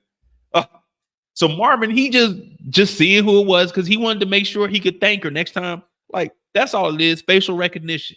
She held the door open for him when she came out. That's all it was. Let me just verify that's her. And I got to know what she looks like front and back because if she walks by again, I can say, hey, excuse me. Thank you for holding the door open for me. Thank you for holding the door open for me. That's all. Well, he ends up going upstairs and he's trying to talk to his brother Lulu. Now, Lulu ain't answering the door. Hey, open that door, nigga. Hey, Lulu. Lulu opened up the door like, man, what the fuck? The fuck, man. He's like, hey, man, what you doing? He said, man, I'm just waking up, nigga. The fuck you talking about, man? Hey, man, I need a favor. Man, if it's for Rock, fuck Rock. Dog, the favor is to help him go kill Sal, man. That's all. Is that too much to ask? Be real. Is that too much to ask in the power? You're not in real life. Is that too much to ask? You go into your brother's house. Is it too much to ask him that, hey, I need help to go slide? Is that too much to ask in the power universe? Maybe I'm wrong. Maybe I'm thinking in the power universe, like asking someone to slide is an honor. You know, what you got going on Thursday? Oh, nothing. You gonna be free to do some sliding? He talking about it's just for a rock, then fuck no. I mean, it's for the family, man. It's for the family. They're gonna come after everybody. I guess in his head, he's already thinking, I'm a dead man anyway. Yeah. So Lulu turns it down. Marvin's looking at him. He's like, man, nigga. Then he walks off and he eats a Slim Jim.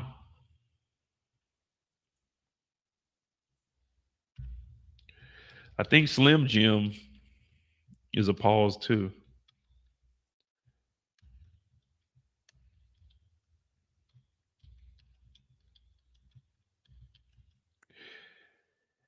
I put Chipper and y'all ain't even correct me. Damn. Let me put Lulu's hallway because that don't sound right. He walks off. And the next time we see Marvin is when he's still in the truck. He hops the fence. He steals that truck. That dog.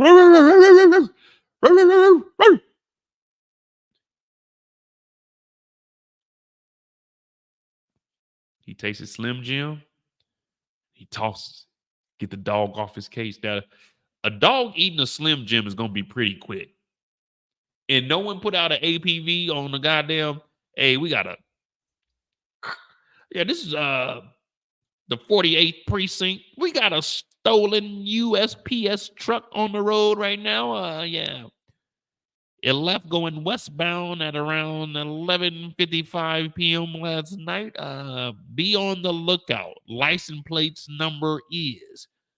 Truck number is. Like, this nigga Lulu hopped in the truck and was like, I didn't even know you can hotwire a damn USPS truck. Well, this is the 90s, so I guess you could do anything in the 90s. Nah, he ain't got no burglar clothes. He got the same clothes he left Lulu's house in. A leather jacket. I think he had some Stacey Adams on. Some leather gloves. A Coogee sweater. Hell no, he ain't had no stealing clothes. He wore his good clothes. Y'all know y'all got the play clothes and the sliding clothes.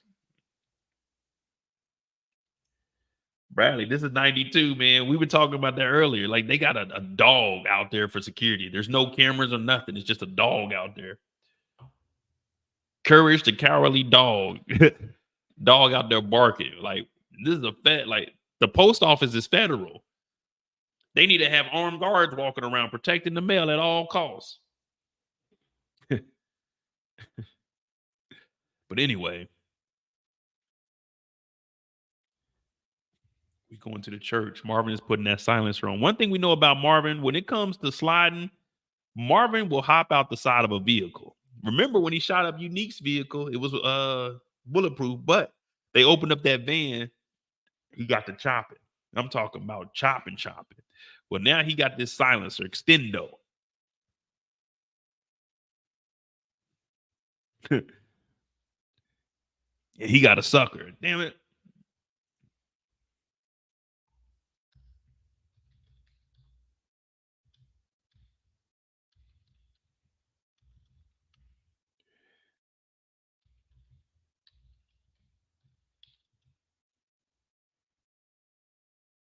Damn. It's just adding up for Lou, ain't it? Lou is here on the holy grounds, while Sal is over here trying to, baptize his child. You will take responsibility of introducing your child to the Lord. Now, Marvin is walking around, and I'm thinking, okay, we got the mob. We should be more equipped with security, like more prepared than what we are.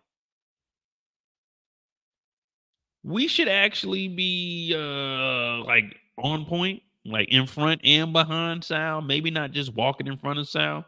And if we see a mailman at the church, in front of the church, just posted up, that's suspicious. When's the last time you seen a mailman at a church?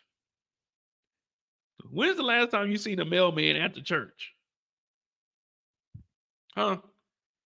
Let alone just sitting out front of the church, just posted up, chilling. Have y'all even seen a mailman at the church? I've never seen a mailman deliver mail to the church. What mail is the church getting?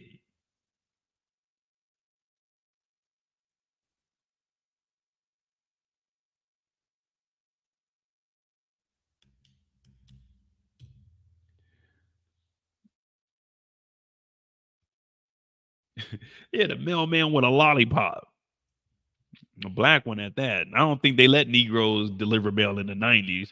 Can someone confirm or deny that? Did they let mailmen be Negro in 92? I thought they didn't integrate Negro mailmen until like 95. No, I could be wrong. But anyway, they come up out of this thing. They too happy. They waving and shit. They waving. Hey, how's it going? How's it going? Hey, you good? No security behind them. Sal's holding the baby up like the Lion King. It's the circle of life which moves us forward. It's the circle of life with the sun rolling high. Marvin turns around and you hear Kanan narrating. Letter carrier. We live this world solo. When you think there's people around you, it really ain't people around you.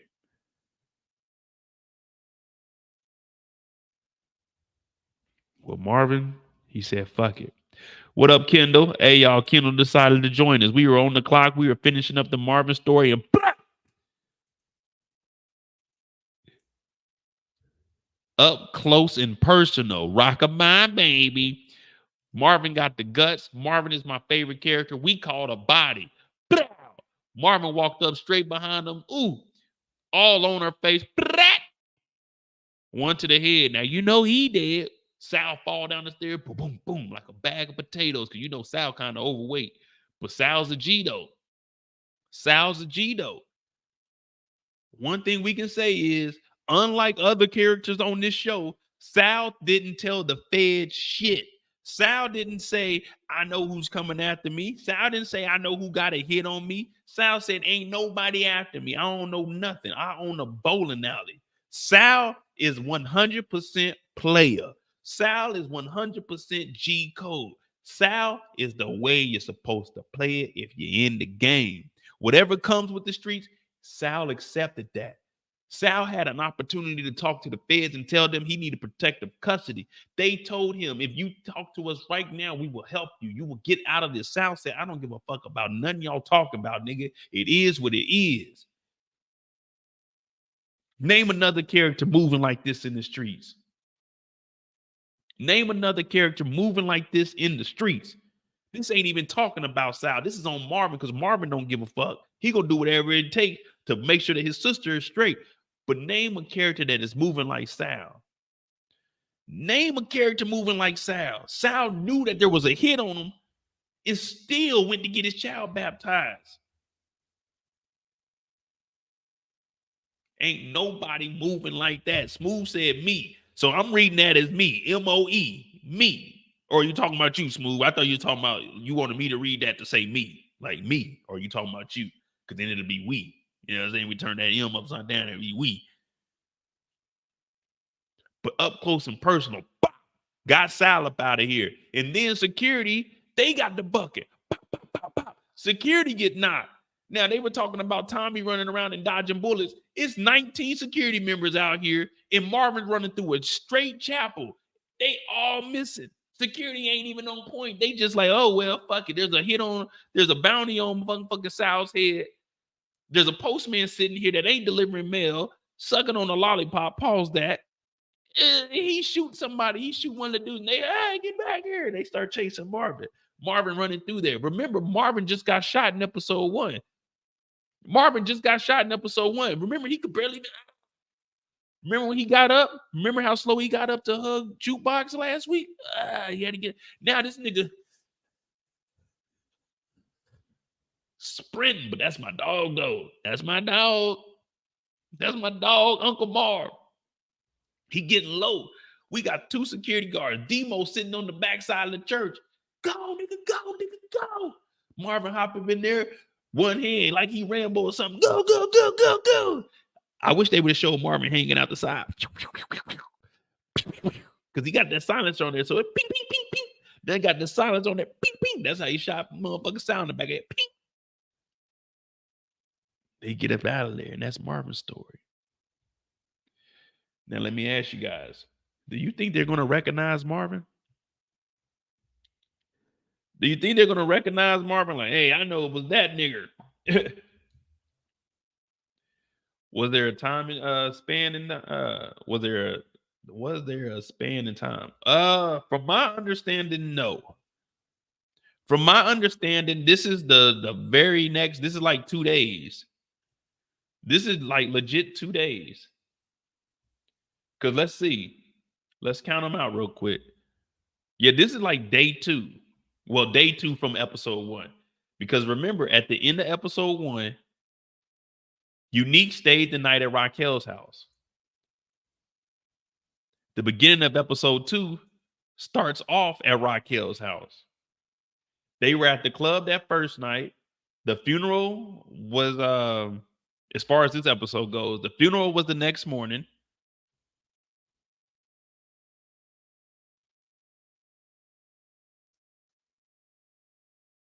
The funeral was the next morning.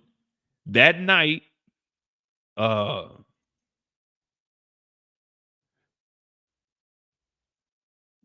I don't think it was 2 weeks later. This is the same night. Let me see something.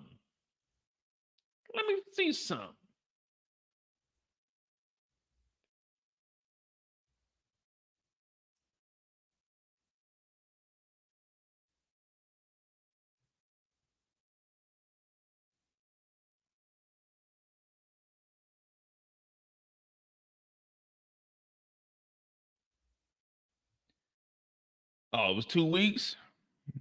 All right, so you can heal from a bullet in 2 weeks. All right, 2 weeks. 2 weeks, okay. Oh, yeah, it has been 2 weeks. He said you won't let a nigga get comfortable in here. He said he's going to put that belt to Kanan. Then it is right. Forgot all about that. Well, so the way I watch these episodes now is actually pretty crazy. And I recommend you guys to do it just on your free time. Like maybe tomorrow, like if you're just free, don't watch the episode. Just let it play and just listen to it. Because while I'm at work, like I got to watch the episode when I get off. But while I'm at work, I just let it play in the morning and I just have my earpiece in. Hey, man, it's like an audio book, man. It's so, I think that's what makes it easier for me to describe everything that happens. Because I just listen to it at work and then I come back and I watch it to get the screenshots. Well, now I do. I just started that with episode 1. But damn. Yeah, if y'all can just listen to it, shit, it's actually pretty good. I'm like, damn, okay. But all right. So we got Lou, Rock, and Kanan. We could knock out Lulu, because that'll be short. That'll be like a 15-minute, 20-minute. Knock out Lou, and then we got Kanan and Raquel. We could finish that up. We had 3 hours. Yeah, that'd be about 4.5 hours. Yeah, give me a second. We'll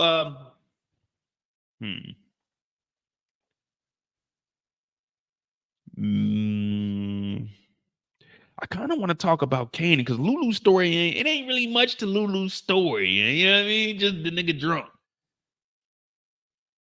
I kind of want to talk about Kanan because I'm gonna do Unique with Rock. So Rock and Unique story is gonna be together because they both deal with Stefano. Yeah, so I'll do Rock and Unique together, and that'll tie in Stefano's story, and then Kanan's story will just be Kanan by himself. Because Lou's story is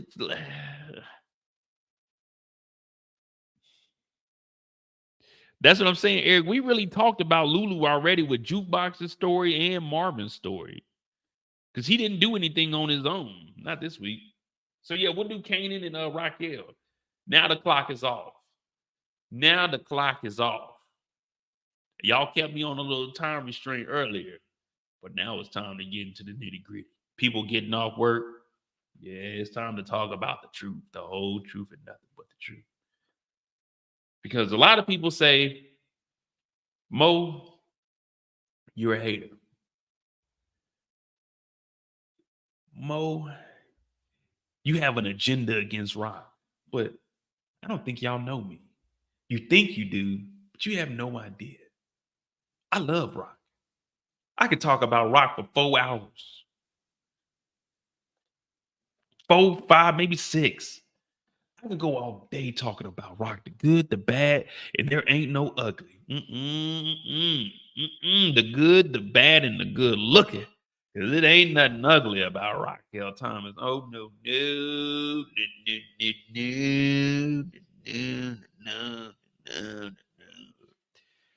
Ooh, Raquel, give me a chance. If I was your man, I would treat you better than anyone can.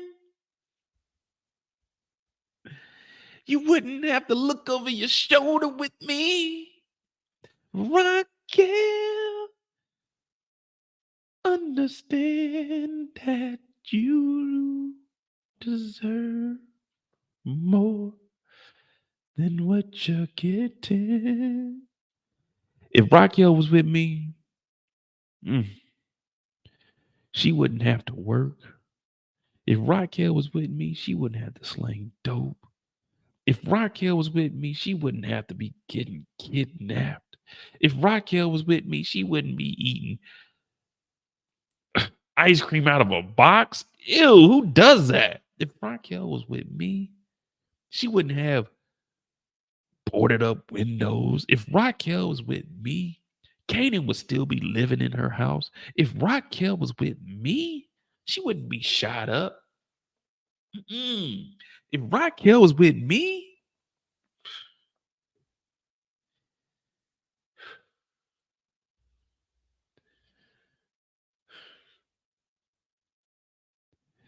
y'all just don't understand. The reason I go so hard with Raquel is because she deserves better, you know? And it's sad when you see somebody caught up in the game like that. Disrespected by her son, Kanan. Disrespected by the fucking Howard. I don't even know what to call it. The dickhead. Disrespected by the mob.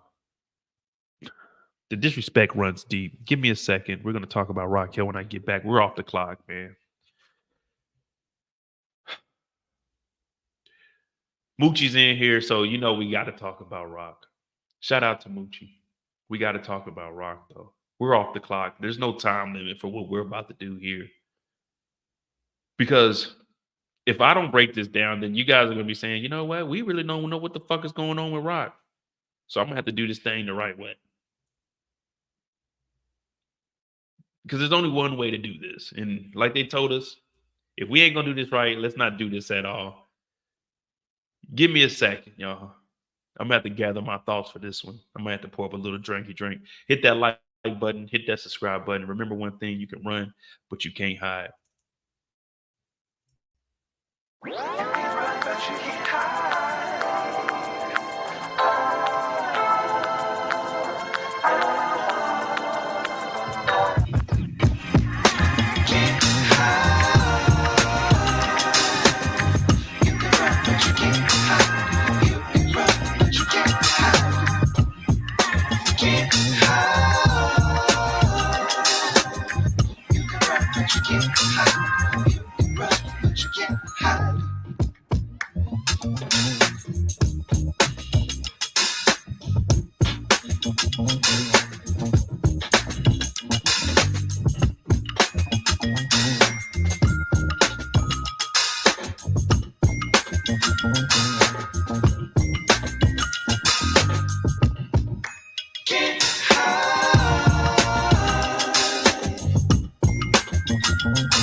All right, y'all. We are now officially off the clock.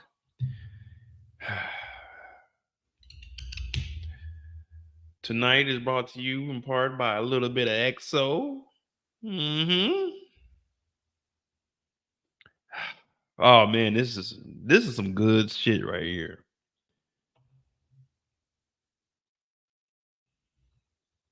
This right here. I don't know if you can see it, but oh man, oh yeah. It is kind of like, you know, I think this is where I'm supposed to be at in life. You know what I mean? Let me see what it says. Chante Monofog. Cognac. Petite Champagne. Oh, this is in French. I can't read this shit. Si Cognac Provinte d'Avoujou. Chante un petit champagne. Sa couleur ambre says André sa fruits de vanille et des species of figment fontes.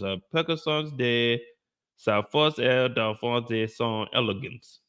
Exo Silver est le fruit de assemblage umbrelle violet and fruit de chien. I guess that's French.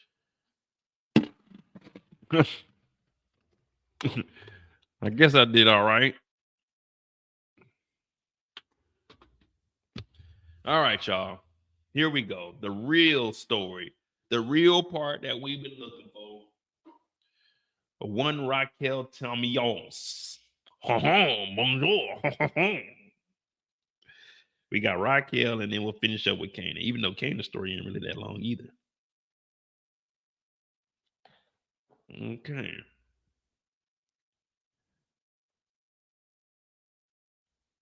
Nah, Torian, that wasn't gibberish. That was French. Bonjour. Oui, oui. All right. So as far as we know, with the Rico board, nah, this ain't no brandy. This is cognac. XO, extra old. Mm-hmm. Mm.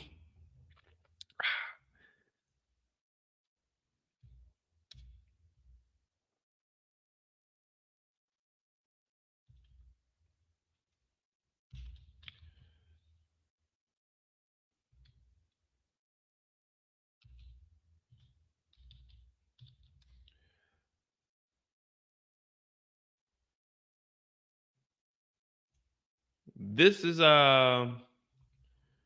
what we're sipping on tonight.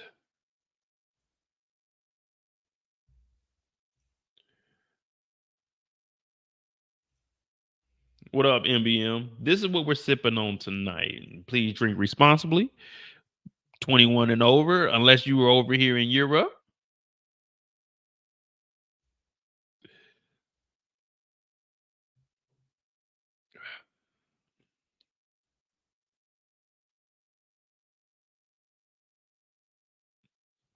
Extremely fine and complex. With a fascinating. Whoa, hey, yo, I might have to put this down. I don't like this last sentence. I don't like this. A fascinating length. Hey, yo, whoa. They tricked me with this. They need to put that in the description. They need to put that in English.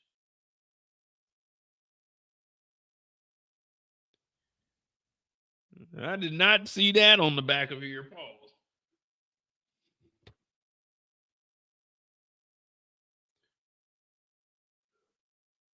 Yeah, I did not see that.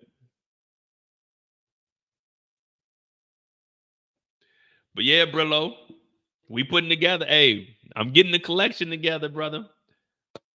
Hey, this shit is very, very smooth. Like, it's extremely fine and complex with a fascinating length. Pause. I don't know what a fascinating length is. Pause. And I don't want to say that I'm enjoying it. Pause. But I'm enjoying it. Pause.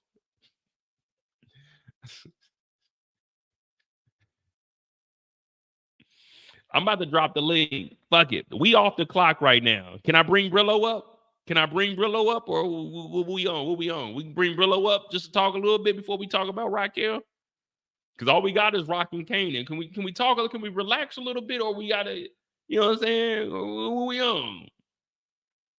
It's up to y'all, man. Y'all know Brillo, my dog. I was gonna bring him up anyway, but I'm just saying we right now before we get into it, you know what I'm saying? Before we get into the thick of it, pause.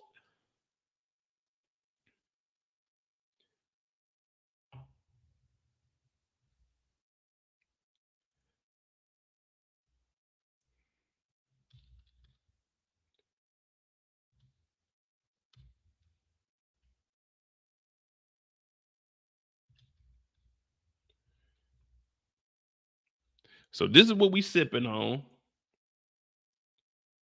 And this is what we had a shot of this morning. Well, not this morning, but this is what we had a shot of the Batch Gaberson. And this is what we had a shot of that the OG dropped off before he left. And this is what we, you know what I'm saying? This is what we had a shot of. So like I said, man, I'm just getting into the cognac game, but I'm about to be bringing on some rare shit. But they putting all the plugs in the chat. So I'm gonna have to drop the link for Brillo, because if the people want Brillo, who they want? Brillo.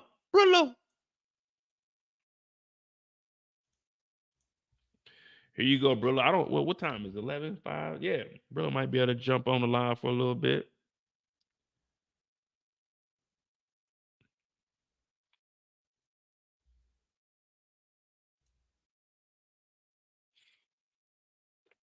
So overall, what do you guys think? Because I'm not sure if he's going to join or not, but what do you guys think of the season overall? Like I said, we got Kanan and Raquel left, but we are off the clock now. We didn't clocked out, so now we can just act a damn fool and we can tell the story like we got to tell the story. I do like how, you know, if we set like a 30-minute, you know what I mean? Like, so I'm thinking we should do like a 30-minute and then like a 2-minute to like wrap it up. You know what I mean? So like 32 minutes total. I'm gonna get like an actual stop clock, start the 30 minutes, and then like at the end of it, I get like 2 minutes to just finish up whatever I'm gonna say with like the questions. You know what I mean? Because I do like that. That makes me actually tell the story, but actually keep it on track. Because man, if you take me off the clock, yeah, let me tell you. You take me off the clock, shit, we might be here 5-6 hours on top of the 4 hours we done already did. Because don't tell me we can't do a 6-hour live tonight because 2.5 hours. Oh wait, 3, 2, 1 half. Yeah, 2.5 hours ain't that bad. We could do another 2.5 hours. Fuck it. We here now. Well, I do gotta get up, but fuck it. We here now.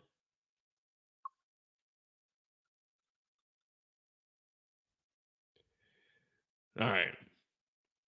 Like I said, I don't know if Brillo was joining or not. Someone reach out to Brillo and let me know, because if I start story time, I don't want to stop story time and then bring Brillo up. So is Brillo joining, or we just going choo choo all aboard? Last call, nigga. Last call. Brillo, the big review. Boarded. Brillo, the big review. Brillo, the big review. Full steam ahead. Raquel's Thomas story. Dude. All right. We got to talk about Raquel. We don't know where Brillo is. He didn't miss his ticket.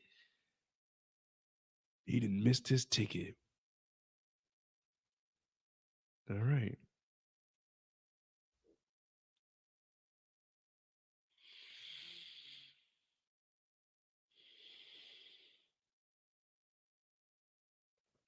Raquel Thomas.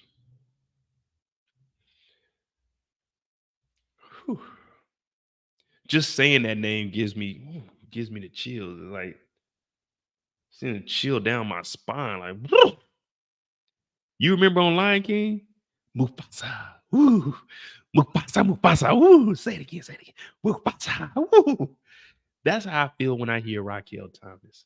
When I hear Raquel Thomas, I'm like, man, you know, Raquel really ain't that bad of a mother compared to all the other mothers in the Power universe. I mean, look at who you're comparing them to. You got probably one of the worst mothers. I'm not even built like that, Tommy. That ain't even me, yo. You got Tasha Green. We're not going to call her St. Patrick. Monet Tejada. Monet made mistakes. You got Holly. Didn't even give her kid a chance because she's a fucking thief. You got Grandma, fucking drunk. You got, who else you got?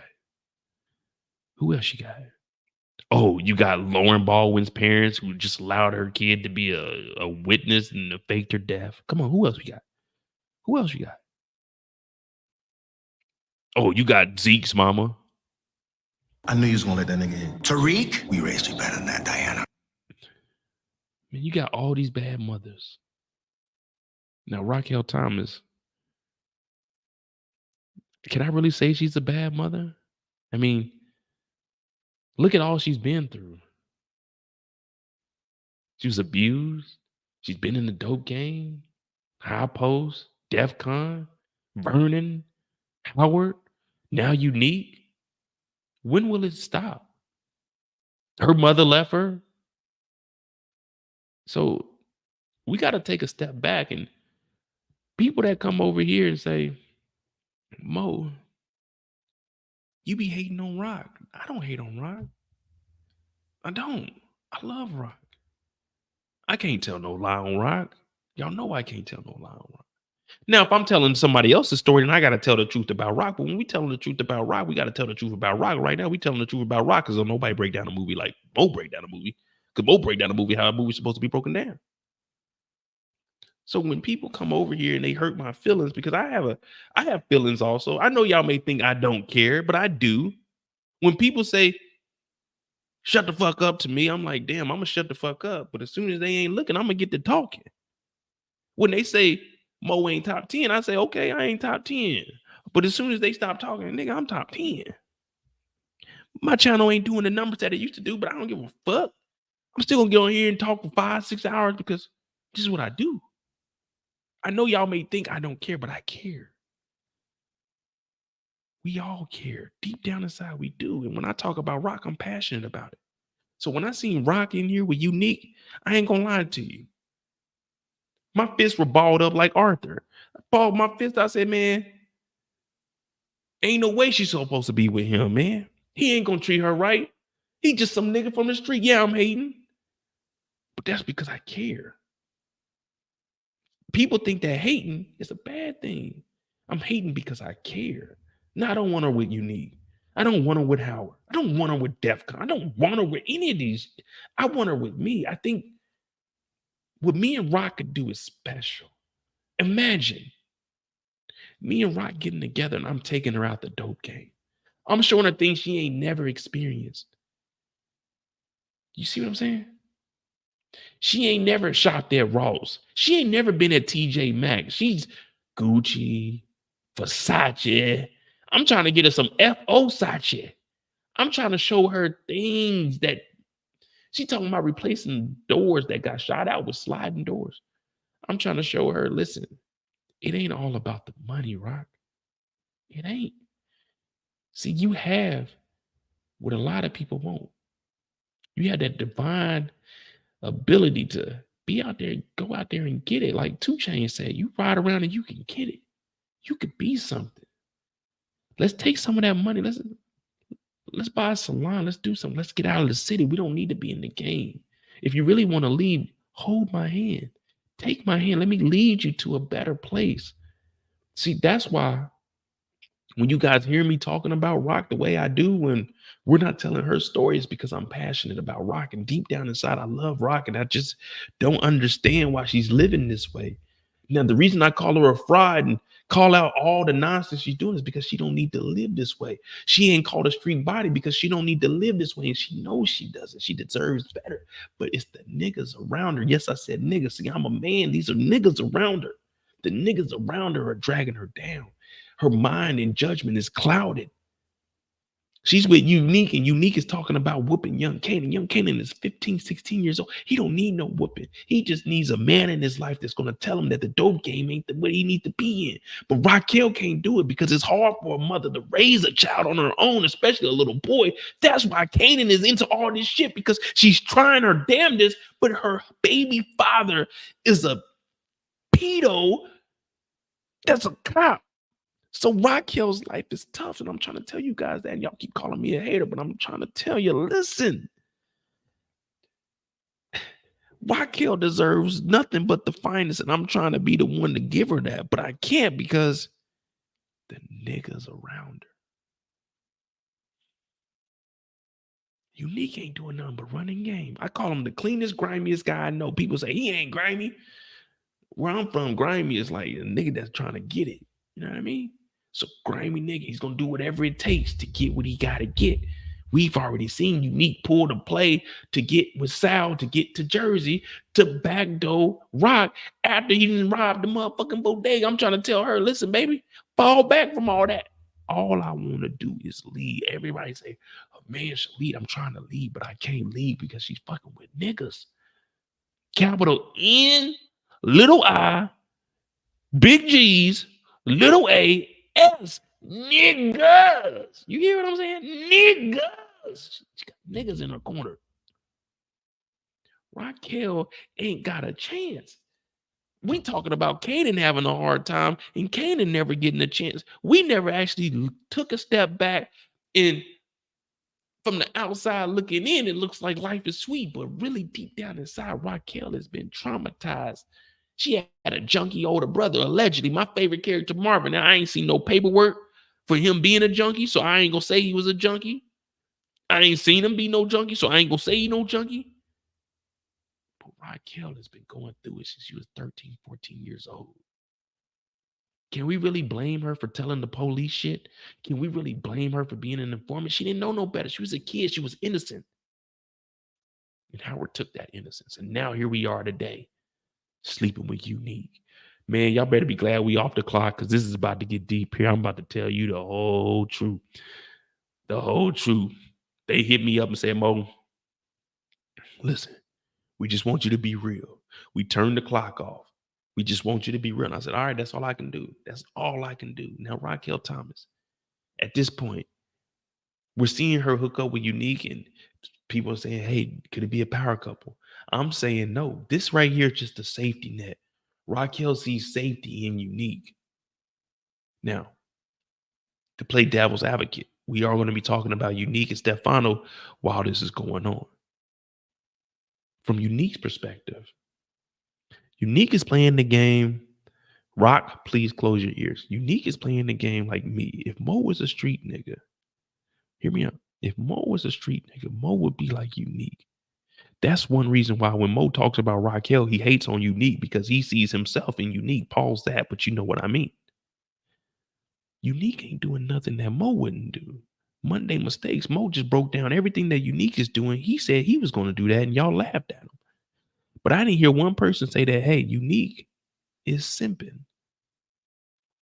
Don't contradict yourself. I remember Monday, I'll go back and play the video. Y'all laughed at me when I told you I would do everything that Unique is doing. So when I say something, I really, really mean it, like a camera or something.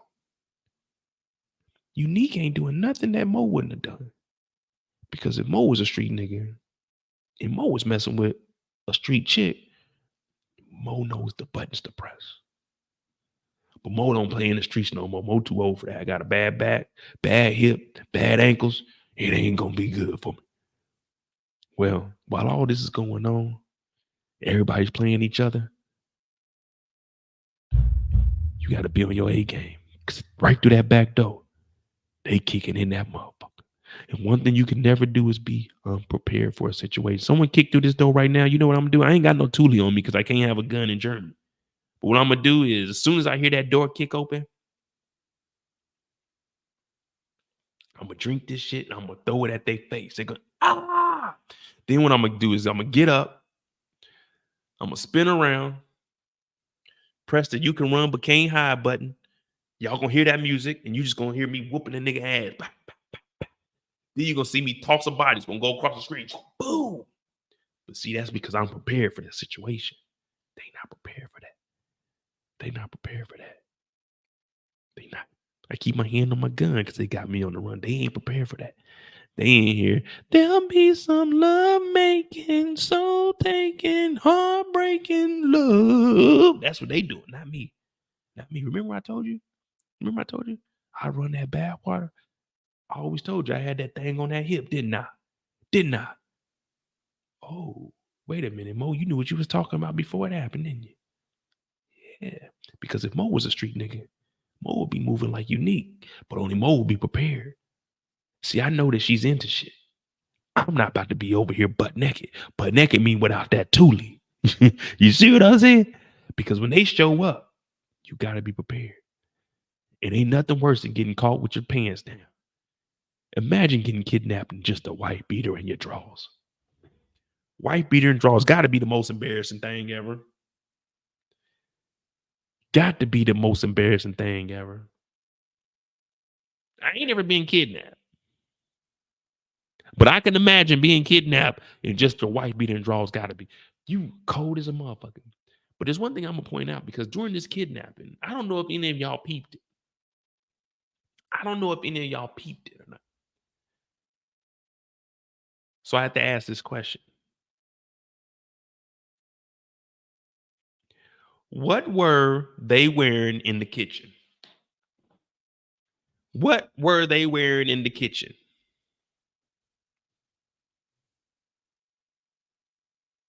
Give me a description. It can just be, you know what I'm saying, just Just give me a description of what they wearing in the kitchen. Nah, this ain't got nothing. I told you tonight. This is not no drinky drink. This is sippy sip. We are 100% sober tonight. You can ask me any math question and I'll figure it out. But I want to know, what were they wearing in this kitchen?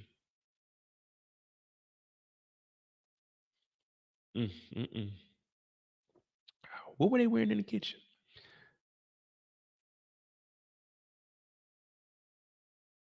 Robe and shorts. Yeah, he got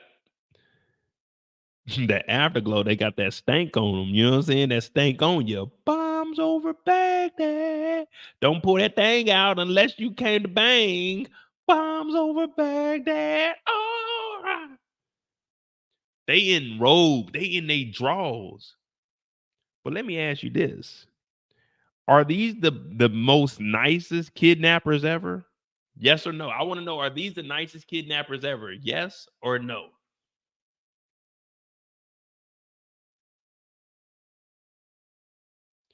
Are these the nicest kidnappers? Yes or no? I'm going to prove that these are potentially the nicest kidnappers ever.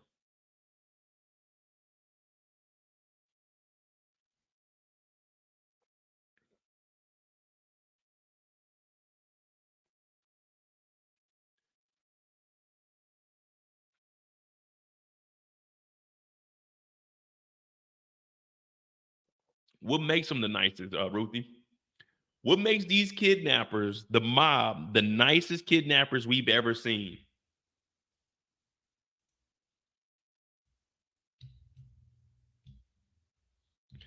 Elder, you ain't heard Jeezy? Have you ever made love in the club with a thug with his ice on?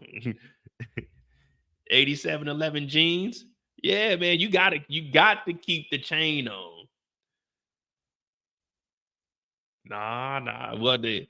Nah. I won't watch. I don't think any of y'all noticed this, but I seen this and I said, ain't no way. These have to be the nicest kidnappers I've ever seen. They are in the kitchen in their drawers. He got drawers and a tank top on, got his chain on. She got a robe and I'm not gonna tell y'all what she got on up under there. Y'all get y'all head out the gutter. He in drawers and a white beater, got his chain on.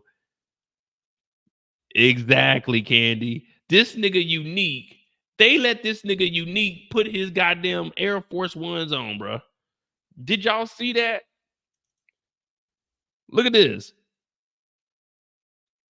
They pull up in the van. They let this nigga put his Air Forces on. They said, put on some Air Forces. They let her put on shoes too. Man, if you don't kidnap them and take them the fuck over to Stefano, this nigga got the cleanest, whitest Air Forces I've ever seen. I know they went in the kitchen with just drawers and goddamn tank top on and some forces. Man, I ain't gonna lie to you. When I go to somebody's house, I don't get too comfortable because just in case I gotta get up and run. But yeah, at my crib, man, shoes is off at the front door. And I like to get naked.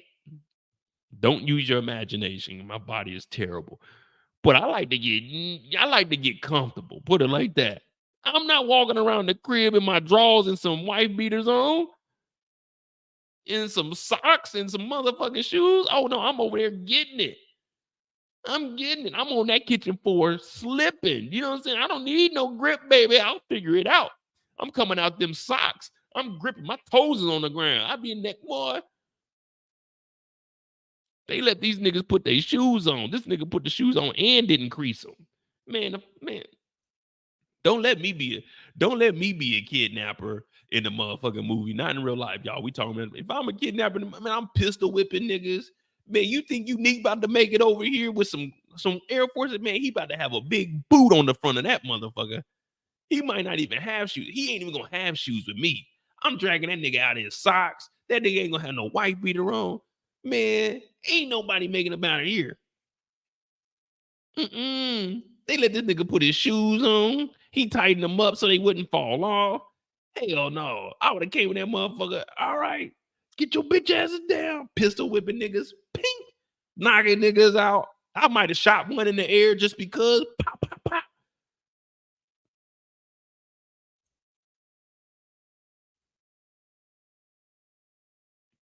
And I'm taking the chain, man. I don't give a fuck what they talking about, nigga. I got me a new chain. What the fuck they talking about, man? Yeah, nigga. I'm taking motherfucking Unique's chain, and I'm taking, well, if I got some rubbing alcohol, I'll take his earring. I ain't putting a dirty earring in my head. You know what I mean?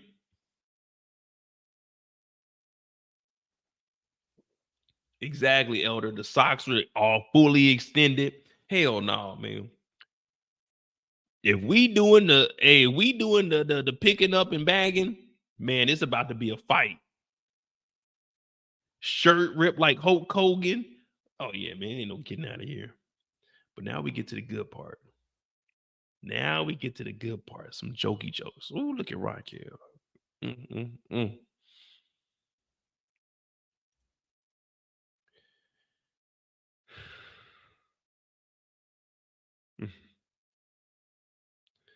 I don't know about y'all, but I find Raquel very, very attractive. There's a beautiful woman there. It's rare you see a woman like that. Yep. Raquel Thomas. Unfortunately, she's stuck in the game. I salute my boy Symphony for getting out of here because this is just too much stress right here. I got a lot of gray in my beard now, but this thing would be all gray if I was fucking with Raquel.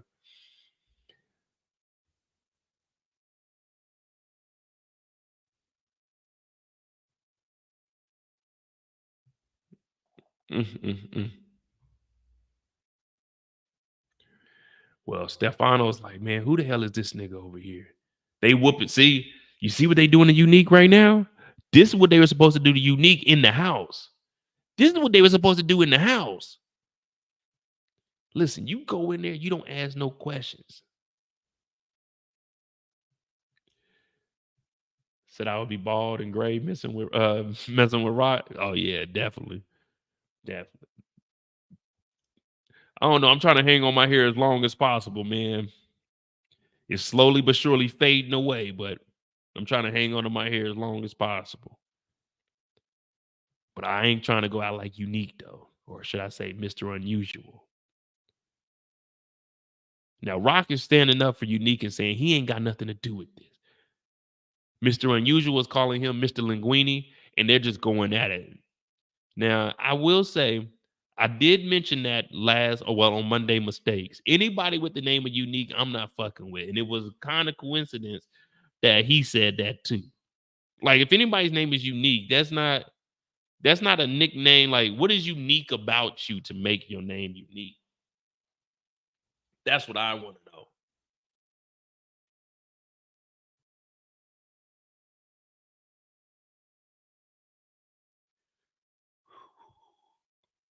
They whoop Unique's ass, though. Let me see if I got the visual.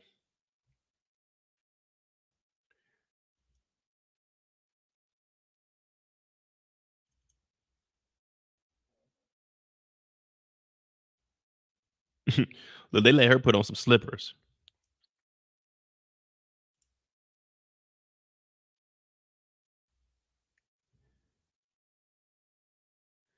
See, look at this, man. If this is, man. So if this was me in this scene and I was part of the mob, this would probably be me right here. This would probably be me right here. But instead of this guy punching him, instead of him punching him, this is the guy. Remember when he goes into the fish shop? This is the guy that had the gun. But if this would be me right here. I'll take this shotgun. I take the butt of this rifle. Right there to the gut. Not the elbow to gut, but the butt to the gut. Pause. Yeah, right there. That'll shut him up. I bet he won't be making more jokes no more. I bet he won't make no more jokes. But she steps up. Now, I didn't hear anyone. What up, Marcus? I didn't hear anyone say that Unique wasn't a man because Rock was standing up for him. Remember, Rock said, he ain't got nothing to do with this. Let him go. Let him go.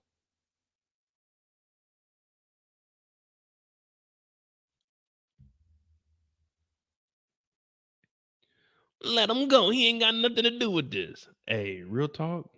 Like, let's be real. Let's be real. All right. We off the clock right now.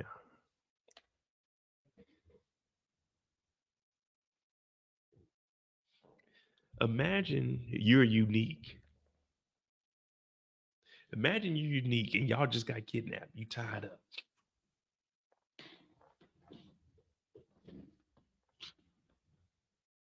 And you hear unique. I mean, not unique. You hear Rock say, Stefano, let him go. He ain't got nothing to do with this. Are you saying anything, or in your head you thinking, yeah, I ain't got nothing to do with this? Like, in my mind, I'm not gonna lie to you. If I'm unique, I don't really fuck with Rock. Well, I mean, I fuck Rock, but I don't fuck with Rock. But I fuck with Rock, if that makes sense. If you a real nigga, you know what I'm talking about right now. I fuck with Rock, but I don't fuck with Rock, but I fuck Rock. You know what I mean? Are you trying to get out of this unscathed? Like, be real. Like, if I'm unique right now, this ain't got nothing to do with me. Like, who the fuck is it? I'm not saying anything. I'm like, hey, yo, because I know this doesn't have anything to do with me. And she says he ain't got nothing to do with it. In my mind, I'm like, yeah, I don't know nothing. I'm trying to get the fuck out of here. At this point, this is survival mode. Like, in my head, the switch just went on survival mode. Like, whatever happens to Rock, hey, my hands are tied, literally. Like, I'm trying to get out. I know y'all probably gonna say Mo's a fucked up individual.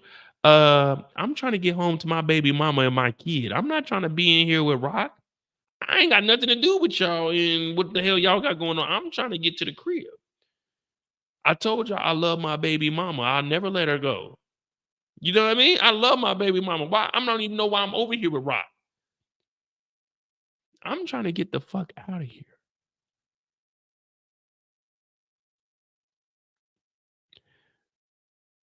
Fuck this. Rock tried to get me set up to go to jail. I didn't forget that. And that's why Ronnie was saying what Ronnie was saying. You working for Raquel. Now look at all the bullshit you into. Been in this shit since 92. Look at all the bullshit I've been through. So-called beef with you know who. Yeah. See, it's all starting to make sense now, right? I'm not saying nothing. This is on Raquel. This her beef. This her beef. I'd be damned if I'm getting smoked over a Raquel beef.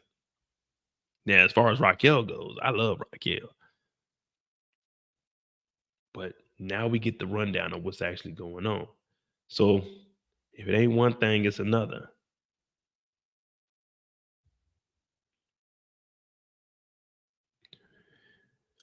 He's showing her in his incinerator. Hey, this right here. Yeah, RC, you know it. Notorious thugs. It's boning Biggie. It's boning Biggie. It's boning Biggie. And let's ride. Get high. And let's ride. On the dangerous. K too many. Straight off, we know Angelus.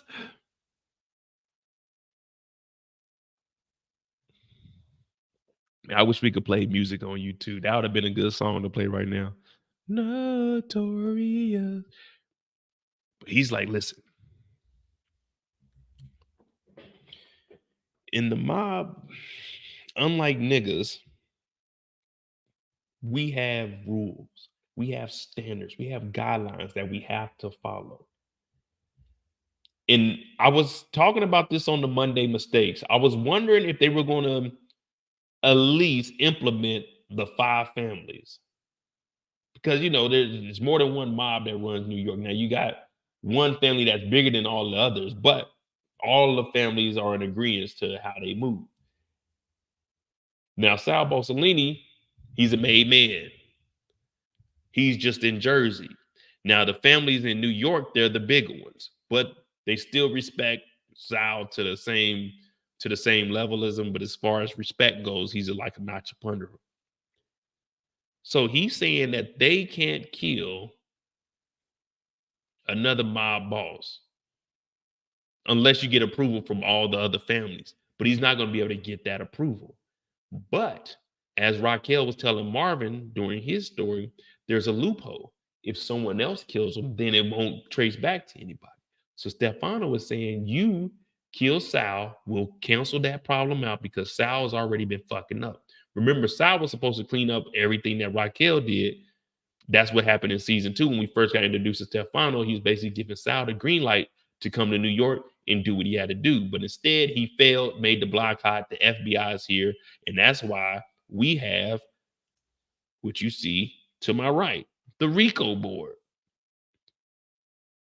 So Stefano was saying, listen, I get rid of bodies too. I just incinerate them. Boom, get rid of them. As soon as they go in there, puff of ashes. Now, if you kill Sal, then you can take my word that nothing will happen to you. But if you don't kill Sal, you fuck this up, then I'll come after you and your whole family. And I'll be the one to give you the drop on where Sal is going to be. So Rock has no other choice but to take this deal. Now, people keep telling me, nah, Mo, Rock a boss. Rock bad, Mo. Now, right now, I'm speaking from Stefano's point of view. That's what everybody keeps saying. Rock the big bad wolf in New York. That's what they keep telling me. Rock catching bodies left and right in the street. That's what they keep telling me. They keep telling me, Mo, shit, Rock real deal. I'm like, really? Why she ain't step to Stefano? Why she ain't say, at least Unique talk back? Why she ain't say, I'm out the game? He said, he ain't nothing. Shut the fuck up. I said, damn, Stefano. See, if I was there, he'd talk the same way. I ain't gonna lie to you. He'd be talking the same way because I ain't doing shit. But if I was there, at least I have her back. You know that meme that's going around with the guys that are standing behind the girl when they ain't got money and they like holding on to her. That's how I would have been behind Rock when Stefano was talking to us. Because I really don't know what's going on. I don't even know who Sal Borsellini is. Sal. I know a Sal from high school. He used to bowl. He had a 300 game. He had a 300 game in bowling. I don't know no other Sal. They talking about Sal Borsellini. Kill who? Hey, baby, who's that is, Rock? Who the fuck is Sal? Shit, I don't know.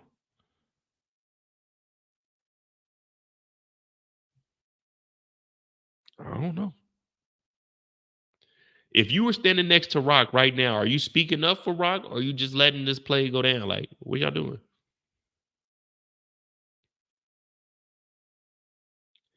Like, should Rock have said something? I know Kendall just pointed out that she getting talked to like how she does Lulu. Should Rock have said something? Or should she just let this shit slide? Be real. Come on, man. This is a safe place. Should she have said something or let this shit slide like she did, man? Because I'm thinking if you really bossed up like that, then, man, fuck you, nigga. Come for the family, nigga. It is what it is, nigga. I stand on mine. It's big business. He's bigger than Nino Brown. This is big business. You were scared, huh? Don't be scared. Don't be scared. Nah, man. Oh, Eric. No, not my dog. Eric, man. No, man. No, man. Y'all telling me y'all folding right now? Come on. This is the power. Man, I'm telling Stefano to his face, nigga, fuck you, nigga. Fuck the mob, nigga. Nigga, what the fuck? Hey, nigga, I said I'm out the game, nigga. It is what it is, nigga. You want the job done, get the job done. Linguini, the fuck, get out my face. Luigi, the fuck up out my face. Loser, the fuck up out of here. The fuck we talking about, man? I don't know about y'all, but I'm standing on mine. Like my boy Drewski said, one man army, nigga. 10 toes down out here. I'm not backing down from nobody. Until they grab me and try to throw me in that incinerator. I'm like, whoa, wait. I'll kill him. I'll get him. I'll do it. Hey, this shit hot. This shit hot, man. This shit hot. Try to throw you in that fire and change your tune. I take all the bass out of my voice. You said kill Sal? Okay, I'll go kill Sal. What up, Miss Cheryl?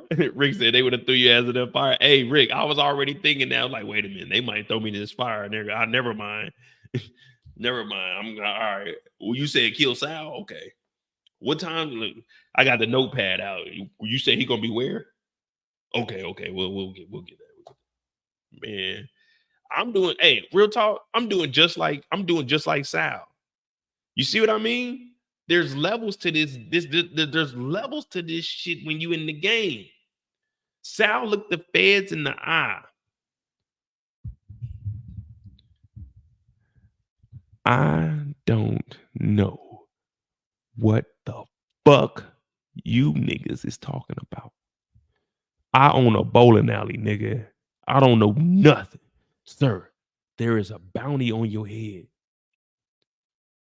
Raquel was supposed to tell Stefano, if you don't kill Sal, we come after your family. I don't give a fuck about you, you piece of eating piece of shit. Fuck you, the mob, the 5 families, Jersey, all you niggas is weak, nigga. We standing on business over here. It's the Thomas organization, you bitch ass nigga. That's what Rock was supposed to say. That was what Rock was supposed to say, but Rock ain't say shit.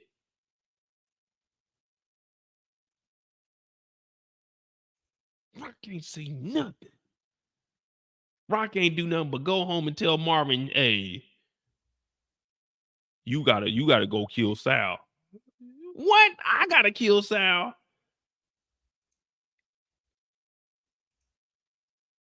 I gotta kill Sal. That's what Marvin should have said. I gotta kill Sal for. What up, Jay Hoodie? What I gotta kill Sal for? Stefano didn't say fuck me. He said fuck you, Rock. Like 50 Cent say what did he say fuck me for?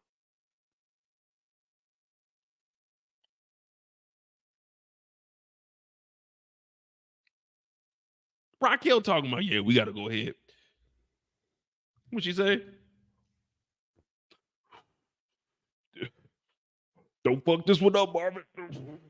You gotta get him. Nigga, what do you mean I gotta get him? What do you mean I gotta get him? Stefano didn't say he was gonna kill me. He said he was gonna kill you.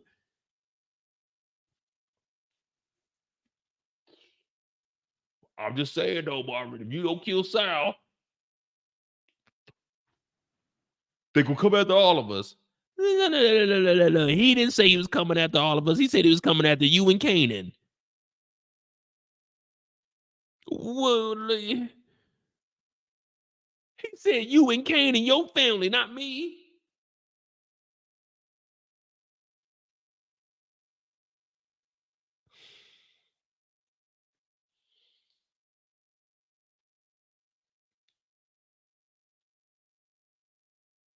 I ain't even think about this on Marvin's story, dog.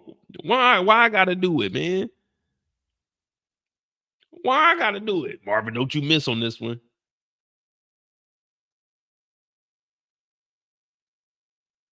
I'm not gonna miss because I'm not taking the shot. I'm not doing this by myself.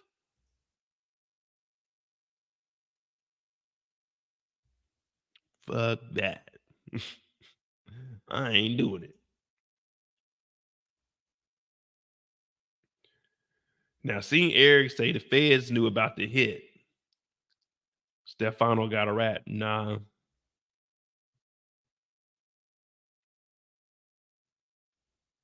I know who ratted to the feds. I know who ratted to the feds.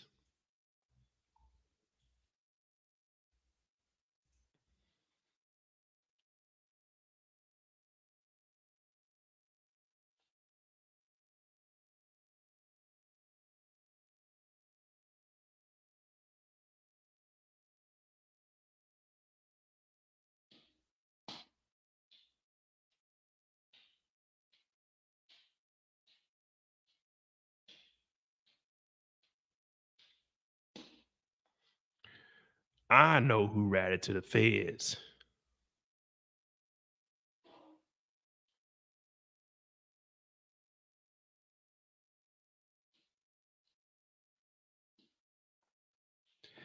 She already told the feds that the white boys was after. Why wouldn't she say that the white boy, like, why wouldn't she say that the white boys was after the white boys and snitch on Stefano to say that Stefano and them about to go kill Sal? That's not too far-fetched, is it? That's not too far-fetched, is it?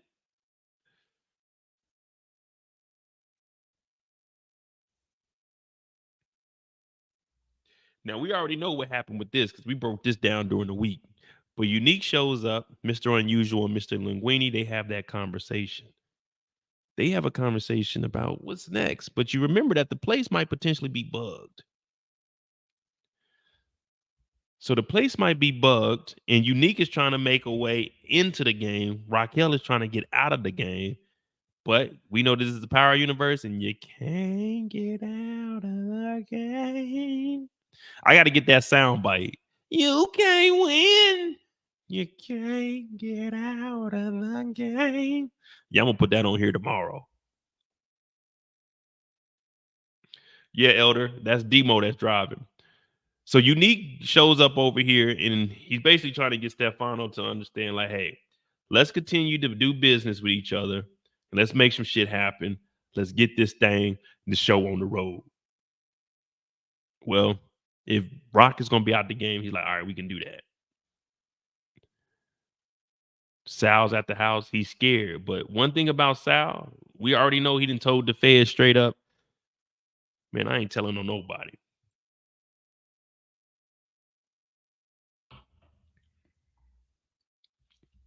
I ain't doing nothing. But this right here was foreshadowing. As soon as I seen him in here talking about his son and how he was so young, I was like, yeah, he's gone. He ain't gonna make it. But even she knows. And that's the sad part about the game. Well, I can't really say it's sad because it should be an honor. If you're in the game and you know what your faith is, like, think about it. You're in the game and you know, like, today's the day.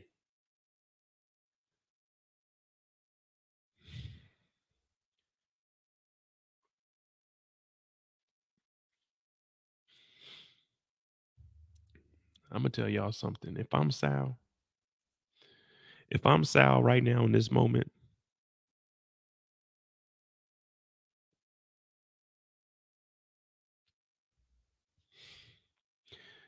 my child's not getting baptized. What up, Alan? My child is not getting baptized at this moment because the Lord knows what's about to happen to me. So the Lord will understand if I took a rain call. Took a rain check. I'm calling on you now, Lord. Please forgive me for my sins, but there's a bounty on my head. They saying it's 100K large, but I think it needs to be at least a quarter, at least 250 for me. Come on, man. I'm Sal Bosolini. Just have the understanding with me to know that my life is very, very valuable. And if I could stay alive for another day, I would definitely appreciate it. I would turn my life around and give it to you, Lord. Just understand that today we won't be getting my son baptized. No. I'm hearing if I step about the house, the feds said that they trying to get me. Now,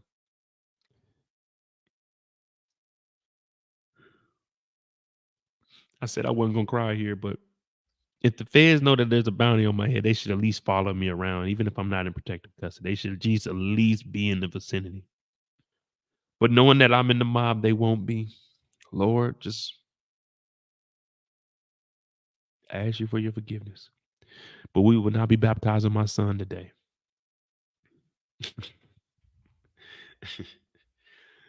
Hey, if y'all sour, y'all going to get your kid baptized today?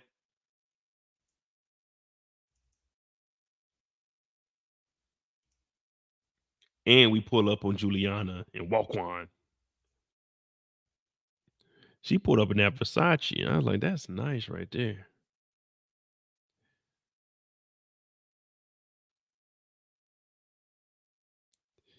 She put up in that Versace jacket. I said, ooh, that's nice right there.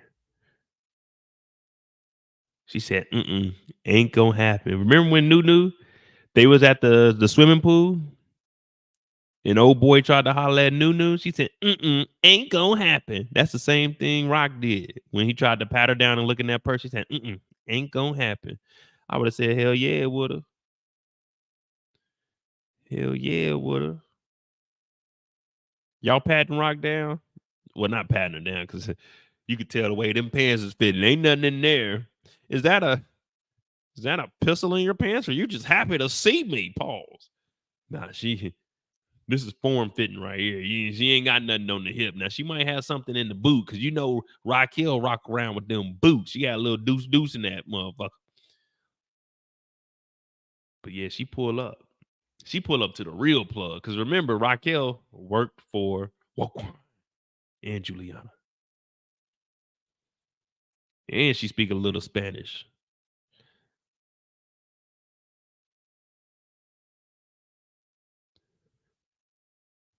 You and the cousin laughing like, damn, she did get you right there. But this is cool, though. We see Juliana. Now, I want to see, because didn't much really go down here, except for if you get a new supplier, we know who you are. Cuzzo was basically like, man, just let it go, man. Let it be water up on the bridge, man. We good, man. There's no issue. I like Juliana. And the reason I like Juliana is because she played Raquel, man. Like, Rock did all of that. And that was one thing we seen in season 2. Rock always thought she had the upper hand, but everybody played her.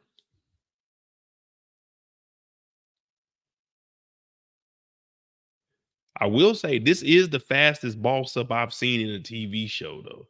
She went from watching the TV making change, selling bubblegum, to big dog status. Got it out the field, fuck Russell. Going as Lori about the paddock. You know what I mean? Go as Jordan as Dez. Philippe Water. It's a habit trying to drown her. You know what I mean? That's how she living. That's how she living. Shit, I could have been a pimp myself. Shit, I come from zone 6, niggas tripping. Shit. She bossed up. She like the female version of Future, how she done made her way through the game. Raquel speaking a little Spanish. I know exactly who you are. I said, damn, we need to go to war. We need to go to war. I said, war. Who? Yeah, good call. What is it good for? Absolutely nothing. Say it again now. Oh, war. Yeah, we need to go to war. And is that the last time we see her? Oh, no. We see Rock one more time. While her brother is doing all the dirty work, she go and get her hair did. Mm-hmm.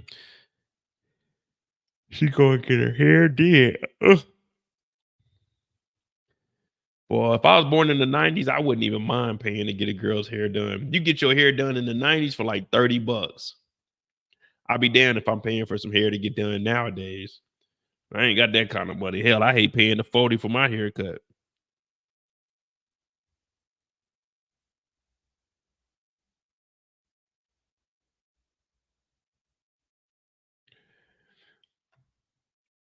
Yep. But that's the Raquel story. That's the Raquel story.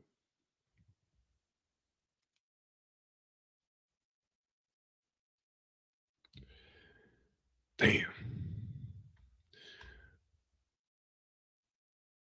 Raquel walking around with that what waist?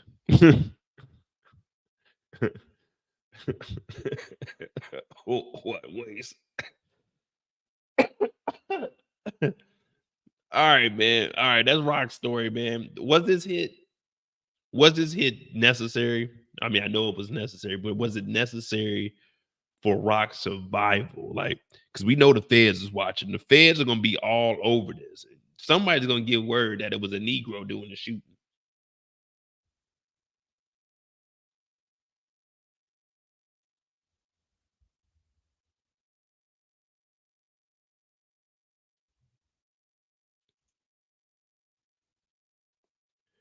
Good old Rocky.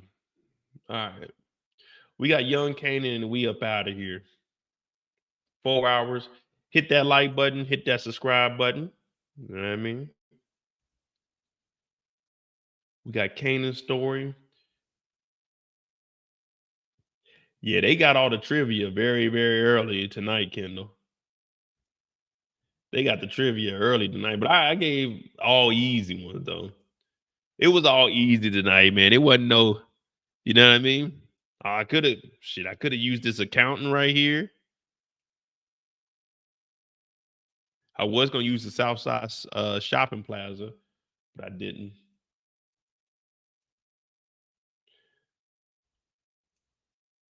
Hey, y'all were on it, but y'all never got the eye of, and y'all never got where's the morning. Y'all never got those two. I didn't forget. I said the eye of, and y'all never got where's the morning. Y'all never got those two.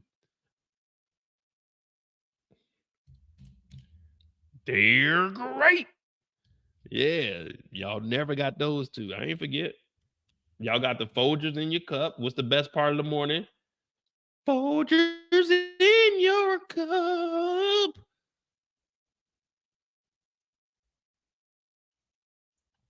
Y'all got the Folgers in your cup, and y'all got to choose the right door.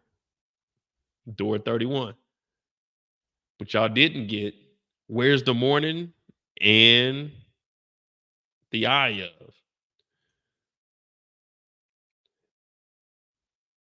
Eric said the eye of the tiger.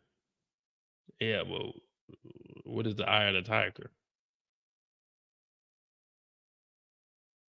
It's the eye of the tiger. Yeah, I mean, okay, what's the eye of the tiger, though? I mean, what is that? Come on, man. Come on, man. Come on, Eric. Eye of the tiger. What is the eye of the tiger? Oh, we got to find Kanan. That's right. Oh, yeah, Kanan. All right, here we go. All right, young Kanan. Yep. Jukebox jacket.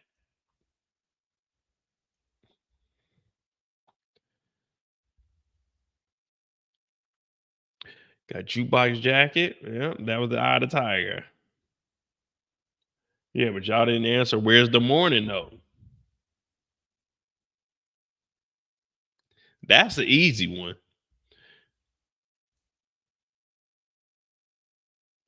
Let's see. Can't. Here we go.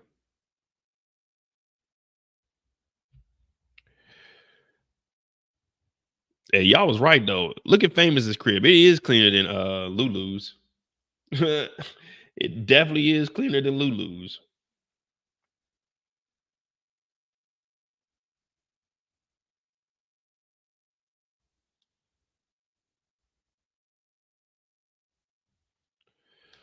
Just the collar? Nah.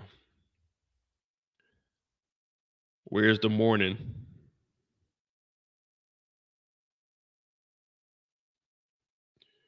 All right. Young Kanan. Now, Kanan is interesting.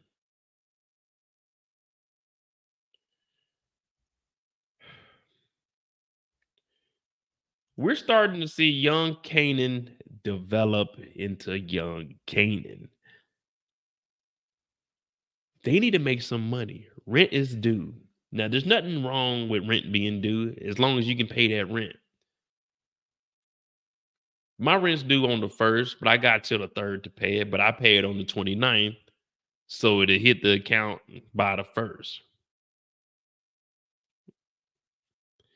Well, when you're paying cash, they don't give a fuck about none of that. Mm-mm. No. Have the cash on delivery. COD. COD. That means cash on delivery. And I need that by COB. That means close of business. That means if I don't have your $675 by the time the street lights come on, believe that your behind will be up under the street lights when they come on. I don't want the money after the street lights come on. I want the money before the street lights come on. Now, Famous is in here like, hold on, man. But we know that Famous is a junkie. We know that Famous get on that. Oof, it's just a little bit of marijuana, but he get on that junk. Now, Kanan's in the hallway and he sees these kids running around. Now, this was going to be one of them too. How do you hydrate? How do you obey your thirst? It would have been the Sprite can, but I was like, nah, because that's too easy. That's too easy. So what I would have went to was 409. But if you peeped it, did you hear how they went ahead and removed Polymer from the whole story? Polymer has moved and Paul has moved in, but we don't know that that's Paul at the moment. So Kanan sees all these kids running back and forth, and he's hearing, hey, I got this. I need you to go uptown, Manhattan, Brooklyn, Staten, what down? You know what I'm saying? Go over here to Harlem. I need you to move these packages. So Kanan is hearing this, and he's like, damn, that sounds like money. Ching, ching, ching, ching. Move this, move that. Ching, ching, ching, ching. Move this, move that. Ching, ching, ching, ching. But what do they need? Ching, ching, ching, ching. But what do they got? Clank, clank, clank, clank. They ain't got no money. They ain't got no money. Ain't nothing worse than not having no money. I remember I went to work one day. I ain't had no money. I ain't had no money. In the cantina across the street from where I work at, they don't take card. I ain't had no money. I was in there hungry too. Stomach just up. Hungry.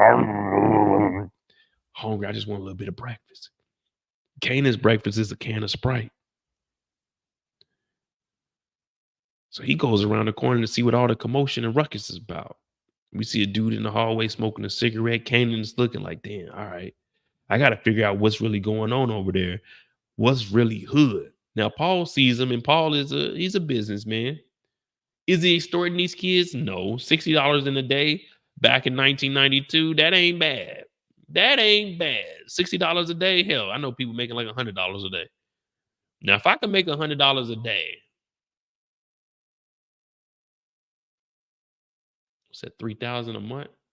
That ain't bad. If I can make $100 a day, minimum work though, $3,000 extra dollars a month, that would be real lovely. If I made an extra $3,000 a month, I'd probably be rich. You could almost consider me a thousandaire. Like, you know what I mean? Not a millionaire, but like a mid-level thousandaire. You know what I mean? Well, Kanan, he hears the commotion. And just like me, he's thinking numbers. Now, I'm thinking small time. He's thinking medium time.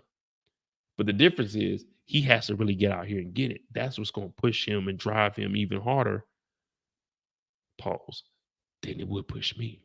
Because see me, I'm kind of comfortable. You know, I got me a little money coming in. But when rents due and you ain't got that money coming in, you're trying to figure out every single hustle up under the sun. Because I'm trying to figure out where's the morning at. Well,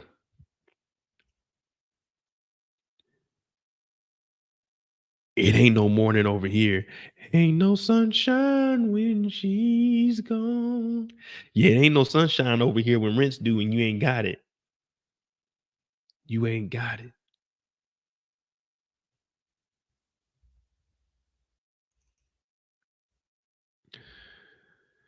Well, later on that day, Kanan and them come back because they supposed to be trying to find some kind of way to get some money. And Paul is out here running game.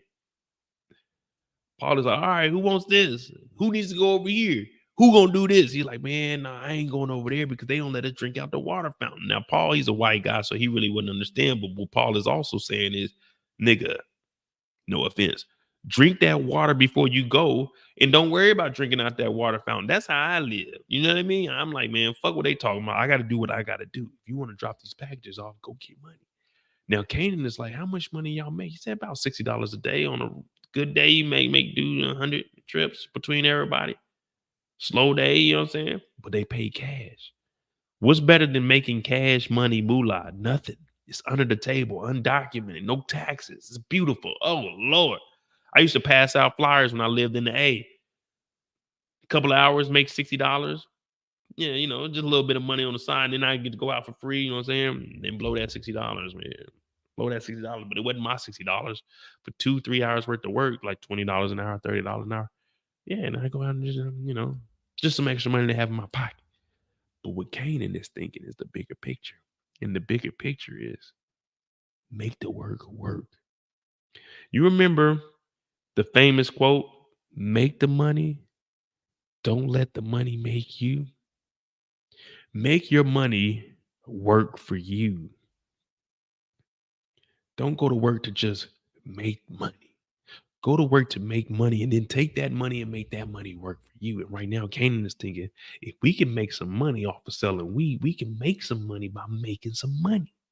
We make some money making some weed, but instead we make the money by putting the money on the couriers, have the couriers do the drop-offs. All we got to do is pick up the original. Now, this is what's going through Kanan's head, and that's why he tells Famous, hey, Famous, man, you got to always know how everybody else is getting their money, how everybody else hustles. And that's really the part of life. You see what someone else is doing, you don't copy their style all the way, but you take what they're doing, you mold it and make it your own. That's how everything is created. You got the first automobile that was created. Every automobile after that was molded from the first one. You got the first plane that was made. Every plane that was made from there was taken from the original mold, but then you make it your own. You got your first smartphone. You got your iPhone, your Android. All they do is just take ideas from each other and then they make it their own. So you got to know what the hustle is. You got to always know what the competition is doing on the market. Now, me per se, I really don't give a fuck. But you can also throw me in that category. I see Mark Dark doing recaps. I said, shit, I like to do recaps. So I did recaps. But then I took it to another level. I made it my own. I do these live shows, 4-5 hours. Don't nobody else do no 4-5 hour lives. But that's my lane right there. That's my market. I do breakdowns, theories, and predictions. People do breakdowns, theories, and predictions, but do they break it down like Mo break it down? No, they don't break it down like Mo break it down, because Mo break down a show like a show's supposed to be broken down, but that's neither here or there. But we're talking about the competition in the market. But you also know that controversy sells. So I do see people doing the same kind of thumbnails, but I don't do the same kind of thumbnails as everybody else because I do my own thing. I stay in my own lane. But I know what everybody's hustle is. Take talking points for somebody else and do your own thing. But I don't do that. I make up my own talking points because I don't want to be in nobody's lane. I don't want nobody in my lane.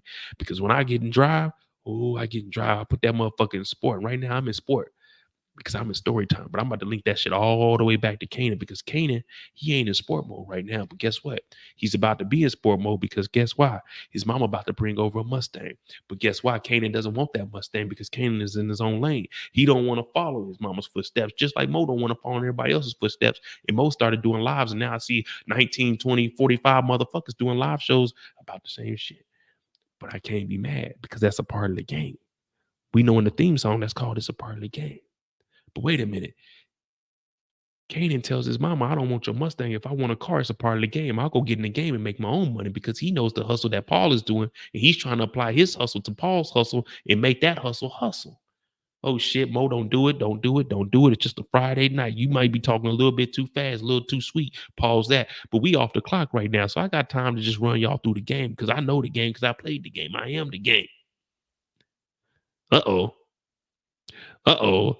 Mo, just keep it. You further than where we at on the slideshow, Mo. All right, my bad. Let me scale it back. Well, what Kanan is telling Famous is, listen,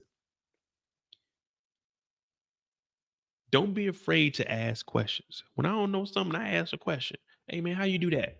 And if they don't give me the answer, then I got to go figure it out myself. I'll figure it out. I'll sit around, do what I got to do. But that's the mind that Kanan has. That's where James St. Patrick got it from. That's where Tariq St. Patrick got it from. We're watching Kanan grow up. We know it's called Raising Kanan, but we're actually seeing this young man's mind start to develop. But it's only developing because he's not up under Raquel Thomas and doing exactly what she wants, like Marvin and Lulu are doing. You see, Lulu is going through it because he's been trying to do his own thing, but Rock has too much control over him. Kanan broke away from that because if you don't break away, Rock has full control over everything that you're doing. And that's why Lulu is fucking strung out on, well, he ain't strung out, but Lulu is a junkie off of the alky. You see what I'm saying? Now, you could be a junkie off the alky. I like the drinky. He doing some slurpy. Pause that. But what we're seeing is Kanan is actually being able to put the creative mind to use. But you can't do that under Raquel.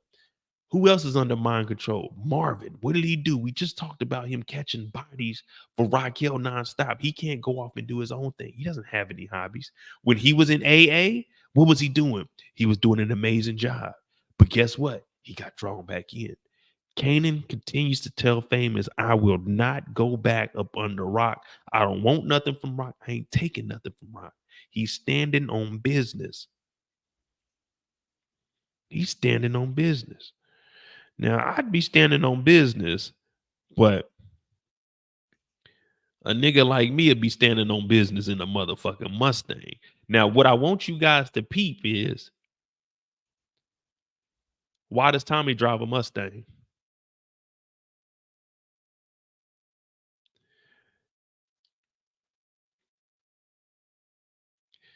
Kane is probably going to end up buying himself his own Mustang. He said, if I want a car, I'll go get it.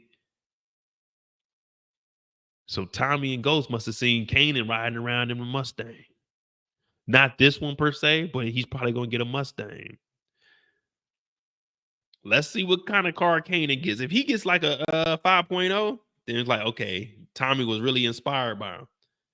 But I want to see what kind of car Kanan's going to get. What kind of car y'all think Kanan's going to get? His first whip. Because I ain't going to lie to you. I'd be hitting that block in that motherfucking drop top Stang. I ain't going to lie to you. I ain't going to lie to you. They ain't all go to the rubber BBSs, but I mean, it'll work. It'll work.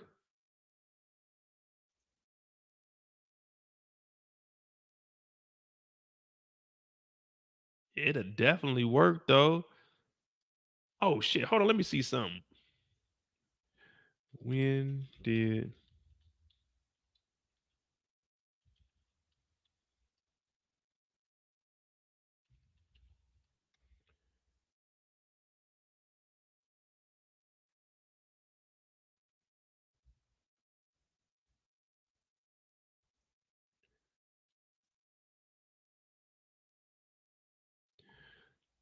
That means they were filming in 92 with the drop top Mustang. Remember when Kane? Hey, okay. Don't die. What'd he get? First car he got. 5.0 Stang. The Mercedes 500. Man, wasn't that 50 Cent and Get Rich or Die Trying?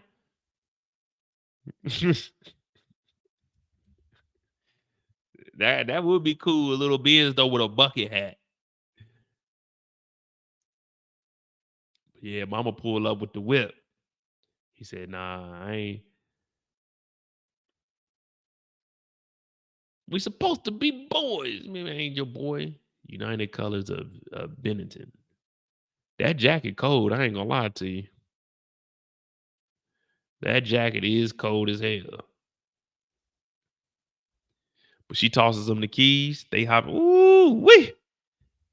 Versace, Medusa head on me like I'm Illuminati. Got the BBSs. And Kanan's bringing up.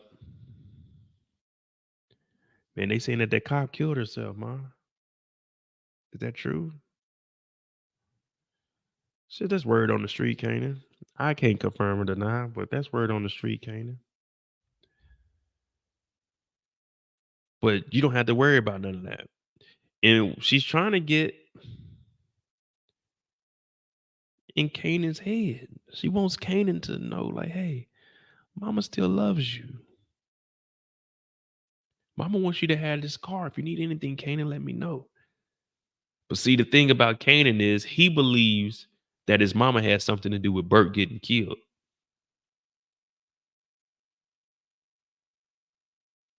But we know that Burke killed herself. They saying it's a suicide. I mean, I don't know. That's just what they're telling me.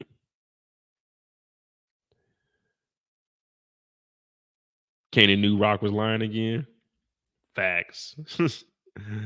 Facts. Everything she says is a lie. Man, he really don't want nothing to do with her. But that's what I was talking about, being up under her spell, man. As long as Kanan isn't with her at all times, he's able to function properly.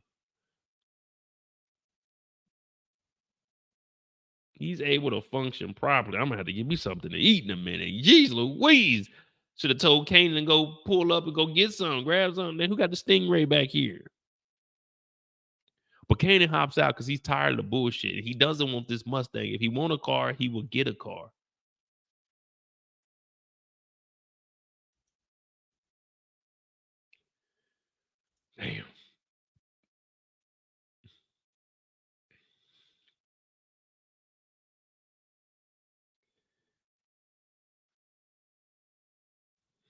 Yeah. Oh, okay. So from there, Kanan's like, man, let me go ahead and put this plan together. Let me put this plan together. And he goes to talk to Paul. Now, what he's telling Paul is, listen, you got the couriers, I got the connect. Now, who is Kanan getting the work from right now? Because remember, Simrad wasn't going to give them anything because he knew that Famous would smoke up everything.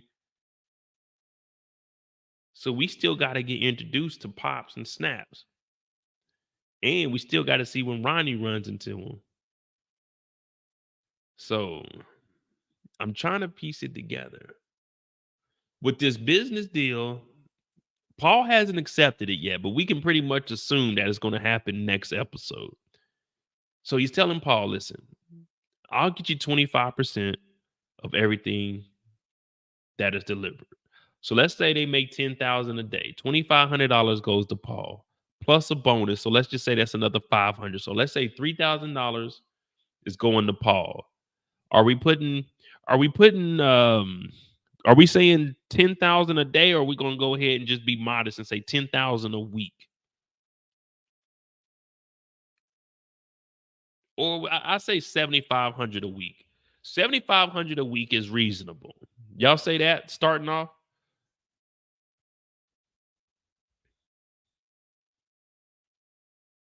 $7,500 a week is fairly reasonable, I would say.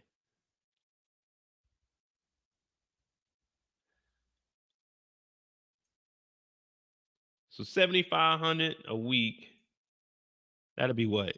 2,000. We could just make it an even 2,000.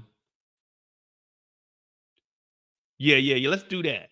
If we say 75 a week, that 75, 25%, 71 times 2. That's what, like 1850, 1870 something? Like 1870, 25%. Let's just say we give him $2,000 a week. $2,000 a week to Paul. We pocket 5,500. That ain't bad. That ain't bad at all. 7,500. Man, fuck the drivers, man. The drivers get their money out of that 2,000 we giving this nigga, man. All right, 75. All right, 7,500, 25%, and he wants a bonus. All right, so if we do 7,500 a week, they making about 60 a day. So 60 a day times 5 is 300 a week. We give the drivers 500 a week. Give him 2,000. We give them 500 a week. We're going to take an L in the beginning, but we're going to flip that. And after like a week or two, we'll start making more profit for ourselves. So then that 500 ain't going to really hurt after we done ran through it a little bit. You know what I'm saying? And like Elder said, 25 for the re-up. So yeah, just in the beginning, you're going to have to take a hit in the beginning. That's just the way it is. Because if you paying him 25, that's overhead. That's overhead expense right there. That's automatic going into the negative. That's paying 25% of what the net is. You see what I'm saying? Because then we still got to do. So let's say out of that 7,500, 2,000 to him. If we keep 2,500 to ourselves and we just re-up, yeah, we could be all right with that. We could be all right with that.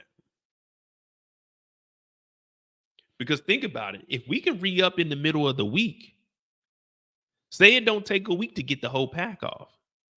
We re-up in the middle of the week with that 25. We start re-ing up with 5 bands a week. So we done already doubled. Like after the first week, they probably gonna be making some real bread. The first week, 2 weeks. So within a month, we could be doubling up with 5 bands. With that 5 bands, that means we're gonna probably be bringing in 3,000 a week a piece on top of what we paying him the 25%. Ooh-wee. Now that sounds like good living right there. I'm in the wrong business. I might need to go pick up a pack. Yeah, 2 to 3 times what they making. So $60 a day. What's that? 180. So 180 a day is what the drivers are making. What is that? 180. Let's just say 5 days a week. That's $900 a week. Oh shit. They making some real money. So let's just be modest, all right? Let's just be modest. Let's say that the drivers are making 60 a day on a good day. So let's just times 2. So 60 times 2 it will give us 120. And let's just say it's 8 drivers, or we'll make it even. We'll just make it even, just for easy math. So that's $1,200 a week. Well, no, that's $1,200 a day. So $1,200 a day goes to them. Plus, let's just say we give Paul $3,000, 42. So we got to be making about $7,000 a day for us to be in the, in the black. So what is that? 7,500. So what is that? 33. There we go.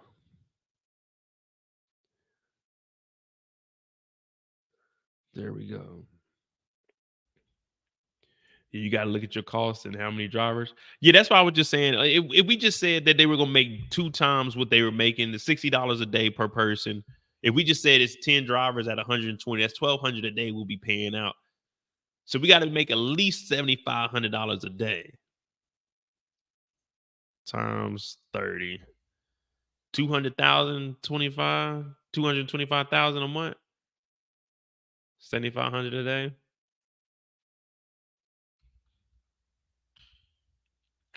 Oh man, we saying Kane is making 2.7 in a year. Man, I'm thinking starting off like the first year. Let's just be real. I'm trying to give a realistic amount of money that they make in like the first year. Let's just say 200,000 in the first year. Damn it. Let's just say the first year actually hustling is 200,000 divided by 12, 16,000 a month divided by 30. Oh man, they're gonna be making more money than that. $500 a day. Damn.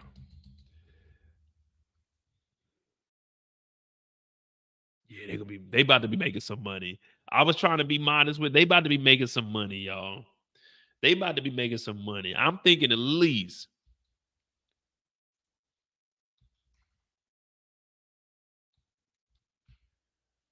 That's what they're gonna be making a month. At least 150, 160 a month.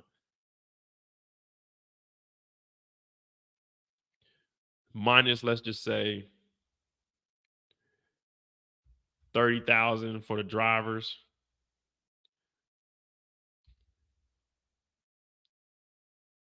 Minus easy another minus 40 for Paul. That leaves them 95 between the two of them. Divide that by 2.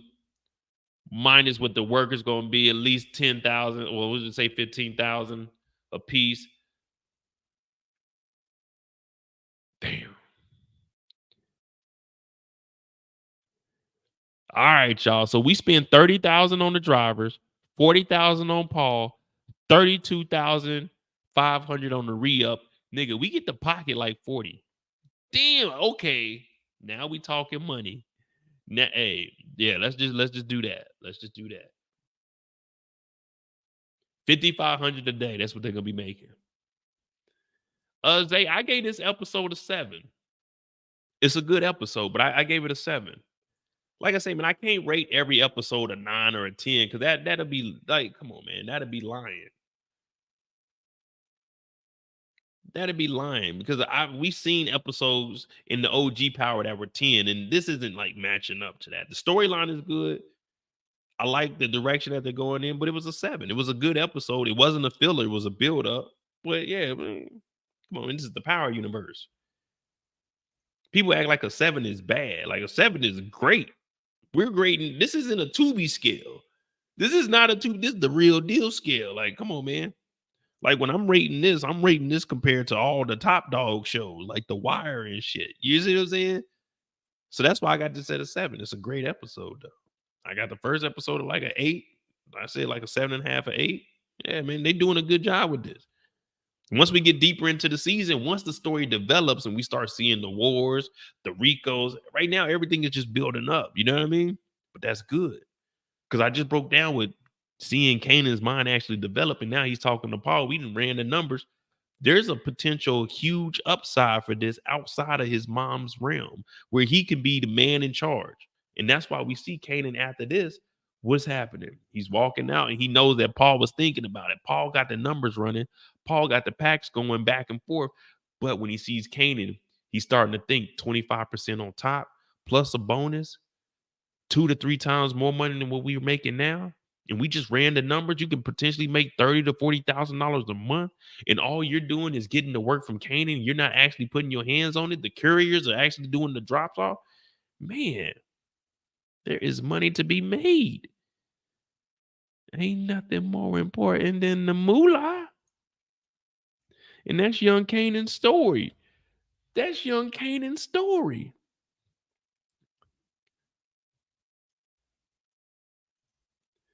So when we look at Ghost and then we like, oh, Kanan was really out here. Remember, Kanan gets locked up because of Ghost, the original snitch. But he learned that from Kanan's mama, but that's neither here nor there.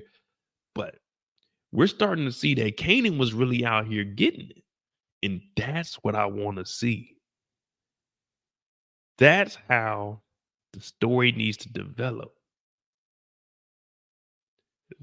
That's why I said this is a great episode. Now, it wasn't like over the top for me.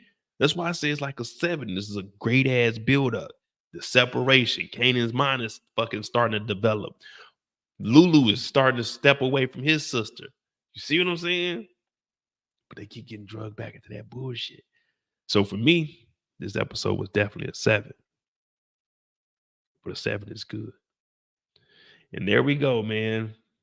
Episode 2, Raising Kanan, on the clock. That wasn't bad. We even kept Kanan at what? Kanan, that was 30 minutes for Kanan. Rock was like 50 minutes. But everybody else was about 30 minutes. All right. 440.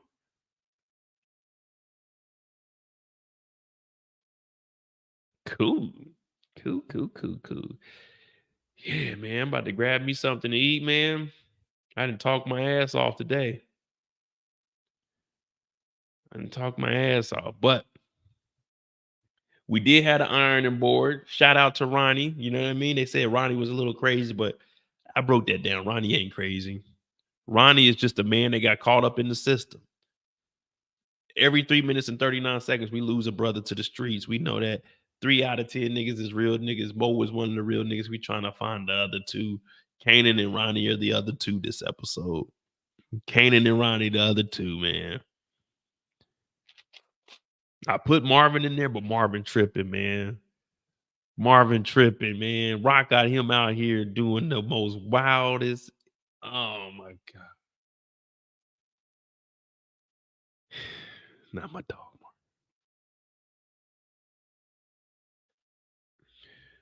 Nah, Miles. The overhead would be Kanan in Crowns.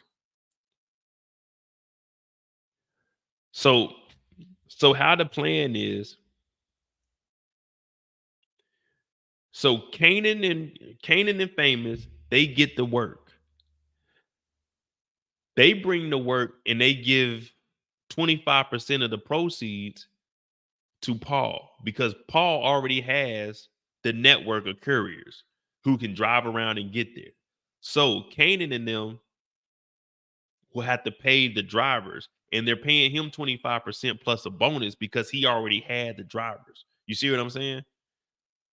So it's going to be on Kanan and them to be playing the drivers, which eventually the drivers are going to, like, we're just going to work directly for Kanan. Fuck what he talking about. You see what I'm saying?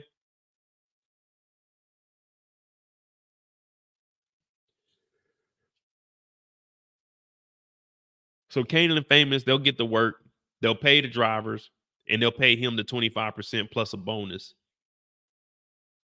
But they're just using him. So he's basically like the middleman. Like, hey, I got these dudes working for me already. They're doing the courier deliveries. So when they take the packages there, they could be able to drop off the weed also. So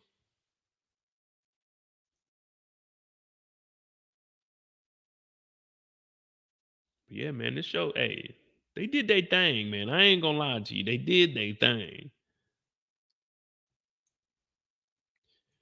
It's a grand old episode. What time is it? It's about, it's 12:45. Yeah, I'm about to get on out of here. I gotta hop up in the morning. We're gonna go do a little bit of sightseeing. I think we're going to Belgium tomorrow. I think we'll be in Belgium tomorrow. I gotta give me some Belgian waffles, you know what I'm saying? But hit that like button, hit that subscribe button. I'm Moda J. This is the first official On the Clock where we take the character. We got about 30 minutes. We got to break them down and tell it like it is. And then we get off the clock when it comes to Kanan and Raquel or whoever the stars are of this episode. I'm on that road to 45,000 subscribers. Man, I appreciate all of y'all. Hopefully we can get the channel back into the algorithm. We working on that. Maybe this week I'll have some interviews coming up for the Tubi movies, the Mail Lady. Talk to them today. So our Tubi dreams are coming true. They're coming to the light, man. I love it when you put a plan together and it actually works, man. But hit that like button, hit that subscribe button. Remember, you can run, but you can't hide. Y'all be safe this weekend. Don't drink and drive. Drink responsibly. Over 21. Make sure you drink you some water. I'm about to go ahead and kill my water now. We did a little sippy sip tonight. We got the Rico board. We added 2 bodies. Marvin took 2 people out. Malcolm got 1 body last week. So we had 3 for 2 episodes, 1.5 an episode. Sounds good to me. Hopefully next week we get a little bit of war. But y'all be easy, man. I love y'all. I really do, man. I really mean it. But now hit that subscribe button, hit that like button. We're on that road to 45,000 subscribers. Support the channel. Cash App's at the bottom of the screen. All donations are appreciated. You know what I mean? We made it to, I think, 80, 90 tonight. You know what I'm saying? We got to try to get that up to 200. We doing 4-hour lives. We got to make like 200 alive now. Come on now. Come on now. But now hit that like button, hit that subscribe button. Am I near Heineken? Nah, Heineken is up in Amsterdam, so that'd be about a 5-hour drive. But I am going to do the tour of Amsterdam. I mean, not Amsterdam, but Heineken.